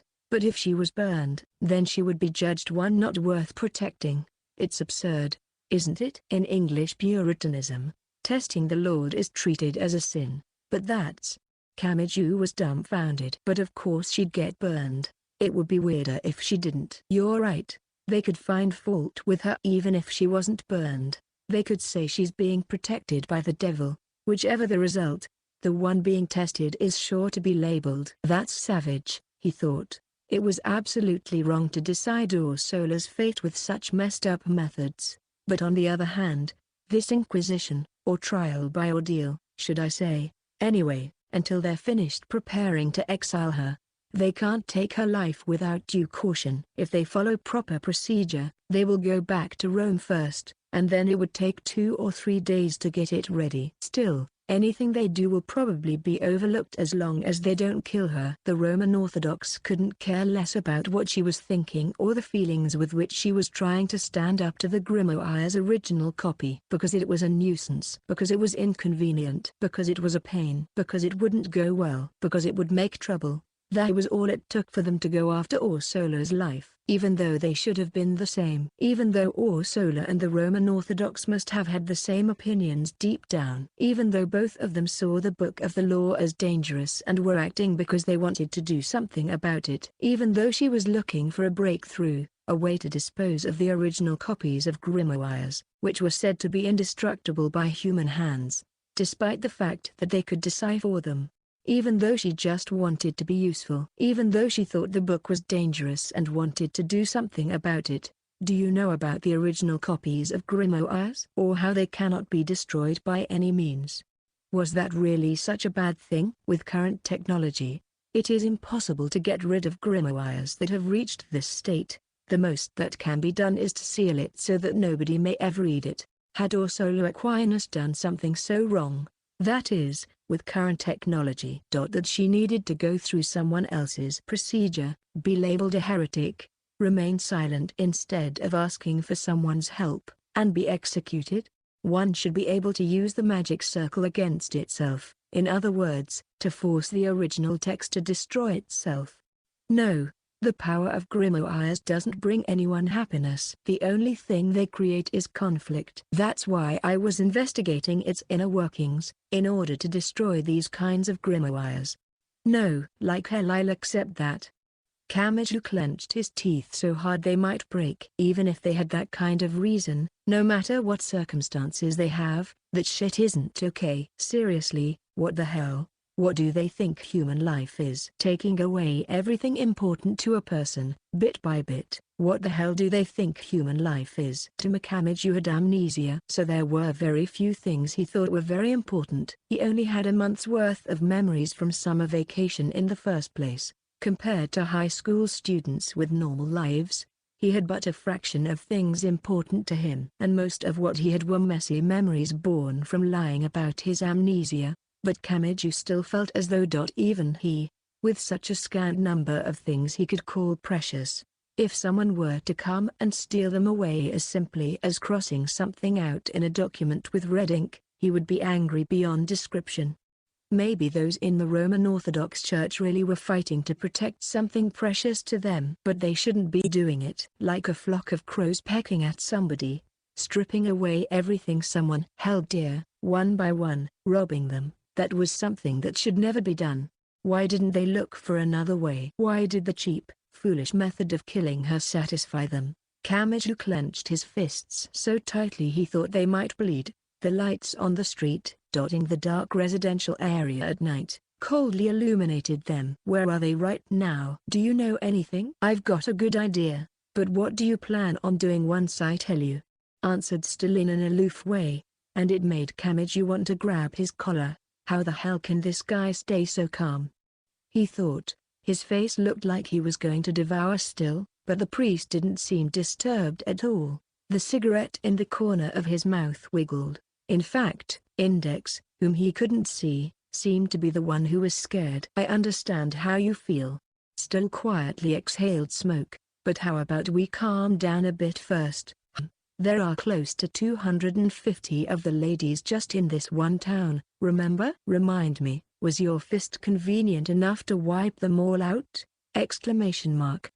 Kamiju gripped his own fists. Yes, he knew that. His skill was only good for fights in back alleys. He could only beat people one-on-one. One-on-two was pretty risky, and one-on-three would end up with him getting beaten to a pulp. And while it may have been a sneak attack, that sister had just overwhelmed him by attacking with that wheel. Bare-handed fights in real life weren't like in the movies. One person couldn't beat dozens of opponents by himself in a fair fight. No matter how strong the person was, there was a strict rule to the effect that you couldn't possibly win given a certain number of people surrounding you.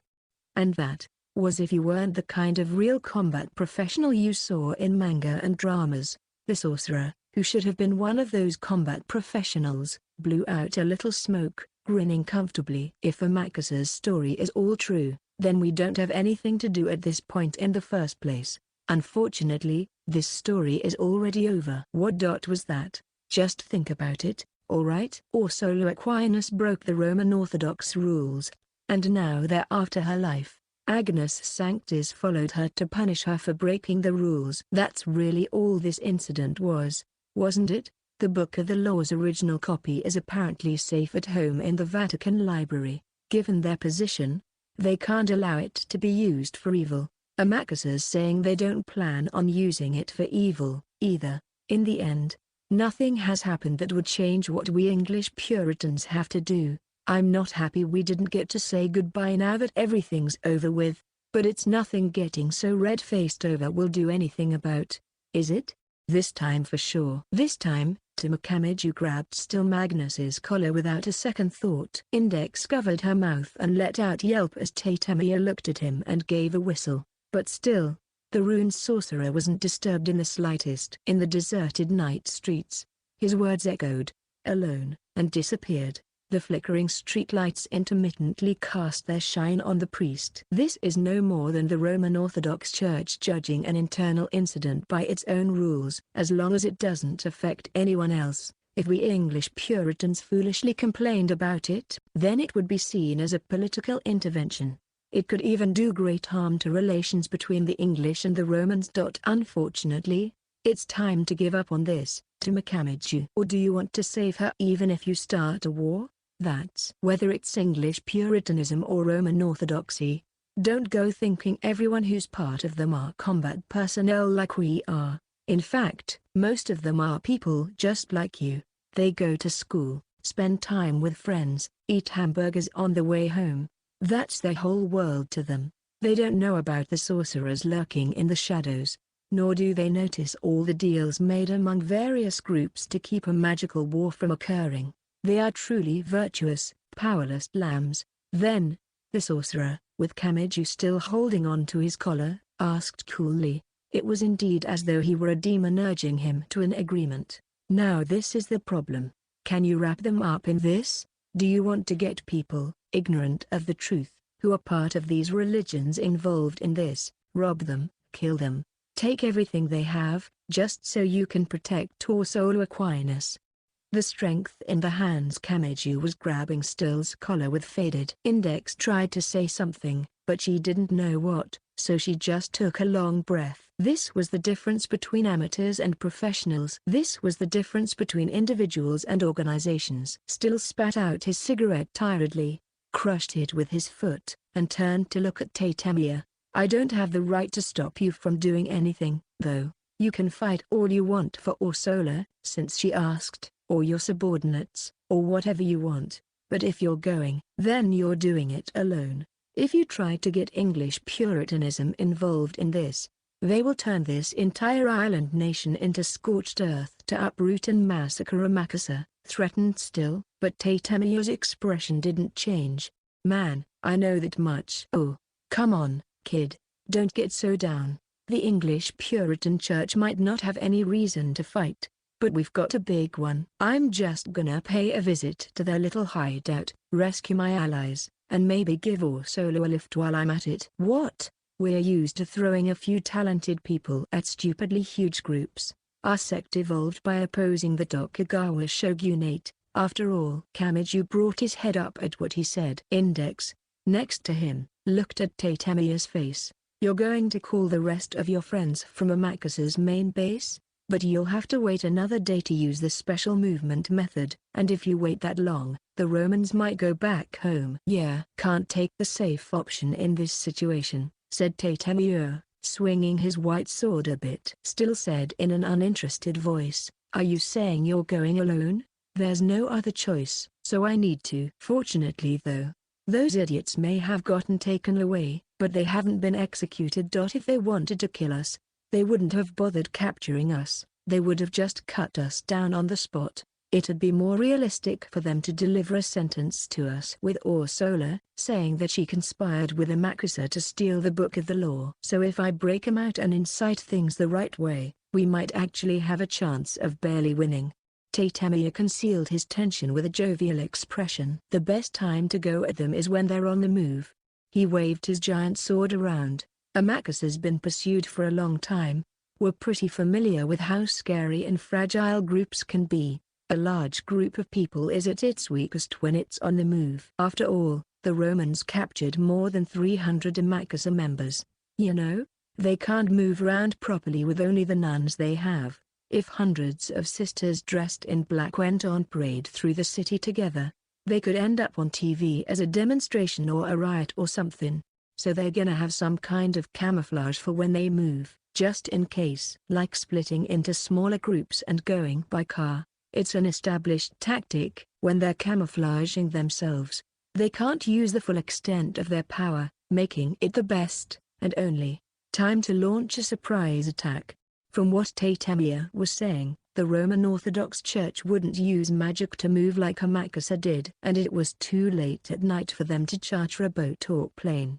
Their exodus would probably wait to begin until morning, when the harbors and airports opened up. Their moving was the greatest opportunity, but that also meant they couldn't do anything until they started moving, too. Still said that in order for the Roman Orthodox Church to erase Ursula, they needed to follow a procedure called an inquisition. But on top of that, it meant that until they killed her, they could do anything they wanted and it would be overlooked. Violence, inflicted by a surrounding group of 250 people, in a way that could be more terrifying than a punishment based on proper rules. After all, it wasn't clearly defined in their laws. There wasn't a clear line between how much was okay and how much wasn't. Could they do anything to her as long as she didn't die? Would they say she was lucky, no matter what they did to her, just because she was breathing? Kamiju's face clouded over, and Tatemiya seemed to suspect his apprehensions might be a bit cruel to tell you to understand. Even we've got things we know we can and can't do. His words were mixed with bitterness. A professional like him could probably imagine things more vividly than an amateur like Kamiju. About how the Romans treated captured enemies. Kamiju punched a nearby telephone pole with all his might.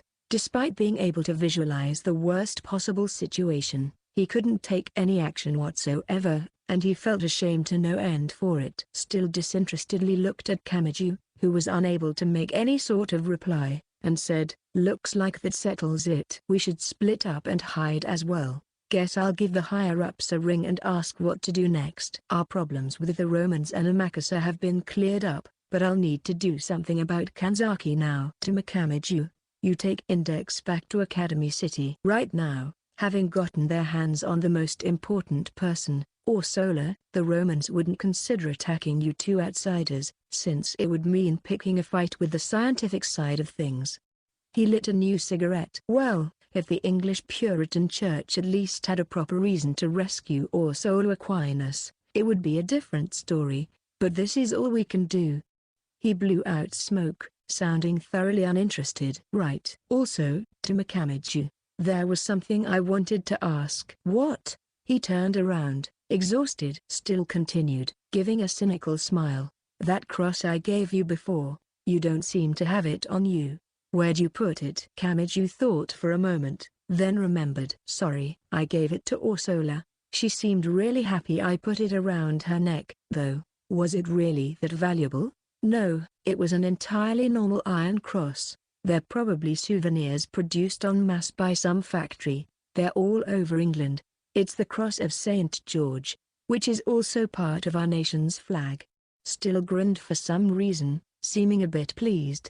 That cross has no value as an ornament or an antique. The thing had value while you were carrying it. But whatever, you don't need it anymore anyway, said Still cryptically, blowing out another puff of smoke.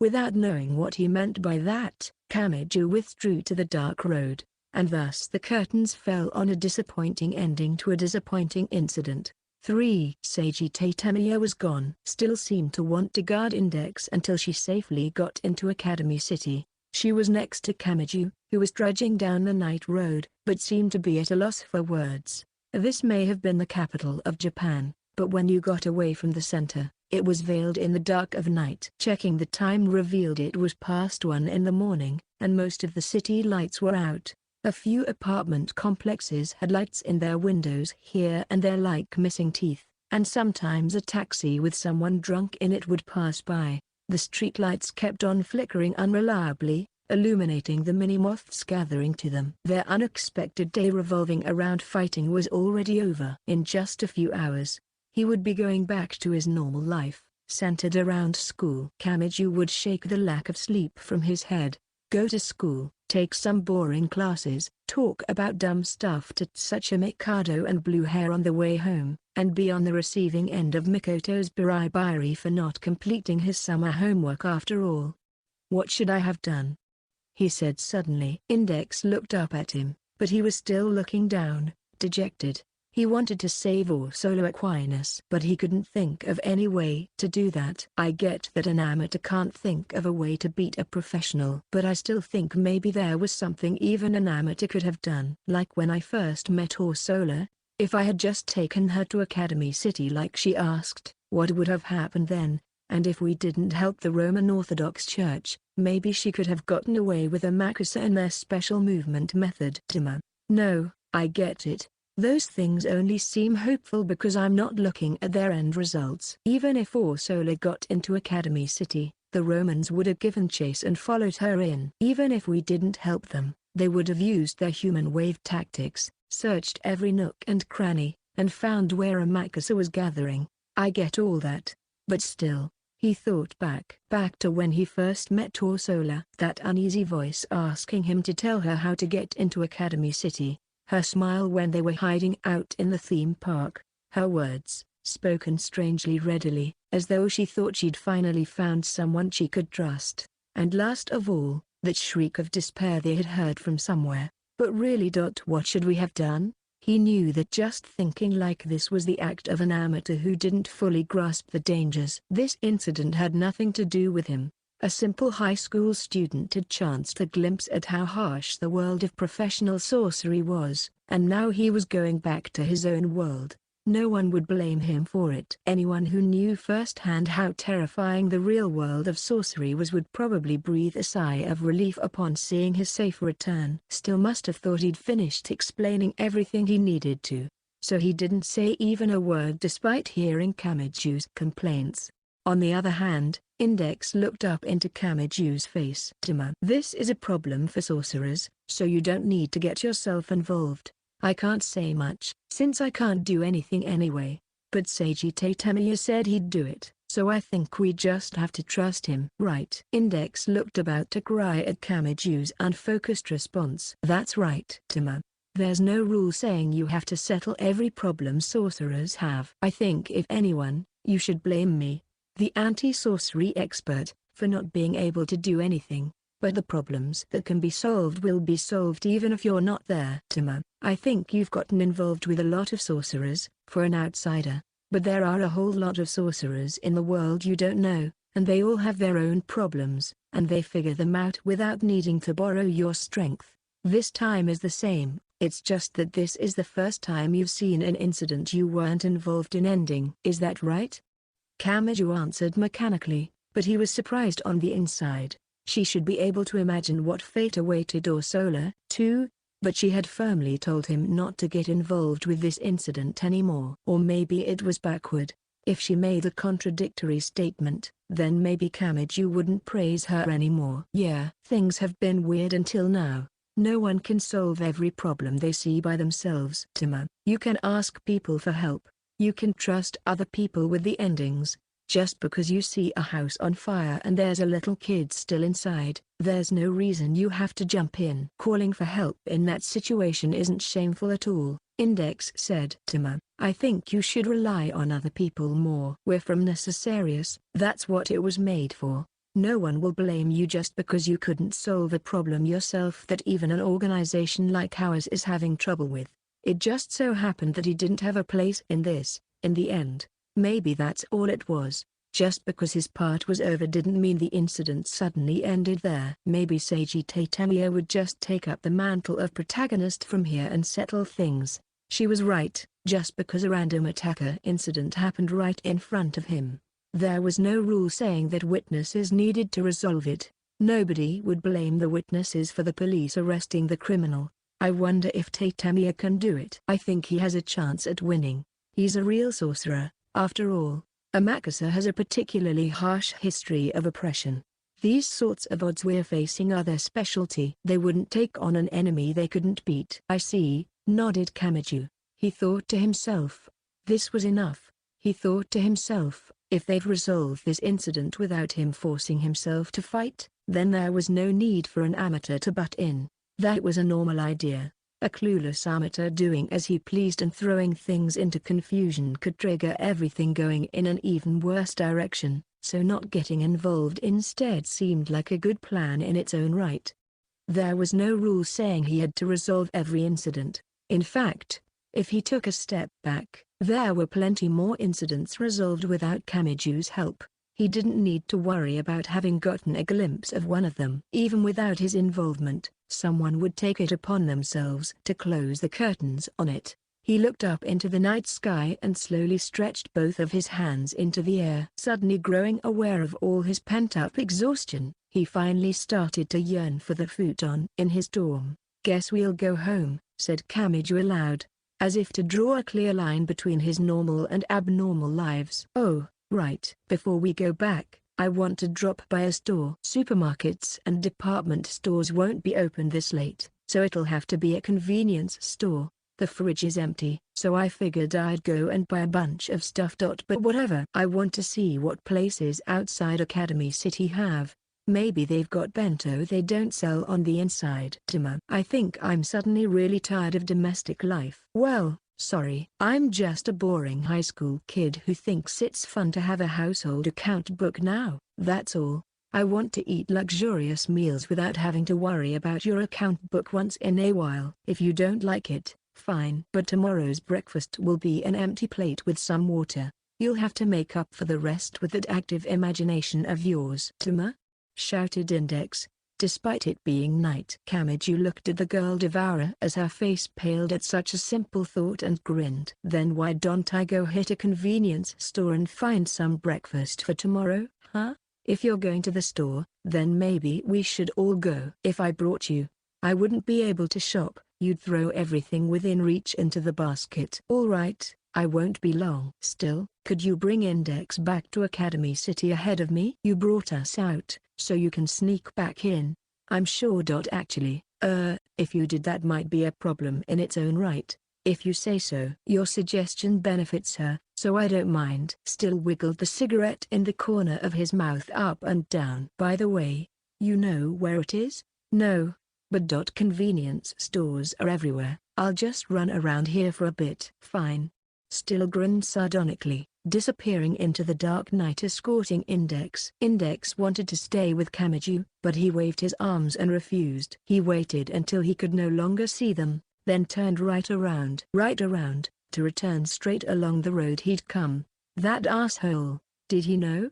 Said Kamiju to himself, annoyed. My wallet's still in the dorm. After all, wouldn't be able to do much in a convenience store. As he walked, he took out his cell phone from his pants pocket. Its white backlight cast a dim light on his face. He pressed a few buttons and, using his GPS service, started searching around on the map. He wasn't, of course, looking for a nearby store. Tamakamichu remembered Agnes Sanctus's words. "It is our privilege to outnumber all. We have comrades in 110 countries around the world. After all, there are many churches even in Japan. In fact, a new house of the Lord is being constructed as we speak, the Church of Orsola. I think it was somewhere around here. Actually, right nearby." I think they were bragging that when it was finished, it would be the largest church in Japan. It was supposedly as big as a baseball stadium. Academy City's GPS was extremely accurate and updated frequently. There were even rumors it was precise enough to be used for military purposes. It displayed the newest buildings, of course, but also every single planned construction. In contrast, that meant that places like the Hakumiza site were quickly erased from the map. Of course, the names of planned buildings weren't listed on GPS maps, all it said was planned site. But he could tell just by looking at the picture. He could only find one planned construction site giant enough to rival a baseball stadium. Yes, she has quite a record, you know. She has spread the teachings of God to 3 heretic nations, earning her the special privilege to have a church built in her name. She was very good at speaking, wasn't she? He quickened his pace as he looked at his cell phone screen. Just as she said, the Church of Orsola, the base of the Roman Orthodox Church, was in this town. Moving around with lots of people was a weakness of group action. If they wanted to lessen the risk at all, making the Church of Orsola, which was right around the corner, into a fortress would be logical. And they'd use magic Kamiju didn't know of, whether the building was under construction or not. The Roman Orthodox members had to be there, including Agnes Sanctus and Orsola Aquinas. Once the church is finished, we'll send you some invitations, but before that, we should settle the issue at hand. Let's pray for a splendid conclusion with a good aftertaste. He recalled Agnes's joke and chuckled. They haven't even finished getting ready for the party or addressing the invitations. But let's go crash it anyway. With his destination clearly in mind, he didn't need to stand around. He began moving even faster, and when he next realized it, he was dashing along the night roads. He didn't have any reason to fight. He didn't have to fight to know that someone else would settle everything by themselves. Just because there was a burning building in front of him with a young child trapped inside didn't mean there was a rule saying Kamiju had to jump in there. That's what Index had said. Asking someone else for help and leaving it to them wasn't a bad thing, she said. But still, if that child in that burning house was waiting this whole time for Kamiju to come save her, then what? The wisest choice, obviously, would be to get in touch with the fire department as soon as possible. But Kamiju didn't want to show his back to that child even by accident. Even if that was the safest and easiest choice for him to make, he didn't want to betray that faith. Did Orsola Aquinas still have faith in Kamiju, despite all the foolish choices he'd made? Did she still trust him like a child would? Fortunately for him, he had no connections with any specific organizations like the English Puritans or Roman Orthodox. He was never anything more than a student and an amateur, so nothing bound him. He couldn't ask for the help of professionals like Index or Still, but there was instead something only an amateur could do. His one misgiving was that he could be seen as a member of the science faction of Academy City, but if things really got dangerous, said organization would probably just expel him, erase him from the register, and treat him as though he had never been a part of it. But Kamiju didn't care about that. In fact, he had to laugh at himself for feeling like he wanted to choose this path. Without a reason to fight, the boy ran through the night. In reality, there wasn't a single reason he had to make himself fight, but he had a reason he wanted to fight, all the same. For, despite it being called the Church of Orsola, you couldn't call the building a church yet. It was about as big as 4 or 5 average school gymnasiums put together. Once it was finished, it would be a genuine cathedral, the likes of which had never been seen before in Japan. And placing it a stone's throw away from Academy City also implied a diversion against the science faction. But right now, the construction site's size was all it had going for it. Inside, it bore nothing but a sense of desolation. The outer walls of the church had just been finished, but there were metal scaffolds and ladders left alone nearby. As for its interior design, nothing had been done yet. It actually looked like a barbaric band of mercenaries had taken over the place. The windows were gaping open, stained glass planned to be fitted into them. In the planned location for the giant pipe organ, too, only an unnatural space lurked. The marble flooring and walls shined, brand new, but on the other hand, on the wall behind the pulpit, there was a big cross standing up casually against the wall, originally planned to be hung on it. But those things couldn't create such an eerie environment on their own. Inside the cathedral, without any man-made lights, lit up only by the faint moonlight shining through the black holes without any glass, hundreds of sisters all wearing black, as if drenched in darkness, stood silently. They formed a ring surrounding something, and that ring was many layers thick. In their hands were obvious weapons like swords and spears, as well as religious ritual instruments such as giant cogwheels and claws. They all sparkled when the faint moonlight struck them. There were no other people there. The captured Amakusa members were on the same site, but in a different location, bound and under guard by about 10 people. The sisters' attention was not directed outside the building. Their eyes were focused on the circular space inside their ring. They heard a punch. They heard a stifled scream. "Come on, don't make things difficult." "Yes? Unfortunately, everyone here is quite busy, myself included. We don't have time to go along with your little games. Just accept the death penalty already. Will ya?" "Hey, are you listening to me?" I asked. "If you're fucking listening to me, answer me." The thud of heavy fabric being kicked, and with it, an otherworldly scream cut through the dark. "Ha, that's a nice scream you got there. Don't you think it's disgraceful? Like you've abandoned your womanhood?" Shit, looks like we'll have to rename this church, won't we?" Naming it after a pig or an ass would be simply laughable. Ursula Aquinas didn't answer. She was on the floor, beaten to a pulp. Her clothing was torn, as though she'd been dragged around while tied to a horse. Its fasteners were broken as well, and large pieces of fabric had been ripped off. Agnes and the others weren't using any special magic to make Ursula suffer. They were simply kicking her in the limbs and the gut, and, given enough blows, it would create intense pain. Violence performed by more than 200 people, even going easy on her, had still driven Ursula to the brink of death. After all, even if each person struck her once, that was 200 strikes. It was the same as water dripping from the roof creating a hole. Ursula's limbs, sprawled out on the floor, showed no sign of any movement. Ursula's leg, sprawled out on the floor and unmoving. Agnes stepped on it casually, her thick soles applied pressure like a vice. She yelped. "I mean, it's not like I don't understand why you'd run away. I know your fate, and you might be happier dying here. Inquisitions, attended by all the cardinals. Do you know what they're like? Ah ha ha. They might try to be way serious, but they're monsters." With that, it still can't match where it came from. England. If you want my opinion, ours are like playing pretend compared to theirs, you know. Ha, ha ha. That old man still can't stop playing house. What a wonderful fate you have, to be pulled along by them and die, isn't it? Because of the intense, grinding pain in her leg, Ursula couldn't manage a proper answer. She also felt like if she opened her mouth carelessly, she would bite her own tongue. Why did things come to this? Thought Ursula hazily. The Book of the Law's original copy was a hindrance and an evil to all. Everyone wanted to burn it. It led all who acquired it to a ruinous end. It was literally il libro di un modo pericoloso. But human hands could not dispose of the original. They could only take temporary measures, locking it tight with a seal. Ursula Aquinas wanted to do something about that.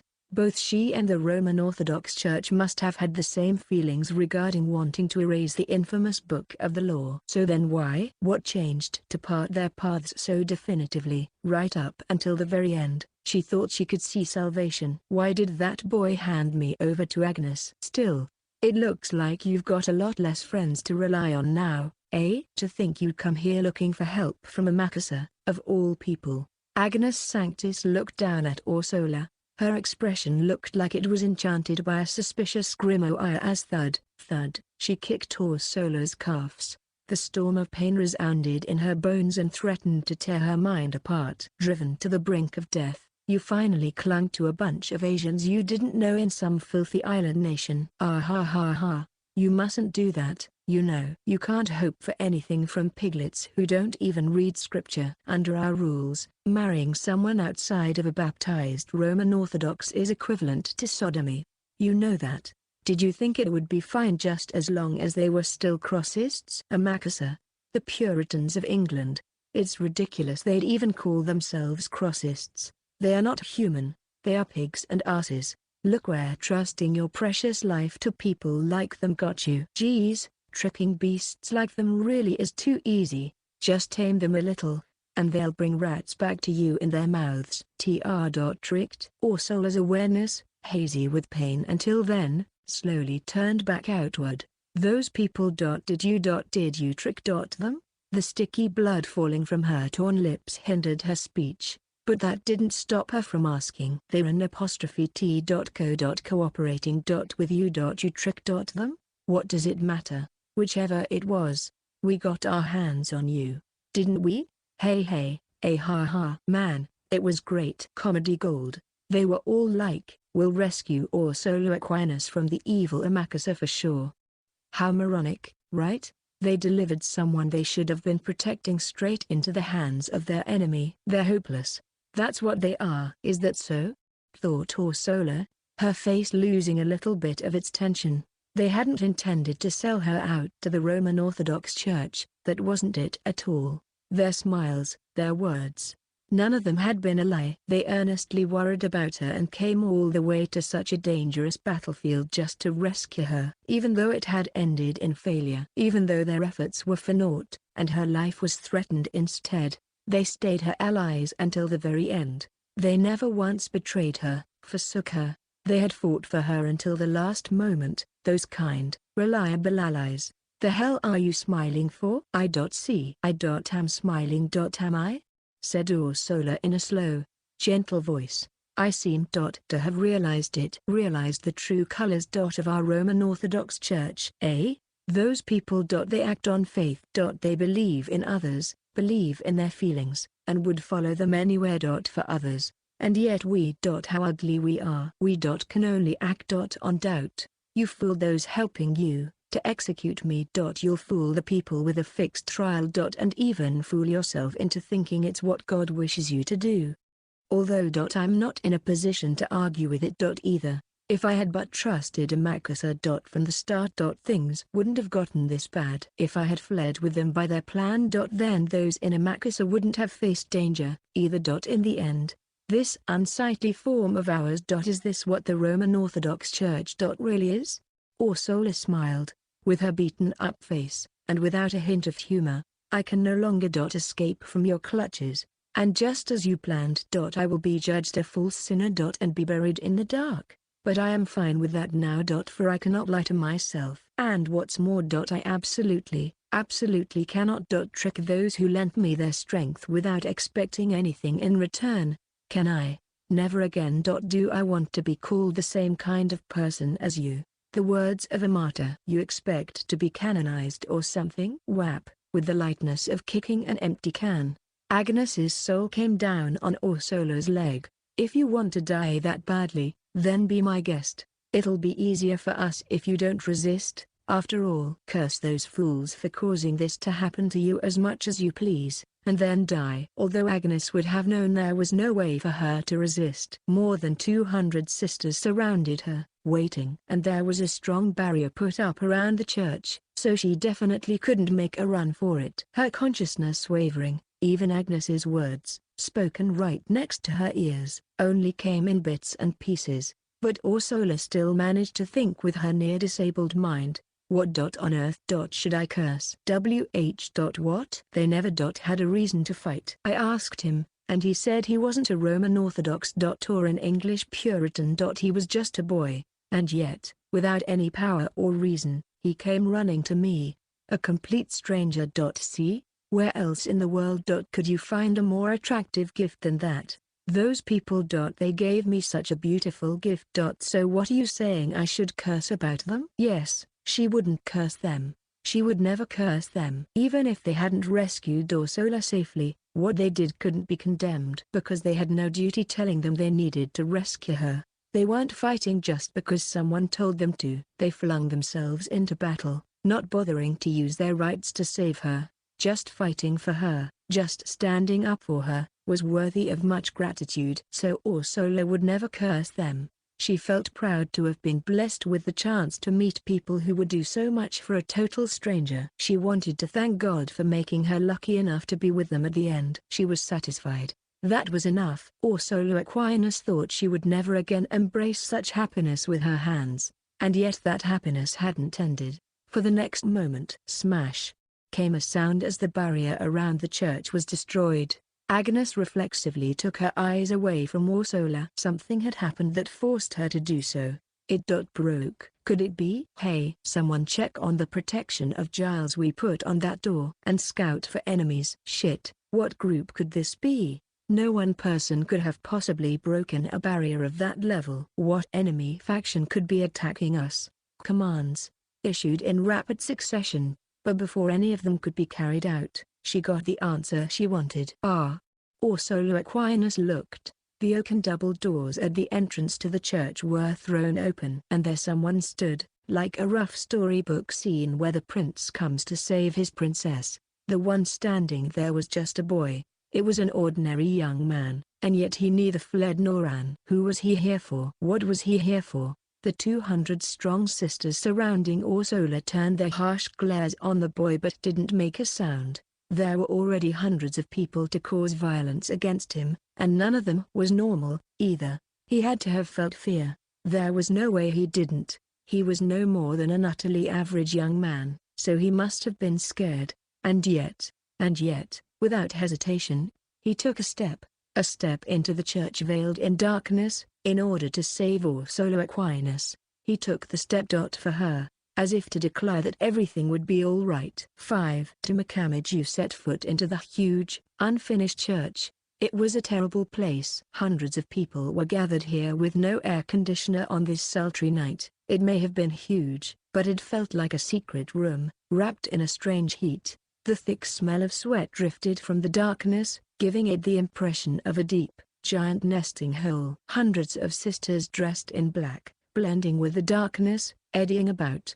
He saw one girl on the floor in the middle of them, and his eyes narrowed without a sound. Then he heard a derisive laugh that seemed to know what he was feeling. He looked toward its source to see Agnes Sanctis for what seemed like the first time. You know, I did think it was quite strange. She giggled and broke into a smile. Why did some total amateur like you, not even a sorcerer, get brought out to the battlefield as a guest?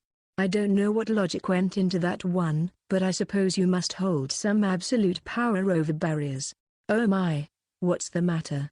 Did you lose something? Did you want reward? Oh, well, if you're still attached to that thing over there, I can strip her bare for you if you want. Her voice was tinged with irritation and enthusiasm. It was a joy not unlike having drunk bad alcohol. Just one question. You're not gonna lie anymore, are you? Lie about what? Can't you tell what's happening here? Who is the greater, and who is the lesser? You can't possibly be stupid enough to think you can stand on the same stage as me, do you?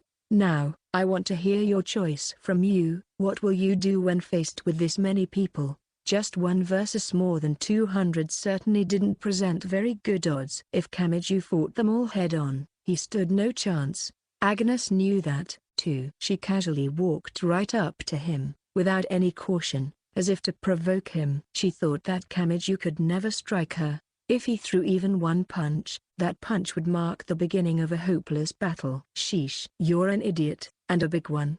At that, I thought the English Puritans made the wise choice and ran home, but what about you? Well, whatever. You can't do anything by yourself. So if you want to run away, I'll let you do so. See? I'm giving you one last chance. You know exactly what you need to do, don't you? Camiju smiled feebly at Agnes Sanctus's relaxed words. My last chance.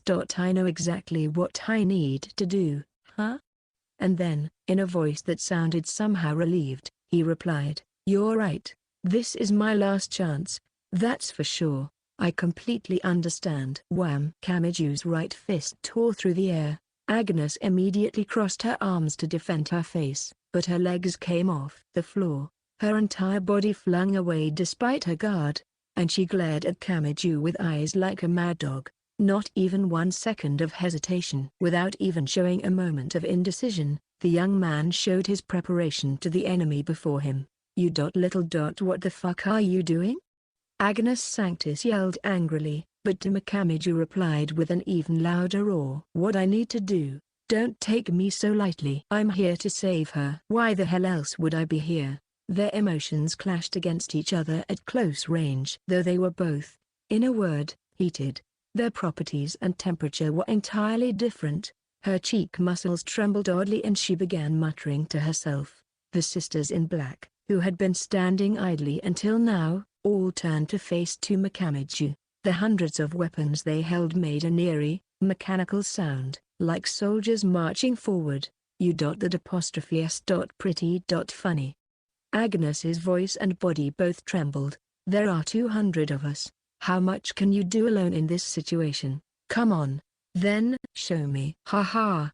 With the number difference, I think you'll be mincemeat in less than a minute. Though, the sisters in black all readied their weapons at her assertion. Meanwhile, Camaju had no weapons, only his own tightly clenched fist. Just before the two sides clashed. Suddenly, they heard a voice. Give me a break.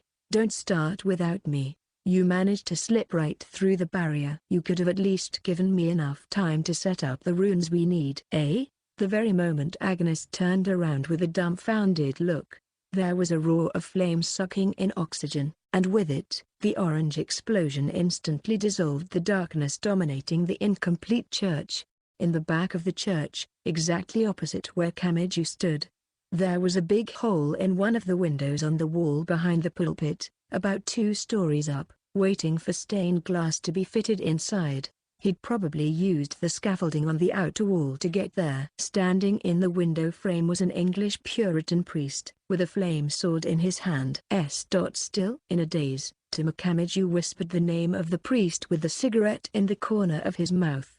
We sorcerers were all ready to finish things up, so we'd planned to have the amateur retire. All those fake explanations and fake persuasions, for nothing. Agnes spoke before Camaju could. English. Puritans. Absurd. This is solely a Roman Orthodox issue. If you interfere, they'll see it as meddling in our internal affairs. Don't you know that? Yeah. Well. Unfortunately, that doesn't apply here. Still blew out some smoke. Annoyed. Take a look at Ursula Aquinas's chest. See that English Puritan cross hanging on her neck? Yeah, the very same cross our amateur accidentally gave her.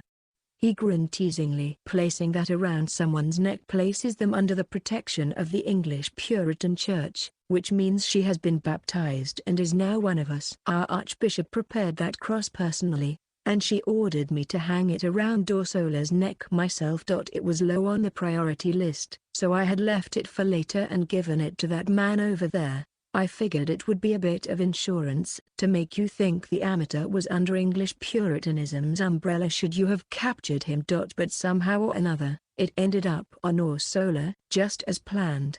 That means Ursula Aquinas is not a member of the Roman Orthodox Church, but one of the Puritans of England. I get it. So that's why. Camaju absently thought back. When he casually said he'd give her the cross, Ursula seemed extremely happy. So this is what it really meant. Agnes's face grew bright red. After moving her mouth up and down a few times, she said, "Why you think such sophistry will work? No, I don't. It's not as though it was performed according to English Puritan ceremony, by an English Puritan priest, in an English Puritan church."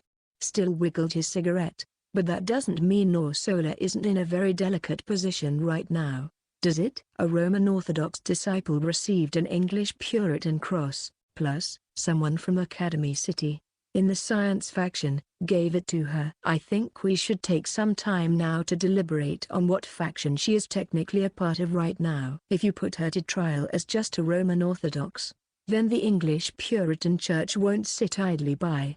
Still jumped from the window and quietly landed in front of the pulpit. He pointed the tip of his flame sword at the distant Agnes's face. And above all, you were nice enough to point your blades at her. Still bared his teeth.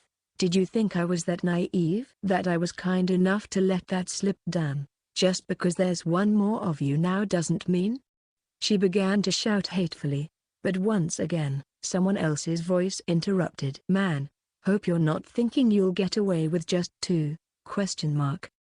As Agnes turned to face the audacious male voice, this time, the wall to her side blasted apart and crumbled. From the dense clouds of dust walked a tall man with a large sword. Tatemia. Kamiju voiced the name of the tall man holding the pure white flamberg of unknown composition. Seiji Tatemia. The vicar, representative, pope of the diversified religious fusion of Crossism, the Amakasa-style Crosses Church, and behind him were gathered the members of Amakasa, who should have been confined in a separate building. They numbered about 50. It was probably everyone who had been locked up. No need to ask me why I'm fighting here, is there? Surprised, Kamiju said. Why you don't? But you said it would be best to hit them while they were on the move. Because I thought you'd give up and go home if I said that. I talked it over with the English Puritans and we tried to set things up so that we'd finish things before you made a move. You're an even bigger idiot than I thought, but you're fun to watch, so I can't really hate you, answered Tatemio, amazed. And last of all, with a click-clack of footsteps, the familiar voice of a girl in white came to him from behind. That's why I told you not to worry, Tama. Someone else would settle things. In Dex. Pat, a small, yet reassuring hand was placed on his astounded shoulder. But we can't help it now that it's come to this, I guess. Let's save her, Tama. Let's save Ursula Aquinas with our own hands. Yeah, nodded Kamiju. Agnes Sanctus, watching the whole thing, exploded, with a single order, kill them. The hundreds of sisters in the dark leapt at them to attack. The final battle had begun. The final battle of those gathered to settle the score of this ridiculous story. Interlude 2. In the middle of the night, Kuri Kanzaki stood on the roof of a building. The landscape before her eyes portrayed the under-construction church of Ursula. Its impression was far from that of a church, not a speck of silence, filled with the sounds of violence and breaking. She was standing far away from the church, but her keen ears could hear what they said. They heard the words of those who stood up for a single girl. Kanzaki never planned on taking Amakusa's side or killing the enemy Roman Orthodox from the beginning. She had not absconded right after the incident so that she could exercise violence. She just wanted to make her true intentions known. She wanted Amakusa to know that even without her, they would still be Amakusa, and nothing would change. And they had just shown that, just as she'd believed they would. She narrowed her eyes in a gentle, natural smile, as though gazing at an object of nostalgia, a place she could never go home to again. But now she would be able to treasure that place in her heart, forever and ever. From behind her, she heard unconcealed footsteps. Naha, I see you're feeling totally grateful and moved. There, Zaki, ain't it a sight? Your old friends didn't kidnap poor Sola so they could use the Book of the Law for their own greed after all. Tsuchi Mikado. Kanzaki hastily erased her expression and turned around, but she couldn't seem to accomplish that when she saw Tsuchi Mikado's broad grin. She spoke in a strict tone to hide her abashment. Are you finished on your end? You were talking about snatching up the Book of the Law's original copy using this opportunity. Who knows? Maybe I did, maybe I didn't. I'm kidding. Don't look at me like that. You basically know what's going on, right?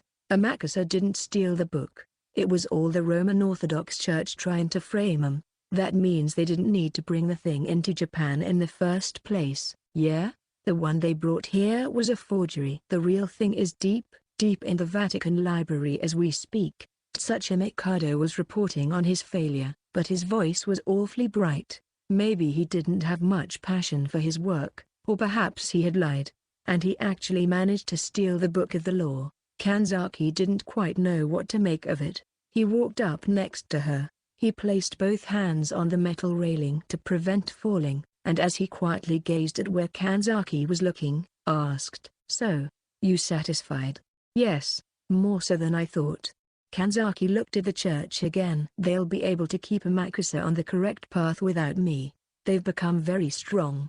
Yes, They're probably having a hard time, though. Not gonna help them. I do not have the right to stand before them, and they no longer need my strength. I was as training wheels on a bicycle, said Kanzaki, sounding a little lonely but proud. She hadn't hesitated even a moment to give her answer. Tsuchi Mikado suppressed a grin at her seriousness. What is it, Tsuchi Mikado? I mean, nothing much. It don't matter, but you probably didn't expect Kami to get involved in this, did ya?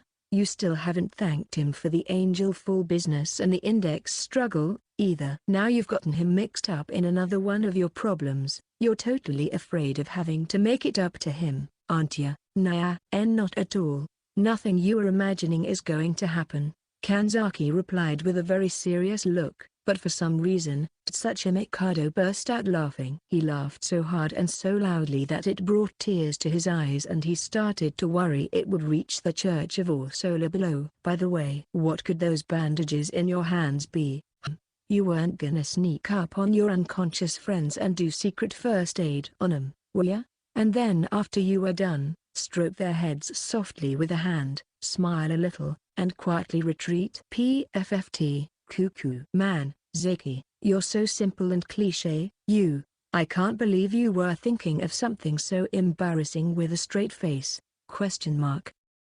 What's up, Zeki? Your temples are all pulsing and hey, wait, stop. I'm unarmed. You can't seriously use the 7 heavens, 7 blades on me. Does this mean you're gonna bandage me up first? Naiwa, Chapter 4, Amakasa Style. Amakasa_style_crossist_church. 1. The Church of Orsola consisted of 7 sanctuaries. Each of them was charged with one of the 7 sacraments of crossism. They weren't all the same size, instead varying in size and money spent depending on the frequency and importance of the sacrament. Orsola and the others were currently in the Church of Matrimony, which concerned wedding ceremonies. It was planned to receive the most in the way of finances, so the building was gigantic as well. Second largest was the Church of Final Anointment, which related to funeral proceedings. Others with important religious significance, such as the Church of Holy Orders and the Church of Confirmation, followed, but nevertheless they couldn't expect much patronage from general visitors such as Kamiju, and so were the smallest ones. These small buildings were artfully adorned with statues, paintings, and stained glass windows. It looked like they were aiming for additional income as a halfway art exhibit or museum. That was as much info as the mobile version of its homepage on his phone could tell him. It was rather strange to see a website built by those on the occult side for their own choice, but maybe they wanted it to function as a sightseeing guide as well. The maps of its planned completion and even of the inside being made public could have been a money grab. Though of course, it was only the places they could show to visitors. Damn. Kamiju swept up Orsola into his arms and dove out the Church of Matrimony's back door. Not a hint of plant life greeted them as he stepped onto the perfectly flat stone ground. Armed sisters appeared from the doorway soon after. He had waited for the very moment that dozens of Amakasa members clashed face first with the Roman sisters to take Orsola and flee the Church of Matrimony. He didn't want to be separated from Index and the others if he could help it, but they were now divided by a human wave, so there was nothing he could do. As he ran, he looked at Orsola's face and said, "Sorry I was late." "Are you all right?" "Yes, this much is really nothing at all." Her clothing was cut up badly. The fasteners and other metal parts of it were broken, looking like something had crushed them in its teeth. She barely moved at all, just swayed a little, and held onto him tightly, which was all he needed to deduce how badly hurt she was. But although her face held exhaustion, pain was nowhere to be found. She looked as though she were about to burst into tears. With her hands up around his neck, she looked up at him like a child who had finally found her parents. "Geez, what the hell? It was so easy. I had a reason to fight right here." Kamiju held on to her as he continued his run. However large the Church of Matrimony may have been, fighting against so many people inside it would have been suicidal. Strength wasn't the issue. It would be the human flood washing over him. And he was just a high school kid in the first place. He could win a one-on-one fight. 1-on-2 was dubious. Any more than that and he wouldn't think twice about running. That was the extent of his ability. But But just because he wouldn't think twice about running didn't mean he had been defeated. Before the countless hands of his pursuers could reach his back, Amakasa men and women, swords in hand, leapt down from the church's roof. Their blades blocked the Roman Orthodox weaponry close to impaling his body, and the brutal follow-up kick sent the front line of black-garbed sisters flying. With the whoosh of a wave retreating, a portion of the Roman Orthodox sisters moved as a single creature and surrounded the Amakasa members. "Thanks a bunch." He ran farther, kicking an empty can left by a construction worker with his heel into the air. Of course, the effects of launching something like that were far from mowing down the sisters in black. But when something flew through the corner of their eyes, they looked that way whether they wanted to or not. As soon as they noticed the sisters' attention waver, the Amakasa members cut through the encirclement. They gave Kamiju a quick bow, then each of them began to flee as well. He didn't have time to see that through to the end. The weapons wielded by the sisters may have been heavy, but they couldn't have been heavier than a human body. To close the slight distance that formed between them, the Roman Orthodox killers ran after Kamij again. A sister closed in on him, swinging at a torch. A softball-sized rock of ice came flying at him from behind her. He continued to dodge them, holding Orsola close. He soon spotted metal construction pipe scaffolding surrounding the long and thin Church of Confirmation, which was behind the Church of Matrimony, and dashed up in bounds. He used the slanted rungs to run up to the second floor. The torch-holding sister carelessly came after him. He kicked her down to the ground with his right foot. A moment later, another sister somehow jumped from the ground up to where he was with a single leap. As she set foot on the unstable scaffolding, Kamiju swept her legs out and sent her tumbling back down. The eyes of dozens of sisters on the ground stared up at him on the scaffolding, observing him mechanically. They would have realized by now, they could surround him with dozens of people and attack all at once. They wouldn't have anywhere to run then, but if he found a place where they needed to fight one-on-one, he could pick out an escape route. The metal pipes making up the scaffolding he stood on were long, thin, and unstable, so the sisters couldn't deliver a unified attack from all directions. If they were to follow him up the narrow scaffolding, they would inevitably need to get in a neat single file line. In fact, if that many people all ran onto the scaffolding, it would buckle under their weight and collapse. Unless they were prepared to die, they couldn't use their numbers to their advantage because of the sacrifice it might require. The sisters in jet black pondered on what that meant, and then without exchanging a single word, their opinions aligned, and they all readied their weapons, still on the ground, from staffs, axes, crosses, and Bibles to a giant clock hand you might use on a clock tower. The tips of all these myriad weapons pointed straight over their heads to where Kamiju was. Their blades shone in all the colors of the rainbow: red, blue, yellow, green, purple, brown, white, gold. Kamiju hoisted the unconscious Ursula's body again in his arms, then began a mad dash farther up the metal pipe scaffolding. As he did so, feathers of brilliantly colored light flew at him one after the other. The shining weapons were like feather pens with arrowheads on their tips. In the blink of an eye they were speeding toward where Kamiju was sprinting with Ursula, trying to shoot right through them. The storm of feathers of light destroyed the outer wall of the church and the scaffolding alike without mercy. As soon as he heard the huge clank and the scaffolding swung, he realized they hadn't been shooting at him. They'd been going after the base of the scaffolding. They certainly didn't seem to care about Ursula's safety. They just knew they needed to keep her alive. As long as her brain and heart were working, they probably didn't care what state she was in. The entire scaffolding they were running on tilted over like a sinking ship. Of course, jumping to the ground would land him right in the middle of the dozens of sisters. He gave a meaningless shout because the scaffolding was tipping over.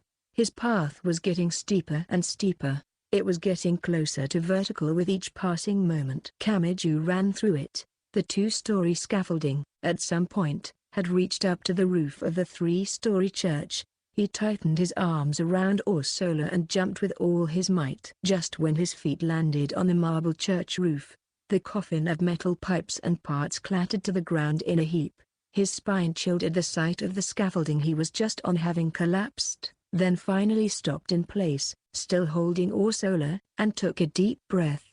"Hey, are you all right?" she asked anxiously up at him, perhaps feeling like a heavy burden to him. "Yeah, no problem," he replied, waving it off. Looking at how Ursula was doing again. Her habit was torn all over thanks to the countless violent acts. Her clothing fasteners were broken, and her skirt fabric was in shambles. Under normal circumstances the sight might have been rather arousing, but her thighs were black and blue with bruises like a rotten fruit, the discoloration of internal bleeding pushing any trace of that thought out of his mind. Damn it, he gritted his teeth, not saying anything aloud but yelling inwardly. Not even a grown man could have stood up against your numbers, and you all ganged up on Ursula and beat her up like this? Agnes Sanctis. He really wanted to charge into the enemy line right this instant, but Ursula worried him more. He needed to do some quick first aid and let her rest somewhere. He thought urgently, but there wasn't any calming down in this place. They moved away from the edge of the roof toward the middle to avoid as many projectiles as they could, coming to a spot where the building walls would block seeing him from any angle below. Which means, he let Ursula down out of his arms onto the under-construction roof, and then grabbed a nearby box of construction tools with his hands, and bam! The next moment, with a tremendous noise, three sisters came jumping up from the ground. Kamiju swung the box of construction tools, heavy enough to make him feel like the one being swung around.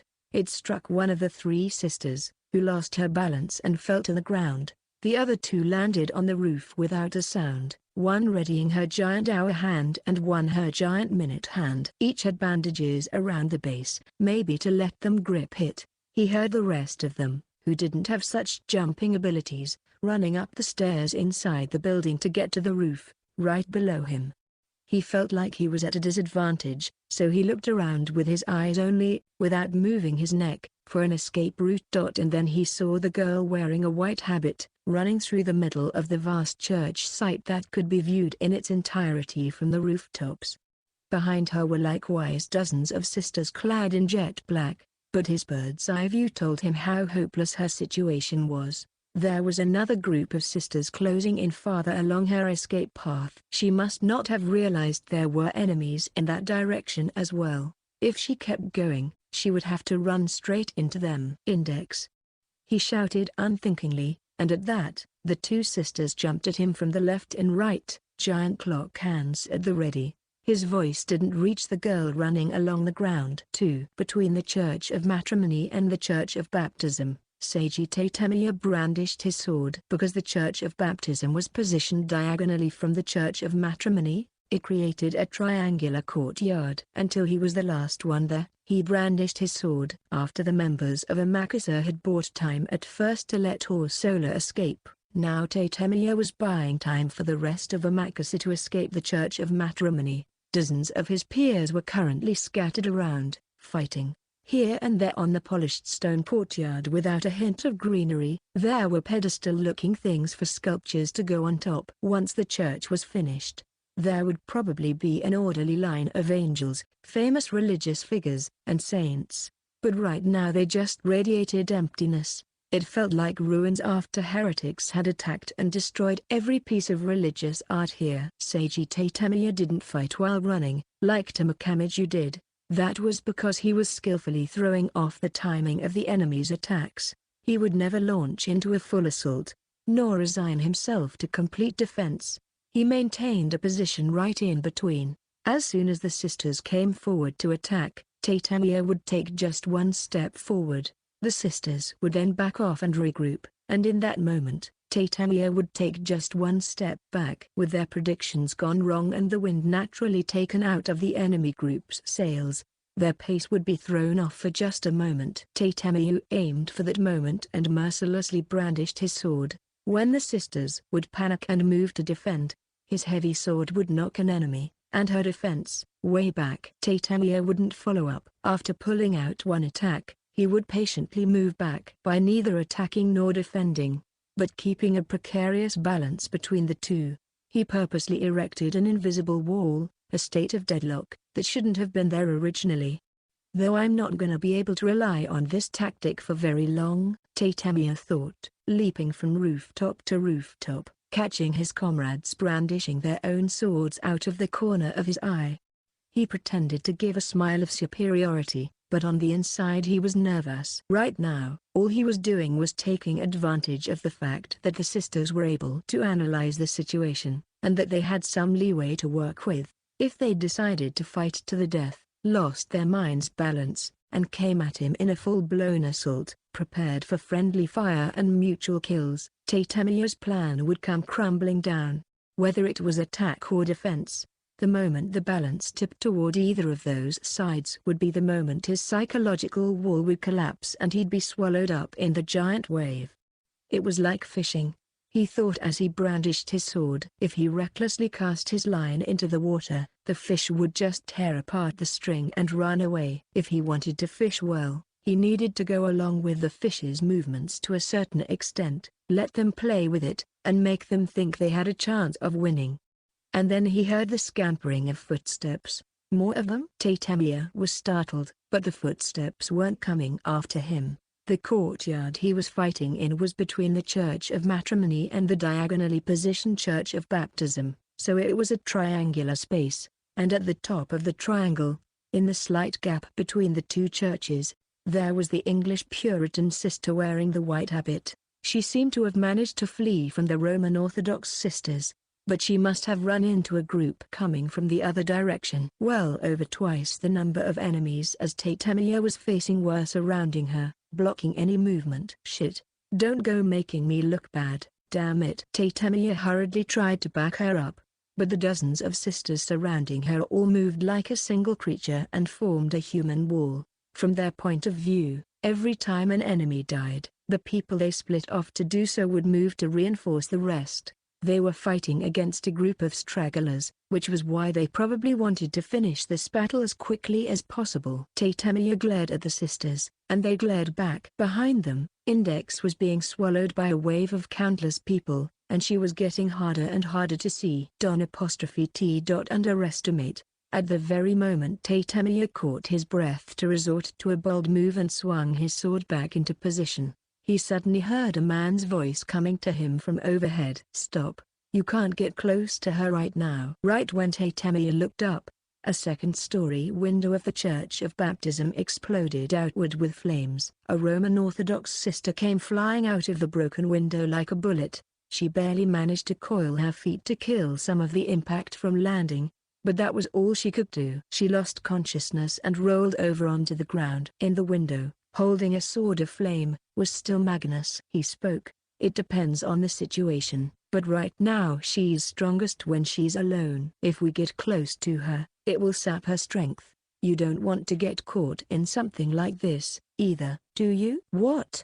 said Tatemiya dubiously, when, boom, came an explosion from near Index. Dozens, if not hundreds of people were completely surrounding her, leaving not a single gap. And then he saw Index, meaning a portion of their siege had fallen. One of the corners of the thick C-shaped crowd of people was struck by an unseen power and completely blown away. It seemed to have landed a direct hit on about 10 of the sisters, but one of them rolled all the way to Tatemiya's feet, dozens of meters away. At the sight of their ally flying over their heads like a rag doll, even the sisters facing Tatemiya turned around to Index. Thud.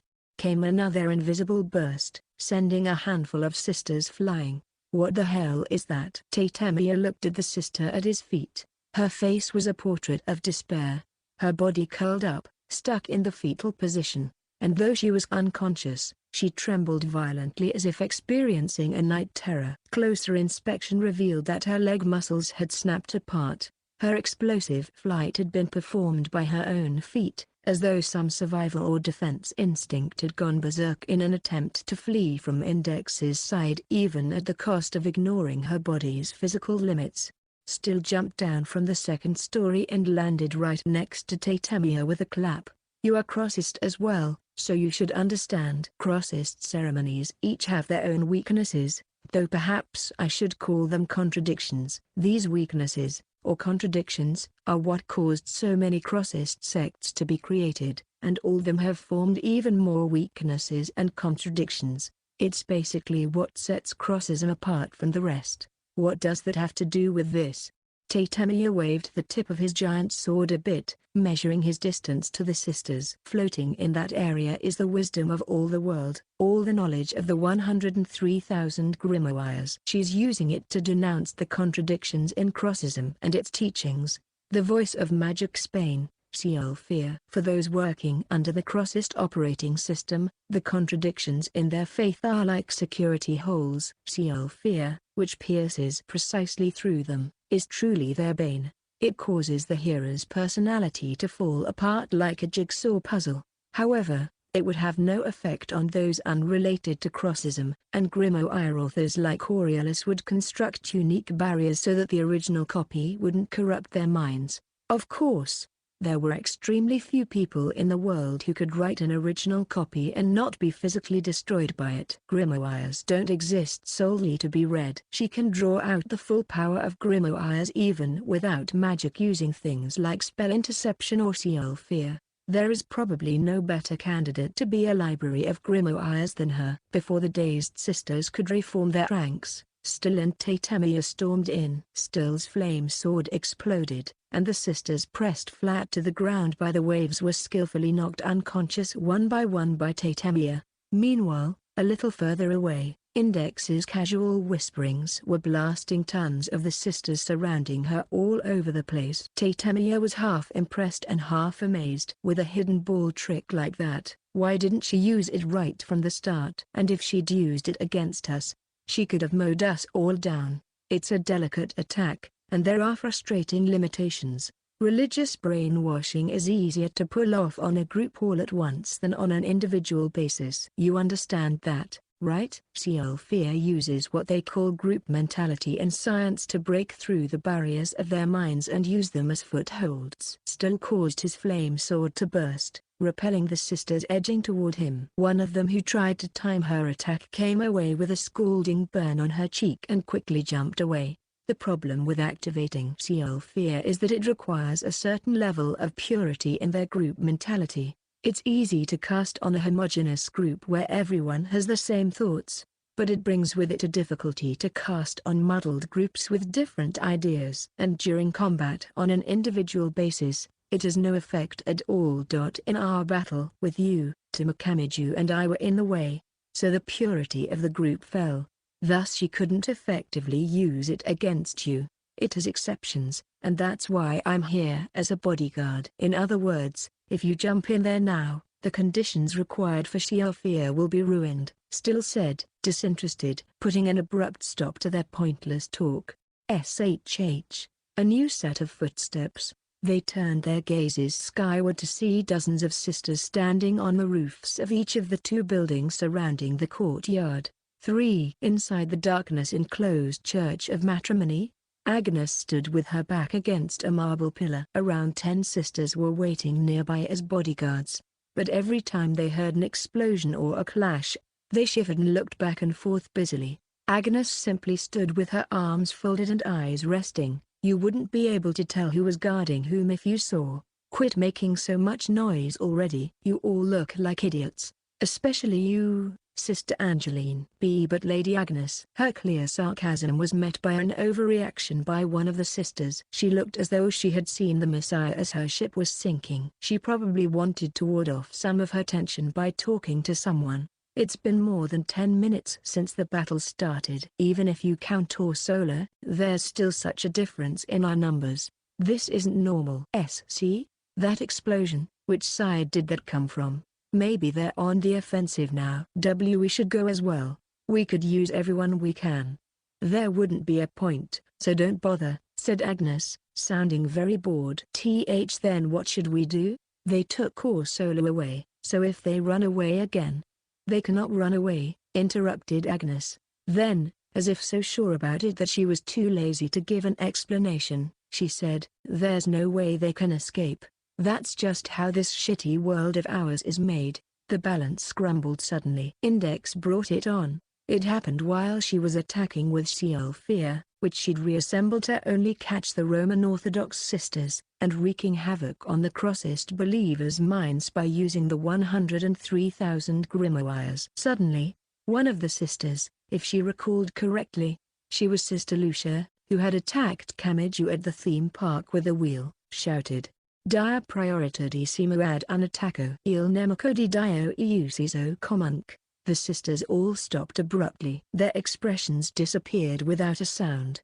They joined their breathing like a military force giving a salute and took something out of their clothing. In their right and left hands were expensive-looking ballpoint pens. At that point, Index anticipated some kind of magic attack focus fire on her, but her prediction was completely wrong. The next moment, the sisters surrounding Index, nearly 100 strong, smoothly took their ballpoint pens and shoved them through their own eardrums. There was a squelch like of fingers crushing grapes. Crimson red blood dripped from the holes in their ears. They all tossed aside the 2 ballpoint pens they'd stabbed their ears with and took up their weapons once again. Their faces were colored with intense pain, and yet their desire to destroy put magnificent smiles on their faces. On the sharp ends of the pens on the ground were stuck white string-like things soaked in blood. They were human eardrums. Index felt an overwhelming urge to vomit coming from deep within her. Are they doing that to avoid Fear? If they couldn't hear her voice, Fear wouldn't work. As Index realized this shocking fact, the sisters surrounding her all came for her at once. Damn it! Still had been the first to realize it. He moved to go help Index in a hurry, for a moment throwing off the rhythm of his linked combat with Tatemiya that had been going well. He burst one flame sword after another, toppling sisters with their impacts left and right and momentarily blinding them with their light. But reaching Index was as far as he could go. The sisters had gotten used to his series of identical attacks and had even found a counter for them. Over here. Just then, the double doors of the nearby Church of Final Anointment flew open, and Kamiju shouted from them. A wound-covered Orsola was behind him as well, and she was using a big clock hand wrapped in bandages as a cane. He must have run out of ways to fight on the run with the wounded girl and decided to hide out for a while. Index, Still, and Tatemiya all managed to dive into the church. Kamiju hurried and shut the doors, and not a moment too soon. One after another, blades came piercing through the black oak more than 5 centimeters thick. They had successfully shut the Roman Orthodox sisters out for the time being.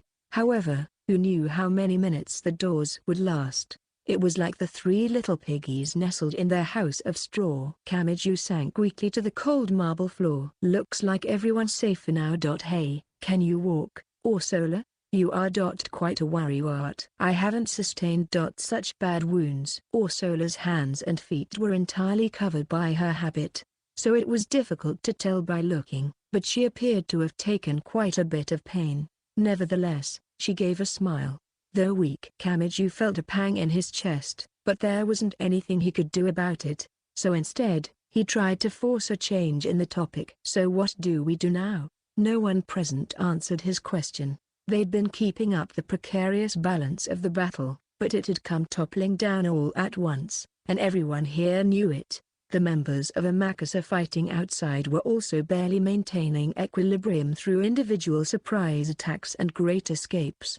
They had their hands full with their own problems, so it would be hard to ask them for help. With the gashing and thwacking of iron nails being hammered into a tree, holes opened one by one in the church's door. Index's face went a little pale. I don't think my fear can, affect them with their ears like that at all. She blanched, remembering the sight of them piercing their eardrums, and I can only use spell interception against one person at a time. I don't think I can interrupt hundreds of people casting hundreds of spells all at once. Index gave an analysis of her own combat potential as though it were the normal thing to do, but Kamiju had no idea what was going on. What had Index done, anyway, and how had it worked? This time, Tatemiya spoke. My guys are doing their best, but it's gonna be tough. The scariest thing is when people attack you prepared to die. If that flood of people hits us, it won't matter how much skill we've got. Man, It's like an army of ants devouring a wild beast. Along with his bitter words came the sounds of blades stabbing and thrusting into the doors. From the other side of the shredded door peeked in many sets of eyes. Kamiju felt his gut freeze over. If that door came down, the armed sisters would flood inside like an avalanche. They only had a few minutes reprieve. If they couldn't find a way out of this, they would dog food. But the more they discussed it, the more it felt like they'd been cornered in a dead-end street. Kamiju felt a panic beginning to burn up in the back of his mind, but he couldn't do anything about it. Well, maybe if we had the Book of the Law here, we could use my decoding method and discover a way out, said Ursula Aquinas suddenly. Everyone present looked at her. The Book of the Law, the thing everyone had forgotten about, the one grimoire that triggered this whole incident. Said to have been written by Edward Alexander. The world's strongest sorcerer, Crowley. Thought to be able to freely control angelic techniques. Rumored to declare the end of a Crossist-dominated age upon opening it. The ultimate forbidden tome, sealing away utterly vast knowledge. If the book was really that dangerous, they might be able to use it for negotiations just by declaring they'd undone the seal. But the book being stolen was just a farce made to trap us. Man, I doubt the real thing was even ever brought to Japan in the first place. If they brought in a fake and the original is still in the Vatican Library. That's it. That's it. Kamiju and Index spoke at the same time. They had the original copy of the Book of the Law right here. Even Index couldn't decipher the book, right? That means she's gone through it to try and decipher it. So it wouldn't be strange if you still had the whole book stored in your memories, right? Yep. The encoded text has been collecting dust in the corner, though. This time, Still's facial expression worsened. You can't. If you do that, she'll record the contents of the Book of the Law. If that happens, far more sorcerers would start going after her. Are you worried about me? Index, a complete stranger, tilted her head in confusion, while Still, who knew her well once, reddened as if he'd been caught unawares, then immediately erased it with a click of his tongue. Index thought that sorcerers chasing her was a natural event, and Still was well aware nothing he could say would stop her, as well as the fact that he couldn't think of anything better. Still made a sour face, then suddenly shouted, to Kamiju. What? Grow stronger. If she dies because of what happens here, I will burn your body and soul to a crisp until not even ashes remain.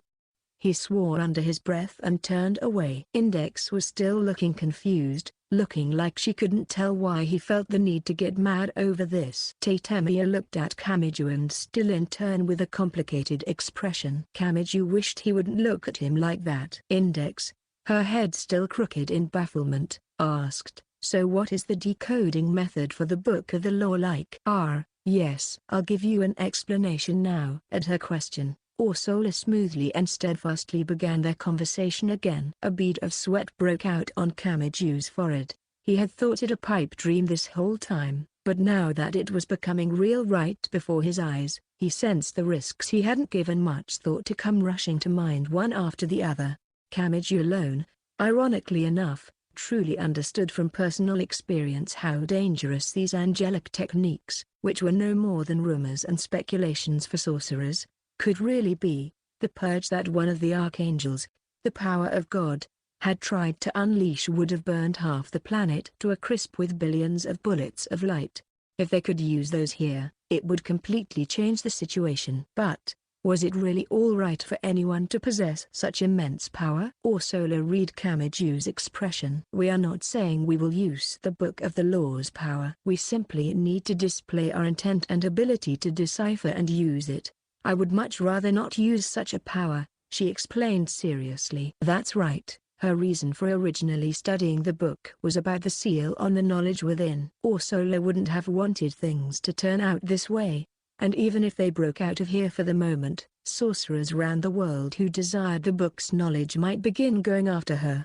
She had made this decision having considered all that. She would take action she didn't wish to take. She had considered the dangers therein, and yet still she said she would lend her power to Kamiju and the others. The method to decipher the Book of the Law, a method no one in history had ever broken. The very moment they unlocked the forbidden tome that not even Index, who contained 103,000 of them, could read, It's based on Temora, in other words, a character replacement method. However, the rules are abnormal in that they are strongly related to the line number. First, you arrange the 22 characters used in Hebrew into 2 lines. Then note the line number above each. Kamiju had absolutely no clue what she was talking about, but it all probably meant a lot to Index. Her face was more serious than he'd ever seen it. Right now, the knots in the grimoire nobody could read were coming undone in Index's head one by one, being rebuilt as the blueprints for an ultimate weapon. As he thought about how mysterious it was,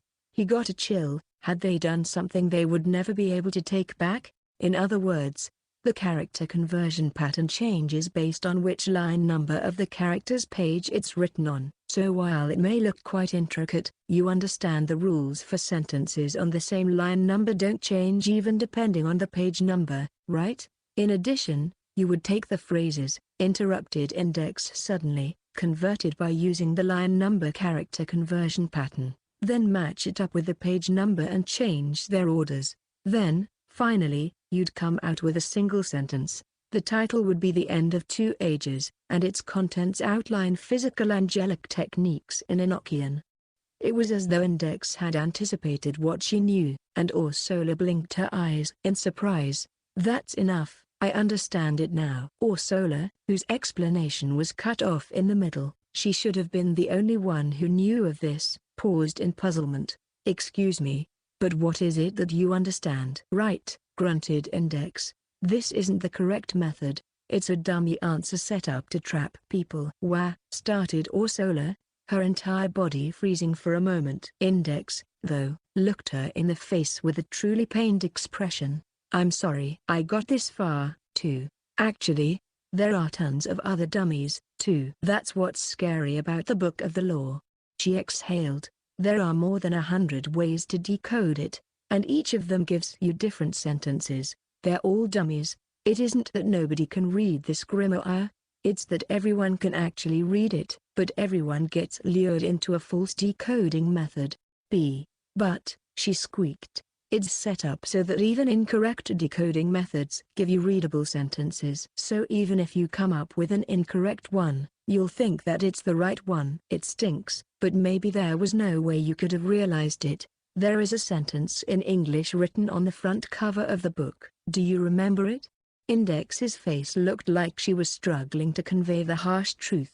There is no law beyond do what thou wilt. In other words, the decoding laws one thinks are correct will lead to an infinite number of mistaken correct answers. It's a terrifying grimoire. All hope vanished from Ursula Aquinas's face. It was only natural. She had risked her life to take on this challenge, believing that the knowledge she acquired would make everyone happy, and vowing that they would one day be able to destroy the original copies of grimoires, the root of all evil. The decoding method, her greatest treasure, dear to her heart, could do nothing. Not destroy the original grimoire and not rescue her allies from this terrible situation. Nothing. Depending on how you look at it, this may have saved us. Hey, think if we tell them we don't know how to decode the thing after all, they'd let us off the hook. As Tatemia finished his question, there was a boom and the church doors shook. I don't think so. They can't retreat now that we've seen so much of what's happening behind the scenes, answered Still, giving a thin smile to the hopeless situation. There was no longer anything to be done. Their hope was lost to eternity, having never gotten it in the first place. We need to run away, thought Kamiju, feeling an intense panic. He went to guide Index and Ursula to the back door, but then he ran into Still, his flame sword at the ready. His certain kill rune cards scattered helplessly all over the floor. Bam! With a much louder impact, the doors of the Church of Final Anointment were destroyed and slammed down into the floor. As Kamiju and the others exchanged 2 or 3 words, into the church that carried out the ceremonies concerning funerals came hundreds of sisters all in jet black, hoisting their religious weapons, flooding in like an avalanche. 10 more minutes had passed. Only their leader, Agnes Sanctus, stood in the darkness-enclosed church of matrimony. The 10 sisters assigned to her guard had looked about to be crushed by the tension, so she had relieved them of their duty and ordered them to join the fray. It would have been more dangerous to head out directly to the battle.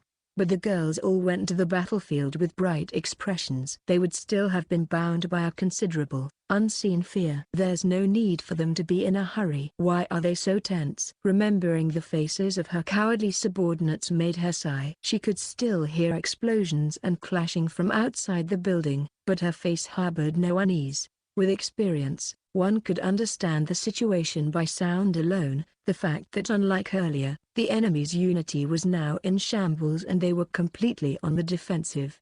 What's this? Suddenly, her ears caught an odd noise that didn't fit into the rhythm of the battle. It was one set of footsteps, and their owner threw open the double doors of the church. Bang!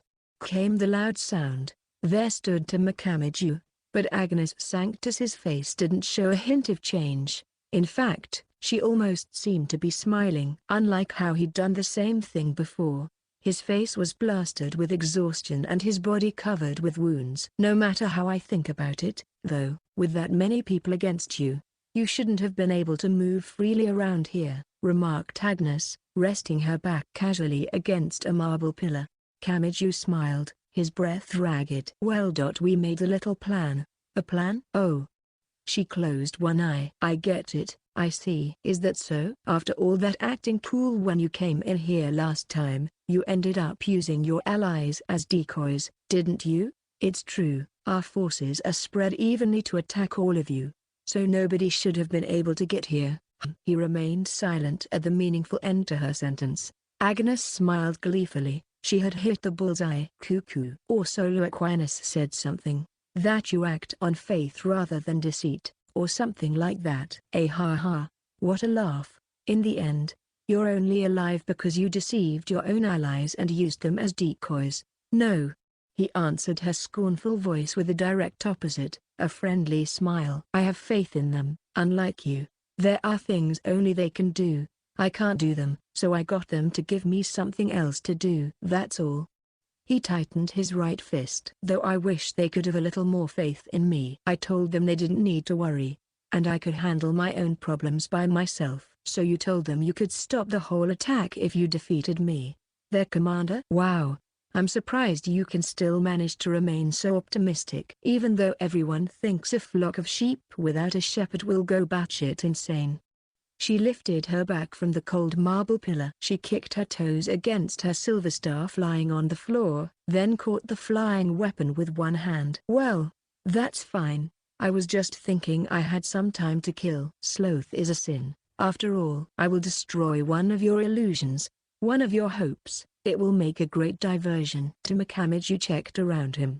There were about 15 meters between him and Agnes. The building was under construction and thus empty, so there were no obstacles in the way. Despite all those people warring outside, only Kamiju and the girl were in this closed-off space. She held a silver staff in her hand. The angel at the narrow staff's tip was designed like an angel curled up like Rodin's The Thinker, its 6 wings enclosing it like a cage. Clack, clack, came the hard sounds. Agnes Sanctus took off the thick soles on both her shoes and jumped backward. Tutto il paragon. Il quinto de cinque elementi, ordina l'arcanice mostra said Ordine. She held the staff with both hands, and after intoning words of prayer, the angel on the end of the staff spread its wings, opening up like a flower. The 6 wings stopped at equal points of a circle, like a clock face. Prima seguila leg di dio ed unicros.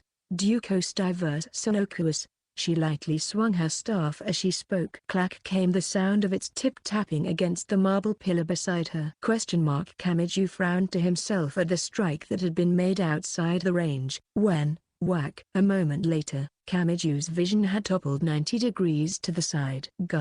By the time he'd realized something heavy and metal had hit him in the side of the head, he was already crumpled on the floor. He desperately shook his unsteady head and made sure he had a clear view. Then Agnes, with the bottom of her twirling staff, hit the marble floor with a tack. Right as Kamiju, shuddering with fear, rolled along the floor, an impact struck it where his head had just been a moment ago. The dull wham created depressions and fissures in the floor like a hammer had slammed into it. Coordinate attack? A skill that uses teleportation? He didn't understand. but he figured he shouldn't be standing around. Meanwhile, Agnes removed a knife from her clothing. Then, as though plucking a guitar string, she began to hack away at her staff. grrkzzhhgrrkk came the odd noises as Kamiju fled, something invisible slicing through the air behind him. That staff. Haha, I guess it is pretty obvious. It's a little too similar for my liking to the map magic Kamakasa was gonna use. When I harm this, it harms something else in turn, and if I use it like this. She pretended to draw the knife along it again, then flipped around the staff and struck the floor. A sudden impact came rushing at Kamiju from above, and with no way to fend it off, it landed unnaturally onto his left shoulder. Bam! Came the heavy blow, echoing through the building. He could probably nullify her attacks if he used the imagined breaker, but since he didn't know where these attacks were even coming from, he couldn't bring his right hand in line with them.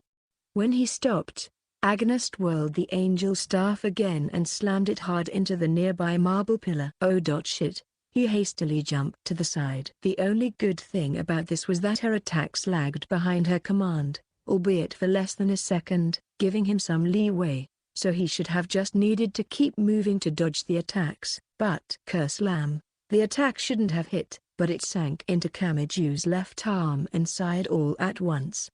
The sideways blow sent Kamiju sliding down across the floor. In his sides, right from the core of his body, burst forth a stinging pain. His left arm had been between the point of impact and his sides, and yet the strike had slammed into both. Caught in the middle, a joint in his left arm might have been dislocated, since he couldn't seem to move it, and the sense of pain in it disappeared. It just felt a little sweaty and hot all over. Agnes struck the tip of the staff against the floor. Kamiju immediately rolled to the side, but the impact hit him straight in the chest anyway. He lurched, the oxygen in his lungs being forced out, and yet he still tried to scramble backward. Agnes took the chance to promptly slit her staff with the knife and deliver a diagonal cut to his back. Rip came the sensation of strands of muscle being severed. For some reason, there was a second before he felt the pain explode, like thunder after a lightning strike. Ba-da-ta. He writhed against the searing pain in his back, and Agnes swung her staff across. As it collided with the marble pillar, it sent his body flying across the floor like a rock skipping across the surface of water. You're not gonna be able to keep making those dull dodges, you know. Agnes twirled her staff, disappointed. Maybe there's a little gap between my command and its activation, but I just have to work that into where I attack to eliminate the possibility of error. If I consider how you'll dodge and set up my mine attacks in the air where you'll dodge, you'll run straight into them. It's no secret. Didn't you realize my misses earlier were just my feeling you out? Kamiju moved his head, burning with pain, and managed to listen to what she said. He wobbled to his feet, paying attention to his stinging back. Agnes already seemed sure she'd win. She rested her cheek on the staff she was so proud of. Modern Western magic uses weapons symbolizing the 5 elements: fire, wind, water, earth, and ether. Did you know that? Fire is symbolized by the staff, wind by the short sword, water by the goblet, and earth by the discus. They're called aspected weapons. She gave a smirk. This lotus wand I'm holding is the symbolic weapon for ether. It has some interesting traits. It's special because while it can manipulate ether, it can also be used as a weapon for any of the other 4 elements. Swish. She swung the staff diagonally down. The moment it collided with the floor, Kamiju felt a chill and jumped directly backward. But even that had factored into her plans. As a strike from right over him impacted him in the head, his knees gave way under him. He had been shaken to his very core. He could blindly swing his right hand around all he wanted, but every time, as if laughing at him, a hit would get him in the gut from a different direction. His vision slowly blinked on and off. His legs had already started to give way. Damn it, I could erase it if I touched it. If I could only touch it, what do I do? How do I see where Agnes's attacks are coming from? How they're angled?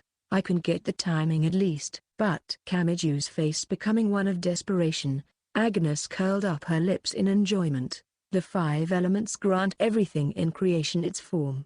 What do you think happens when you apply this concept to idol theory? That Grimoire library said so before, didn't she? Tadate Akanu's map is the same. Though all that had was a connection between the map and the terrain. The Lotus Wand applies to everything. I can apply those laws to anything. I can use the space itself.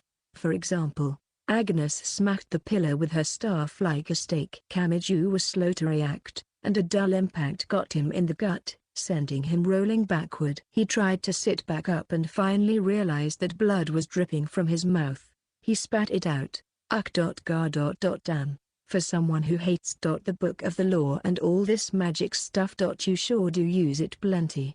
Despite the fact that if she kept prattling on, he could recover his stamina. She didn't seem to particularly mind. Ah ha ha. Angry 'cause you got beaten? The crochet used by high-ranking clergy was developed from the mace, a weapon used to bash enemies' armor in. What's wrong with using a tool for its original purpose? Ha ha. Still, a steel cudgel being the symbol of peace and order makes me laugh. Agnes stuck out her tongue, her expression enraptured, and licked the side of the staff.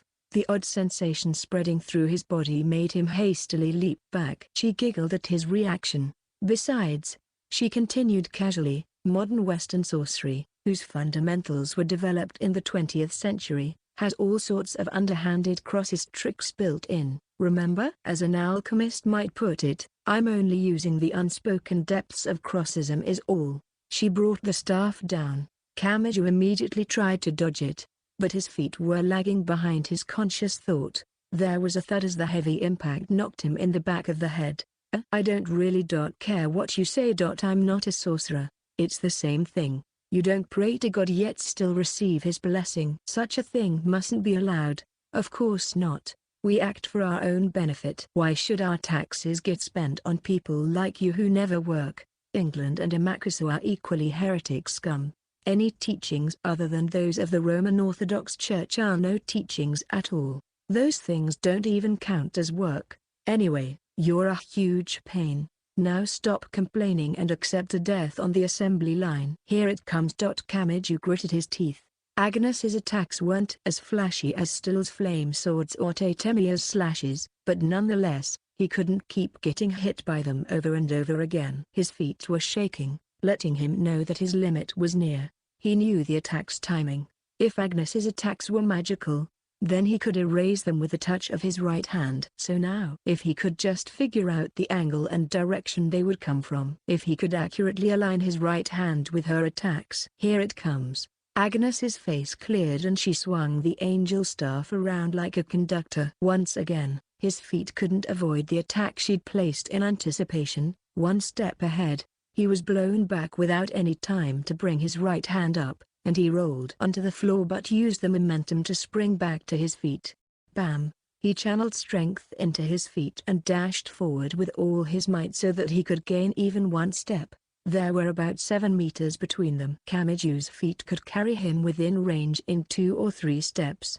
But there was no panic on Agnes's face. She must have judged that if he were coming straight at her, he would be easy to anticipate. She gripped her angelic staff tightly with both hands and slammed it into the floor as though she were splitting a watermelon. There was the heavy wham of a collision. If the impact came straight down, it would crack his skull to pieces without a doubt. However, that attack. Kamiju skidded to a halt. She had anticipated his movement, 1 step ahead of him. So if he didn't take another step forward, it wouldn't hit him. It's the one I've been waiting for. Then, he took his clenched right fist and thrust it straight into the space 1 step ahead of him. Pop. There was a roar, like a balloon popping. There was a sensation, like an invisible, giant soap bubble breaking, and the attack that would have hit him was instead blown away without a trace. Huh? Agnes, a professional, would have understood the strange thing that just happened better than Kamiju. An amateur. He ran straight through the now empty space like a bullet. She hurried to swing her angel staff around, but she couldn't get as much power as she wanted due to the unforeseen situation. Kamiju dove into range. Agnes's staff finally hit the marble pillar. Kamiju's head bounced to the side with a high-pitched noise, but still, he never once opened that fist of his. Crash!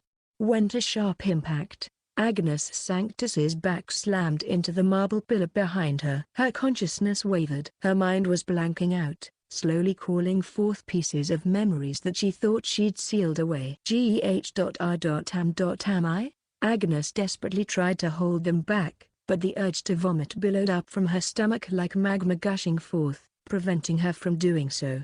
Going back? She remembered a back alley in Milan. All of the sun's light was stolen by the outward tourist city, and on the brick ground crawled people, mice, flies, and slugs, all together, a little gathering of the hopeless. Back there again? Her memories burst, their fragments tore at her heart. Behind a restaurant. Inside a garbage can. Wiping off the slugs crawling on the discarded meat. Brushing off the hairs of mouse corpses. Pulling off the detached wings of cockroaches. Squish, squish, squish, squish. She chewed, she chewed, she chewed for all her days. No.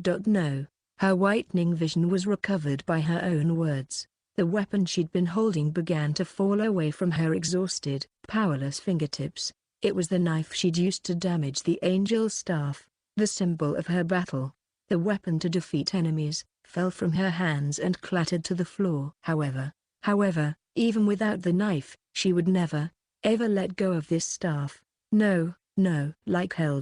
I'll never go back. GKK. She filled her hands with power, squeezing the silver staff as if to break it. Her consciousness returned. She regained her will to fight! Kamiju and Agnes Sanctus glared at each other. There were about 5 meters between them. The distance could be spanned in the blink of an eye with either a close-range fist or a long-range staff. Their stare-down was reminiscent of a sword showdown in a period film or a quick-draw contest in a western. Sweat slowly dripped down both their cheeks. Both their nerves and minds were stinging with heat. Both their breathing had suddenly stopped. HMPH. Then, Agnes gave a dissatisfied snort and suddenly broke her fighting stance with her staff. Moreover, she looked away from Kamiju and around at their surroundings. It was an opportunity. But Kamiju wouldn't move so easily. He was searching for the danger that could be hidden within that opportunity. Agnes rolled her eyes back to him without moving her neck. I'm terribly sorry, you seem to be trying your hardest and all, but it looks like things are already over. For a moment, he didn't understand what she said. A few seconds later, he did. There was no sound. The Church of Matrimony was now silent. Every single noise had stopped in its entirety.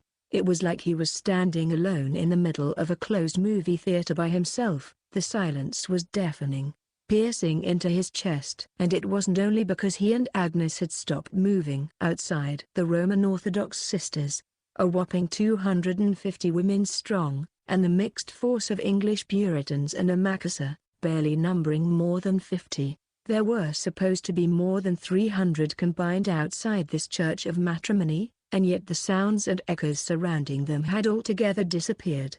That fact meant that, it meant, stinging pains burst forth over Kamiju's entire body. As though to put an eternal end to that pain, Agnes Sanctus made another declaration. It would seem that you all decided that they would hold out as decoys while you defeated me, the leader, she said, ridiculing him, berating him, and in the end a little sympathetic. But it looks like things have ended far more plainly than the illusion you were chasing after. Kamiju heard those words. He listened to them, forgetting even to breathe. The energy left his tightened fist. His reason for fighting vanished. He stood there dazed, as though wanting to say he no longer even had a reason to be standing here. People's faces edged their way across the back of his mind. Then, as though crushing them with his teeth, he declared, "Yeah." Then, at the end, with absolute conviction, he declared, "You're right. Your illusion is over now." Agnes Sanctus, her face creased into a confused frown. Bang! Behind Kamiju, the double doors to the Church of Matrimony flew wide open. Agnes Sanctus, looking directly at him, saw it from over his shoulder. Timidly, fearfully, she saw what was there. The silhouettes entering through the Church of Matrimony's entrance. They were not the subordinates familiar to her but the index of prohibited books and still Magnus from English Puritanism, along with Sagittarius from a Macassar-style Crossism cradling Orsola Aquinas in his arms, and behind him his colleagues. and there was one more standing beside still, a humanoid monster cloaked in orange flame.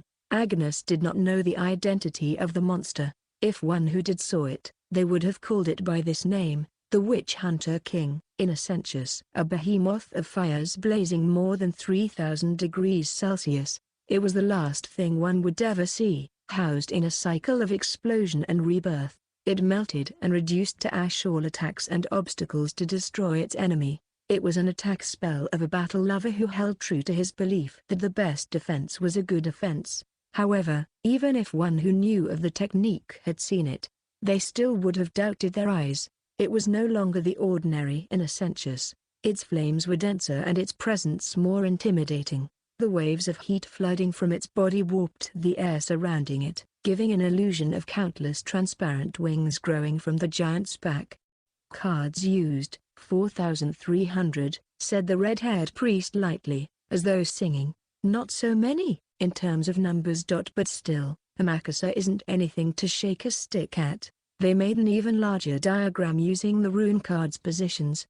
Use the diagram to transform the magical meaning of the entire area, then converted the whole church of Orsola into one enormous magic circle. Though we did exclude this building from its effective scope so his right hand wouldn't interfere. A magic circle constructed with multiple layers, using every object here. I doubt I could learn such cheap tricks. Still gazed in satisfaction at the flames roaring mightily upward. I had everyone help me place the cards. Well, it was already nearly completed, just needed them to fit the last pieces into the jigsaw puzzle, as it were. Oh, come to think of it, I haven't introduced myself yet. Have I? I'm not as good at making assaults on one place after another. I'm much better at creating a single point of control and defending it. Certain circumstances led me to desiring such sorcery. She could see outside through the wide open doors. Magical flames littered the flat, floorless, stone courtyard, and sisters in black habits were lying there as if to cover it up. Their bodies didn't appear to have been carbonized or badly burned. The explosions they'd heard probably came from the flame monster. It had unleashed shockwaves at the sisters and mowed them down dozens at a time. Everyone who had fallen seemed only to be passed out. There would have been barely 1/5 of all of the sisters who had been beaten into incapacitation. But perhaps that evidenced the destructive power of Innocentius. The sisters still holding their weapons had distanced themselves and were grinding their teeth. They must have seen that if they drew near without due caution, the explosive winds and flames would eat them alive. What did I tell you? We had a plan. Kamiju smiled savagely. They weren't running all over the place to be decoys. They just needed to set up Still's secret weapon and put cards all over the church. That's all. I don't know how any of it works, though, since I'm no sorcerer myself. With the Imagine Breaker in Kamiju's right hand, he couldn't help with the work of spreading the runic cards. That's why he shouldered the responsibility of going after Agnes alone. So that he wouldn't destroy the runes, their true goal. He made Agnes misunderstand that he had gone for her, prepared to die, and having used everyone as decoys. Even without the detailed explanation, Agnes seemed to have guessed the particulars, as well as what she needed to do now. Without falter, still hoisting her staff, she shouted to the sisters outside. "What are you all doing? We still have a decisive numbers advantage. These pests are insignificant before a combined attack." She was right. No matter how they looked at it, the numbers difference between the Roman Orthodox and Kamiju's group was absolute. The only reason they were still alive was their scrambling to use all sorts of clever schemes. If they created an encirclement so they couldn't escape then attacked all at once, they would easily win. However many dozens of sisters were slain in the process, more than 100 more would march over their corpses and crush Kamiju and the others. Still, a professional sorcerer was not engaging in killing, but that, too, was only because if he was slaughtering them, it would cause the sisters to panic, thus creating the danger of all of them attacking, prepared for their own destruction. Or that should have been why, anyway. Because with that kind of spell, it was more difficult not to kill the enemy. And yet, despite the sisters having an overwhelming numerical advantage, they did not move. "What are you?" Agnes thought about yelling angrily at her subordinates for not understanding basic logic. But somewhere inside, She had realized it, too. A doubt. Though the sisters understood the logical thing to do, somewhere in their minds they couldn't have faith in it. Should they fight or should they flee? Their minds looked fixedly at the swaying scales before them. If even one of them moved, their group psychology would cause an immediate change in the flow. Agnes Sanctis recalled the words of Ursula. Those people. They act on faith. How ugly the Roman Orthodox Church is compared to them. That apostrophe s.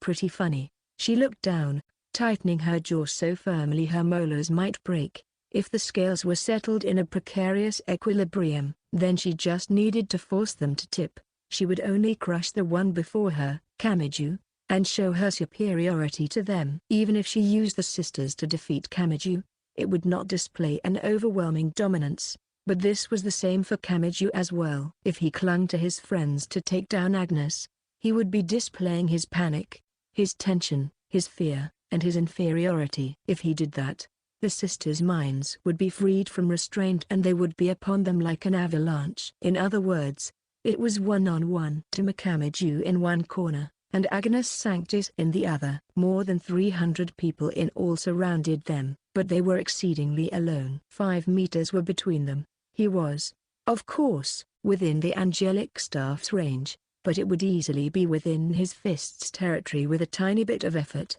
It was 50-50, in other words, the one whose attack reached first would gain the honor of delivering the final blow. What do I do? She edged back and forth, gauging the distance, but on her brow was a bead of sweat. Would her attack hit first? Don't panic, she told herself, swallowing those words down. A simple clenched fist was no match for the convenience of her lotus wand.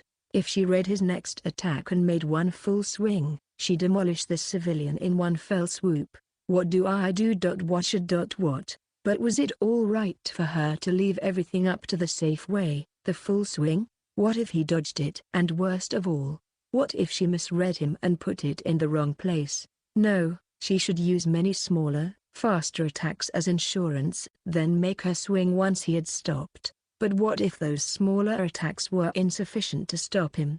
What if he just dove straight in anyway? But, well, no. However, still. But nonetheless, that notwithstanding, the negative sentences continued to pile up. In the end, she couldn't decide on how best to play her many trump cards. The method. The timing. The weapon. The steps. What the hell do I choose? And in contrast, to Kamiju would not falter in using his own trump card. He already had all his force in the fist at his right, entrusting to it his entire life and not an iota less. He had faith that however much he was hurt, however close to death he dread, faith in the weapon he had, faith that the way he used his weapon was correct, faith that he would doubtlessly see his weapon defeat the enemy, faith in that outlook, waiting for the beautiful, victorious future ahead. Kamiju had faith, and that's why he could act. It's over, Agnes, he said without falter. You've figured it out yourself? Haven't you? Your illusion of confidence, it was destroyed a long time ago. Still plucked the cigarette out of his mouth and flung it carelessly to the side. The orange light arced through the air out of the corner of their eyes, and the moment it hit the ground, it marked the start of the battle. Bam! Fierce footsteps. Kamiju tightened his fist like a wrecking ball and launched toward Agnes without waver. What should I? Something in Agnes Sanctis's mind burst open then. The moment of their clash was nigh before her eyes now, and yet the swaying scales never, ever delivered a conclusion. Agnes, pressed to make a choice but without having a satisfying answer, swung her staff with all her might, her face almost looking like she was about to cry.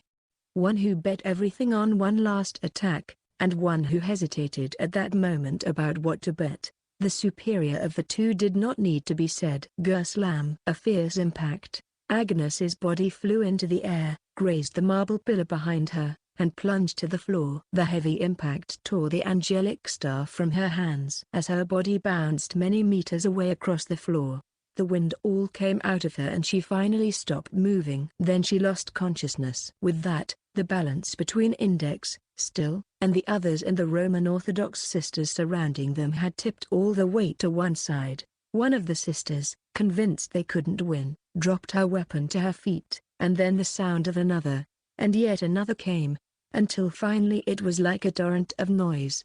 The battle was over.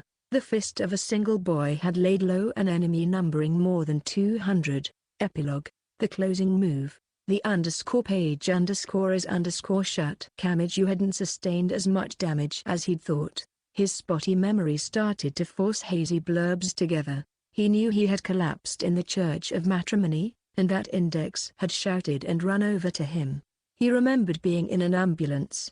He remembered there being a bunch of time with special response or documentation or something. He remembered being diverted and brought into Academy City instead. He had promptly passed out when the frog-faced doctor looked at him, and he had awakened from his sleep on a soft, fluffy bed. Same hospital as usual, huh? Damn it. I can tell just by how the room smells, he thought, eyes closed and mind foggy, before suddenly realizing someone was nearby. A quiet breathing and slight rubbing of clothing reached his ears. He felt a warm, soft hand lightly stroking his bangs. Tsuchi Mikado got a good laugh out of it. He heard someone's voice. But I still think this is fine. Her tone sounded a little reluctant, as though parting with him. The hand stroking his bangs stopped without a noise and retreated from his head. The warmth of her palm faded. Kamiju managed to slowly open his profusely heavy eyelids. Kanzaki? Oh, did I wake you? I was just about to get going. Kanzaki pulled back just a little bit in surprise at hearing his voice. It seemed she'd been sitting in the pipe chair for visitors beside the bed until now, looking at him. He sat up in the bed and shook his head to shake off his sleepiness. It looked like it was dawn. The fluorescent lights in the dark hospital room were off, and the glow of the morning sky filtered in through his window like the sunlight through leaves. On the small table next to his bed was an expensive-looking box of candy and a note she must have planned on leaving for him. As Kamiju's eyes drifted around, Kanzaki slowly stood up from the chair. She must not have been planning to stay long. Oh. Kamiju hazily started getting his mind's gears in motion. He looked at Kanzaki again. She was wearing her usual outfit, a short-sleeved t-shirt tied at her waist so you could see her navel and jeans with one leg cut off so you could see her thigh. Her shirt being tied like that accentuated her already large chest, and you could see dangerously far up her thigh, up to where it started. Sexy as usual, he thought, but he knew he'd be punched in the face if he said it out loud. He turned his attention to something else, eyeing the note on the side table. For now, you left a note? As soon as he said it, BWSHH. Kanzaki's hand shot out at a terrible speed and snatched away the small scrap of paper. It was an impossible new record by sports engineering principles. Her face turned bright red and her eyes wandered to and fro, and she started to sweat as she crushed the note up with extreme speed. It was nothing much. Now that I have the chance to talk to you directly, leaving a note is unnecessary, right? But, it is fine already. It would have been embarrassing the moment I saw you read it. Kanzaki went to throw the balled-up note into the trash can, but then changed her mind and stuffed it into her pocket instead. She must really not want anyone to read that, he thought, baffled. She put a hand to her abundant chest, took a deep breath, and her expression returned to normal. What of the condition of your body? Well, there's still some of the anesthetic left in my system, so I can't really tell where it hurts. I'm sorry. There are less than scientific healing methods involving eating that a Makusa has, but it seems they don't work very well on you. What are you apologizing for? You can heal wounds by eating sushi and hamburgers and stuff. Wow. Hamakusu is awesome. It's just like healing items in RPGs, huh? Replied Kanzaki with an uncharacteristically vague and confused expression, not quite understanding his simile. By the way, where did Still get to? He has left the city already. He said something about not wanting to stay very long in a place he couldn't buy cigarettes. He complained about the age verification here being too strict for him to get any, too. It's supposed to be like that everywhere, retorted Kamiju to himself. Can't he just get you to buy some for him? I am only 18 as well, so I cannot buy cigarettes. Why do you look like you don't believe me? Why are you pretending to clean out your ears? You're lying. You can only fake your age so much with that body. You've got to be past marriageable age at this point. Before he could finish, a light-speed punch from Kanzaki shot toward his face and stopped. He trembled. He couldn't even prepare for that one. In a calm voice, she said, "I'm 18." 18, yes, a high school girl, and yet adulthood is within reach. Miss Kanzaki. Kamiju desperately smiled, his teeth clattering loudly. Kanzaki gave a very tired sigh and pulled her fist back. "I feel like perhaps I should have let you have the note. Our conversation won't get to the important part at this rate." "Important part?" "Yes, a debriefing. Or what have you? I came to notify you of what became of Ursula Aquinas. But should I not have bothered? Tell me." "Please." Kamiju replied instantly, leaning forward. Kanzaki relaxed her shoulders a bit at how willing he was to discuss the topic. "It's been decided that both Ursula Aquinas and Amakus's main force have been incorporated into the English Puritan Church. This is largely to prevent any revenge or assassination attempts by the Roman Orthodox Church." Kamiju recalled Agnes and the sisters under her command. "So then Ursula will still be in danger?" "No." "Behind the scenes, they might make it look like they're after her, but behind that it probably wouldn't have much meaning to go after her. The English Puritans have announced to the world of magic that Ursula's decryption method was false. They believe Ursula won't have to worry about being pursued for the Book of the Law now that people know it was a mistranslation. So if Ursula then really had broken the book's code, everyone in the world would be after her now. Definitely a lucky break, thought Kamiju with a cold sweat. Wait, Amakus's gonna be under the English Puritan Church's umbrella now, right? Yes. However well hidden their base is, there's nothing in it for them to directly oppose the Roman Orthodox Church. I swear, there's evidence that deep down, they wanted this to happen. For example, do you remember the t-shirt Seiji Tatemiya was wearing? It was white, and there was a distorted red cross on it, was there? I guess you're right. Come to think of it, there was. The red cross is the symbol of St. George, the symbol of English Puritanism. He was probably fighting while dressed in it to show his intention to come to me, the English Puritans, or something. I thought I'd given them strict orders not to follow me." "I see," said Kamiju, impressed. "You're part of English Puritanism, too," Kanzaki said. "I swear." Again under her breath, he wondered if she realized her face looked like a mother looking at a child who couldn't be without his parents. "But are you, personally okay with that? Amakus's pretty small, but they're an independent group, right? It seems like they're being merged into a big corporation. They may be affiliated now, but it's not as though we told them to abandon their Bible and teachings. It is more akin to a group of samurai being employed to a feudal lord. The framework of Amakusa will still be around. And Amakusa has always been a denomination that changes form to most suitably match the time period and hide from history. They don't need to worry about remaining in their current form, so as long as they can live in peace, it doesn't matter what happens." In spite of that, Kanzaki had, without any hesitation, let go of the tiny society she had reigned over as leader before, for the sake of those she had to protect.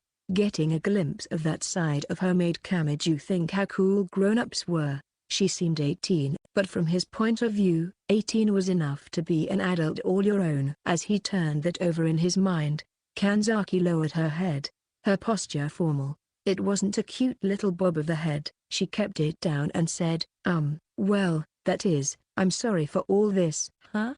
About what? Why are you bowing? What are you sorry for?" Kamiju's head wasn't working quite right, since he'd just woken up. So the sight of a girl bowing to him like this was extremely scary. The feeling that he'd done something really bad overtook him. Then Kanzaki spoke. "Well, I mean, that she stammered, unusual for her. "I caused you a lot of trouble for, well, personal reasons," and it seemed like she wasn't used to saying these words at all. Kamiju, in his daze, plucked out of the situation only the core fact that she seemed to be troubled by something. "Wait, sorry, Kanzaki, did I cause you some kind of trouble?" "I'll apologize, no, that's not it." "If you were to apologize now, that would put me in a truly awkward situation." It isn't that." So getting back to the topic, what I mean is, whatever it was, it must have been pretty hard for her to say. Kanzaki twirled a finger through her bangs, preventing her own words from coming out of her mouth. Then, the moment she seemed to make up her mind and say something, the door to the hospital room flew open with a bang. Despite it being daybreak, and without a knock, it was a tall man with blue sunglasses and a Hawaiian shirt. Motoharu Tsuchimikado was swinging around a plastic bag with something that must have been a get-well present. Kami, I came to play. I couldn't afford an entire melon, so you'll have to make do with a premium pudding dessert from the convenience store with melon slices on top. Kamiju looked away from Kanzaki and towards Tsuchimikado. Yo, isn't school starting in a couple hours? Shouldn't you be sleeping? Oh, sorry, Kanzaki, what were you trying to say? She flinched at that. Then, giving a sidelong glance to Tsuchimikado, she emitted an aura implying she didn't want to have to say it in front of him. Why must he have come at this exact time? Oh, what's wrong, Zaki? Did I come right when you were finally gonna beg forgiveness from Kami? I bet you're gonna say something real cliched, like, I'll repay you for all the trouble I've caused or I'll do anything you want, yeah? PFFT, da ha ha ha. Hey, it's the crane paying her debts with erotica. That's not it. Who would spout such nonsense to this ignorant child? This ignorant child. Kamiju hung his head, almost hearing a gong ringing in the background, and Kanzaki twitched.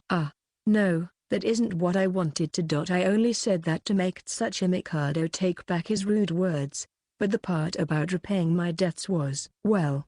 But Zaki, you're gonna end up stripping, right? I will not strip. And what do you mean end up? Oh? Then you're going for the whole wearing whatever clothes he wants as an apology thing? You sure do know how to treat your patrons right. Would you be quiet for a moment? You're making this more and more annoying with all your messed up interpretations. Kamiju absently watched them from afar as they reveled, from his point of view, in their yelling match. But suddenly the gears in his mind all clicked in a weird place.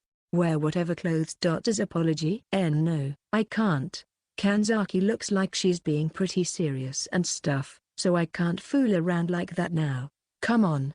You know what'll happen if you make her dress in a swimsuit like the dumb one Index was wearing at the beach this summer. It only takes 5 seconds to realize what a crazy delusion that is.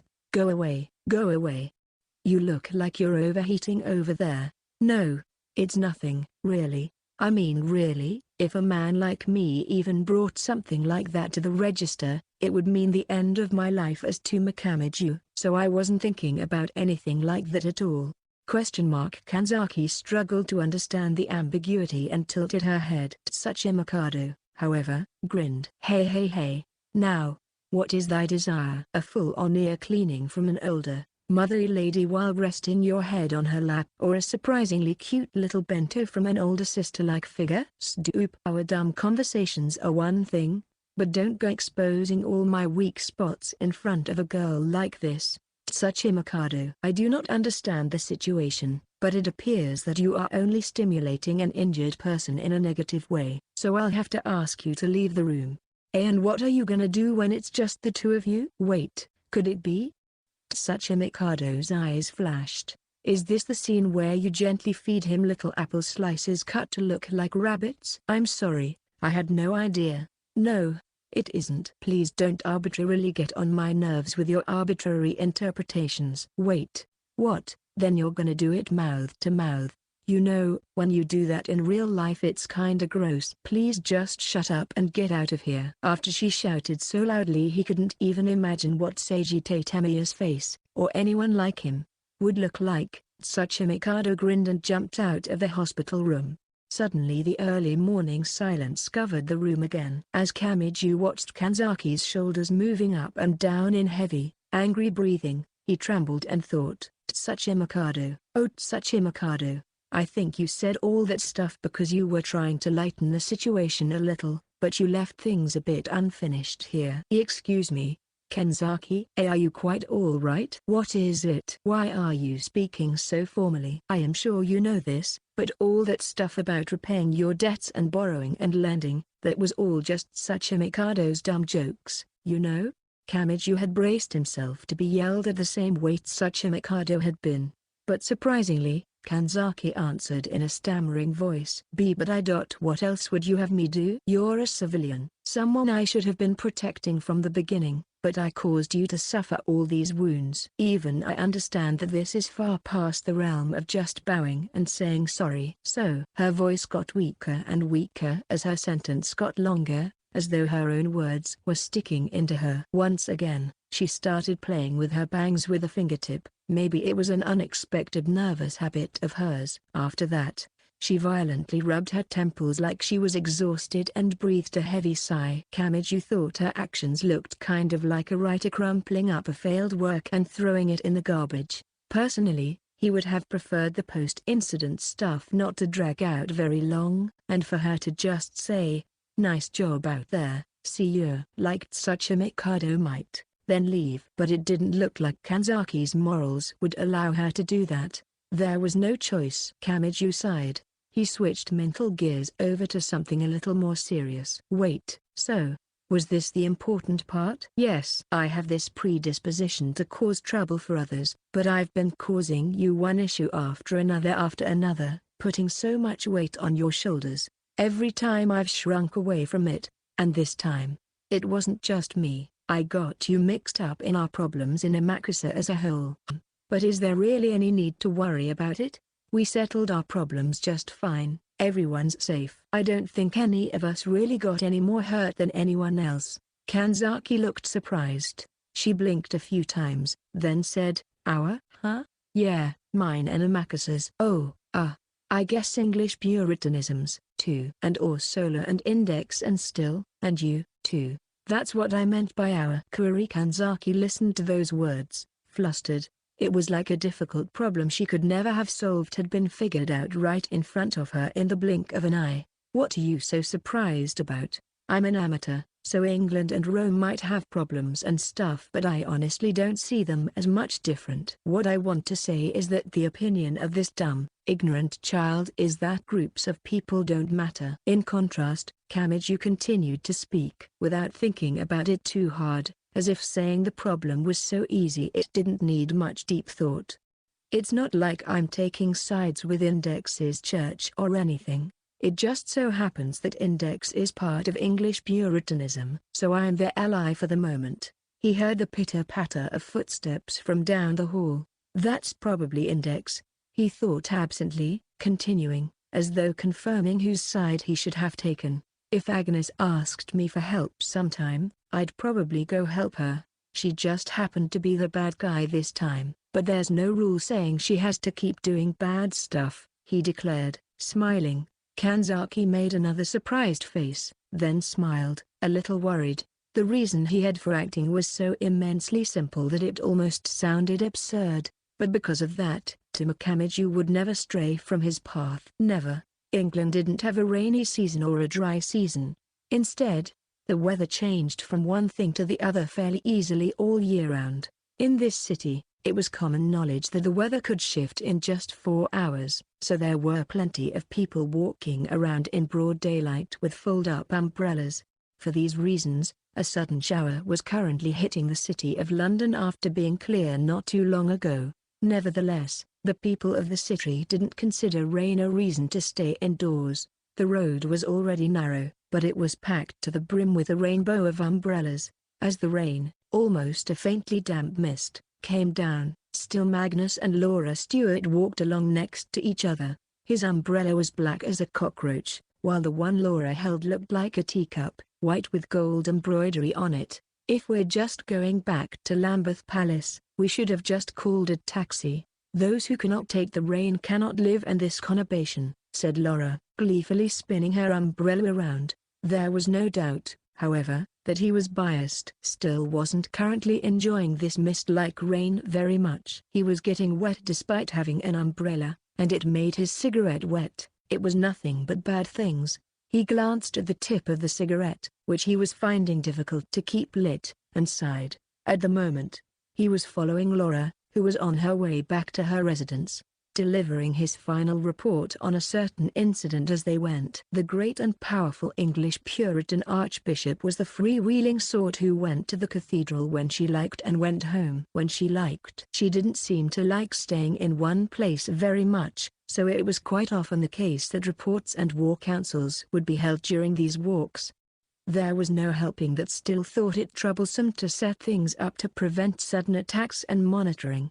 There was a little trick on their umbrellas even now, making the area around them function like a telephone booth. It caused the umbrella's fabric to shake and converted those vibrations into voices, while at the same time making it so that the voices didn't leave the frame of the umbrellas. That should give you a basic idea of the incident. They intend to settle by claiming this was an independent armed action conducted by Agnes Sanctis and 250 under her command. By making it something they did on their own, the Roman Orthodox Church seems to want to defend themselves by saying they never wanted to assassinate Orsola. If they cannot train in their own subordinates, they cannot get away with nothing, however, said Laura, giving a wry grin and fingering her hair. Her beautiful hair could be called majestic, and with the raindrops forming spider thread-like patterns, it evoked fascination. Still gave a quick glance at her face next to him and said, "Did you need to go that far?" He. "Does it concern you, Still, that I have welcomed into the English Puritan Church the esteemed Orsola Aquinas and the fellows in the Amakusa-style Crosses Church? We don't need to protect her, now that they're officially saying they had no intention of killing her. They can't recklessly bring harm to her now. If a sudden, unnatural death were to befall her in this situation, I believe it would escalate into an international church problem. Then they needs only accomplish a natural death, I suppose." Laura gave a barbaric smirk like a pirate. The difference between her face and her expression gave Still pause. "Come to think of it, you knew the Roman Orthodox's true intention all along, didn't you? Why didn't you just order me to save Orsola Aquinas from the Roman Orthodox Church in the first place?" "What a pain. Not everything I hadn't surmised so far as Orsola having mistaken the decoding method. But," she continued, "for me, either way would have been fine." Still looked at her. She twirled her pure white umbrella. "Just hypothetically, Still, if we had blundered in our deliverance of Orsola, would the situation have changed? If she had been returned to Rome, she would have been put to death. Whether we succeeded or failed, either way, the book of the law would not have been decoded. So it didn't matter which came to pass," she concluded. "Whether Orsola lived or died was a small problem and didn't concern her." Still exhaled, unsatisfied, and said, "Then why did you give me a personal order to give Orsola a cross? You gave me more to carry out in an already urgent situation. You can say what you want, but you intended to save her right from the beginning, didn't you?" The complete lack of reinforcements bothers me, too. You probably had a big necessarious force positioned on the shoreline of the Sea of Japan, which is why you couldn't spare any personnel, right? You used the cross incident as an excuse and put them there to raid Agnes's forces while they were taking Orsola to Rome. You really are embarrassing, you know that? That is most certainly not factual. I interceded in this altercation purely for the English Puritan Church's benefit. Laura spouted denials, looking like steam was going to come from her ears, but Still didn't bother to argue. The fact that she was the only one who was angry must have really gotten to her, because her face rapidly reddened. "So what are these benefits you're referring to? You're so quick to turn me aside. I mean Kuri Kanzaki," she moaned in a huff. This incident served as a good example. Kanzaki has immense power, and because of her upstanding sense of justice, she could always take independent action. Despite not having occurred this time, she was actually still in the fairly dangerous position. "We needs must obtain a new set of shackles if we are to stop that from happening again." The relaxation left Still's face. Laura's expression, too, had suddenly become more mature. "We can't not stop her with force, yes? Well, we could if we put our minds to it, but we would definitively sustain much damage as well. You have perused the report telling what fate befell those night fools, yes?" Still recalled the details of the report from the separate force. 21 fully equipped knights had planned on their own to kill the members of Amakusa, but somebody single-handedly drove them into submission. and that is why she needs shackles that don't involve force. She possesses an ample bond with the Makasa. Therefore, we cannot use negative shackles like threatening her harm if she does not listen, but rather positive ones, like offering her protection from the Roman Orthodox Church if she listens. If we emphasize such negativity involving a Makasa, she may rebel against us, but if we offer something positive, she wouldn't do so. Right? What a delicious benefit that is. Laura smiled happily, and it gave Still a cold shudder. Though she might have seemed thoughtless at first, she was still the leader of English Puritanism, and the cruel administrator and constructor of the system of the Index of Prohibited Books. She created the rule that they needed to erase her memories every year. She created a body that required maintenance from the English Puritans. She lied that it was beneficial to the church to keep Index from turning traitor. She lied that she would die if they didn't, thus keeping Still and Kanzaki from rebelling as well. No one was more used to tinkering with all of the scales deciding a person's sense of values, their emotions, their reason, their sense of profits and losses, their ethics, than she. It bolstered the caution Still felt toward her once again, but he was well aware there was nothing he could do about it. If he were careless, Laura wouldn't flinch to give punishment, not to Still, but to Index. That's the kind of person she was. Thump! Still's shoulder bumped into a passerby. It was a student trying to worm his way in between the two of them. Whoops! By the time Still's body recoiled, Laura was nowhere to be found. The communication spell connecting their umbrellas was already cut off. He hurriedly looked around. What had she just done? He just barely spotted the white, teacup-like umbrella with gold embroidery far away, and the wave of people eventually swallowed up that, too, and it disappeared completely. Still, caught completely unawares by the whole business, gulped. He got another chill at the sight of the enigmatic leader of all variety of suspicious sorcerers, and thought she had helped a Makusa to cleverly prevent Kuri Kanzaki from acting. He understood that. Then why, in the end, did she save Ursula Aquinas? He didn't understand that. The way Ursula came up with to decode the book of the law was just a mistake, so there was no need to go through with securing her anyway, and saving her didn't bind anyone to her like she was doing with Kanzaki. She may have been an accomplished missionary worker, great enough to have a church built in her name, but she didn't seem to have the sort of charismatic attitude that could bring together whole groups and organizations like Kanzaki did. If she had, they wouldn't have been able to easily plot to assassinate her out of fear of riots and secessions. She's damn devious, said Still spitefully. If he were able to think of even one calculated reason she'd saved Ursula Aquinas, then he would have been able to assert positively that she was evil. But this was another thing about Laura that was difficult to deal with. There wasn't enough for him to go on to say whether she was a good person or a bad person. In fact, she practiced both good and evil equally, truly as though keeping them in perfect balance upon scales. The scales, of course, wouldn't tip one way or the other. With such a precise equilibrium being maintained, one couldn't judge her to be good or evil, no matter how much weight rode on either tray. Thus, Still couldn't say one way or the other, so he ended up slinking along under the English Puritan Church. Or maybe that was her plan, the runic sorceress speculated briefly before disappearing into the drizzle. On the city streets,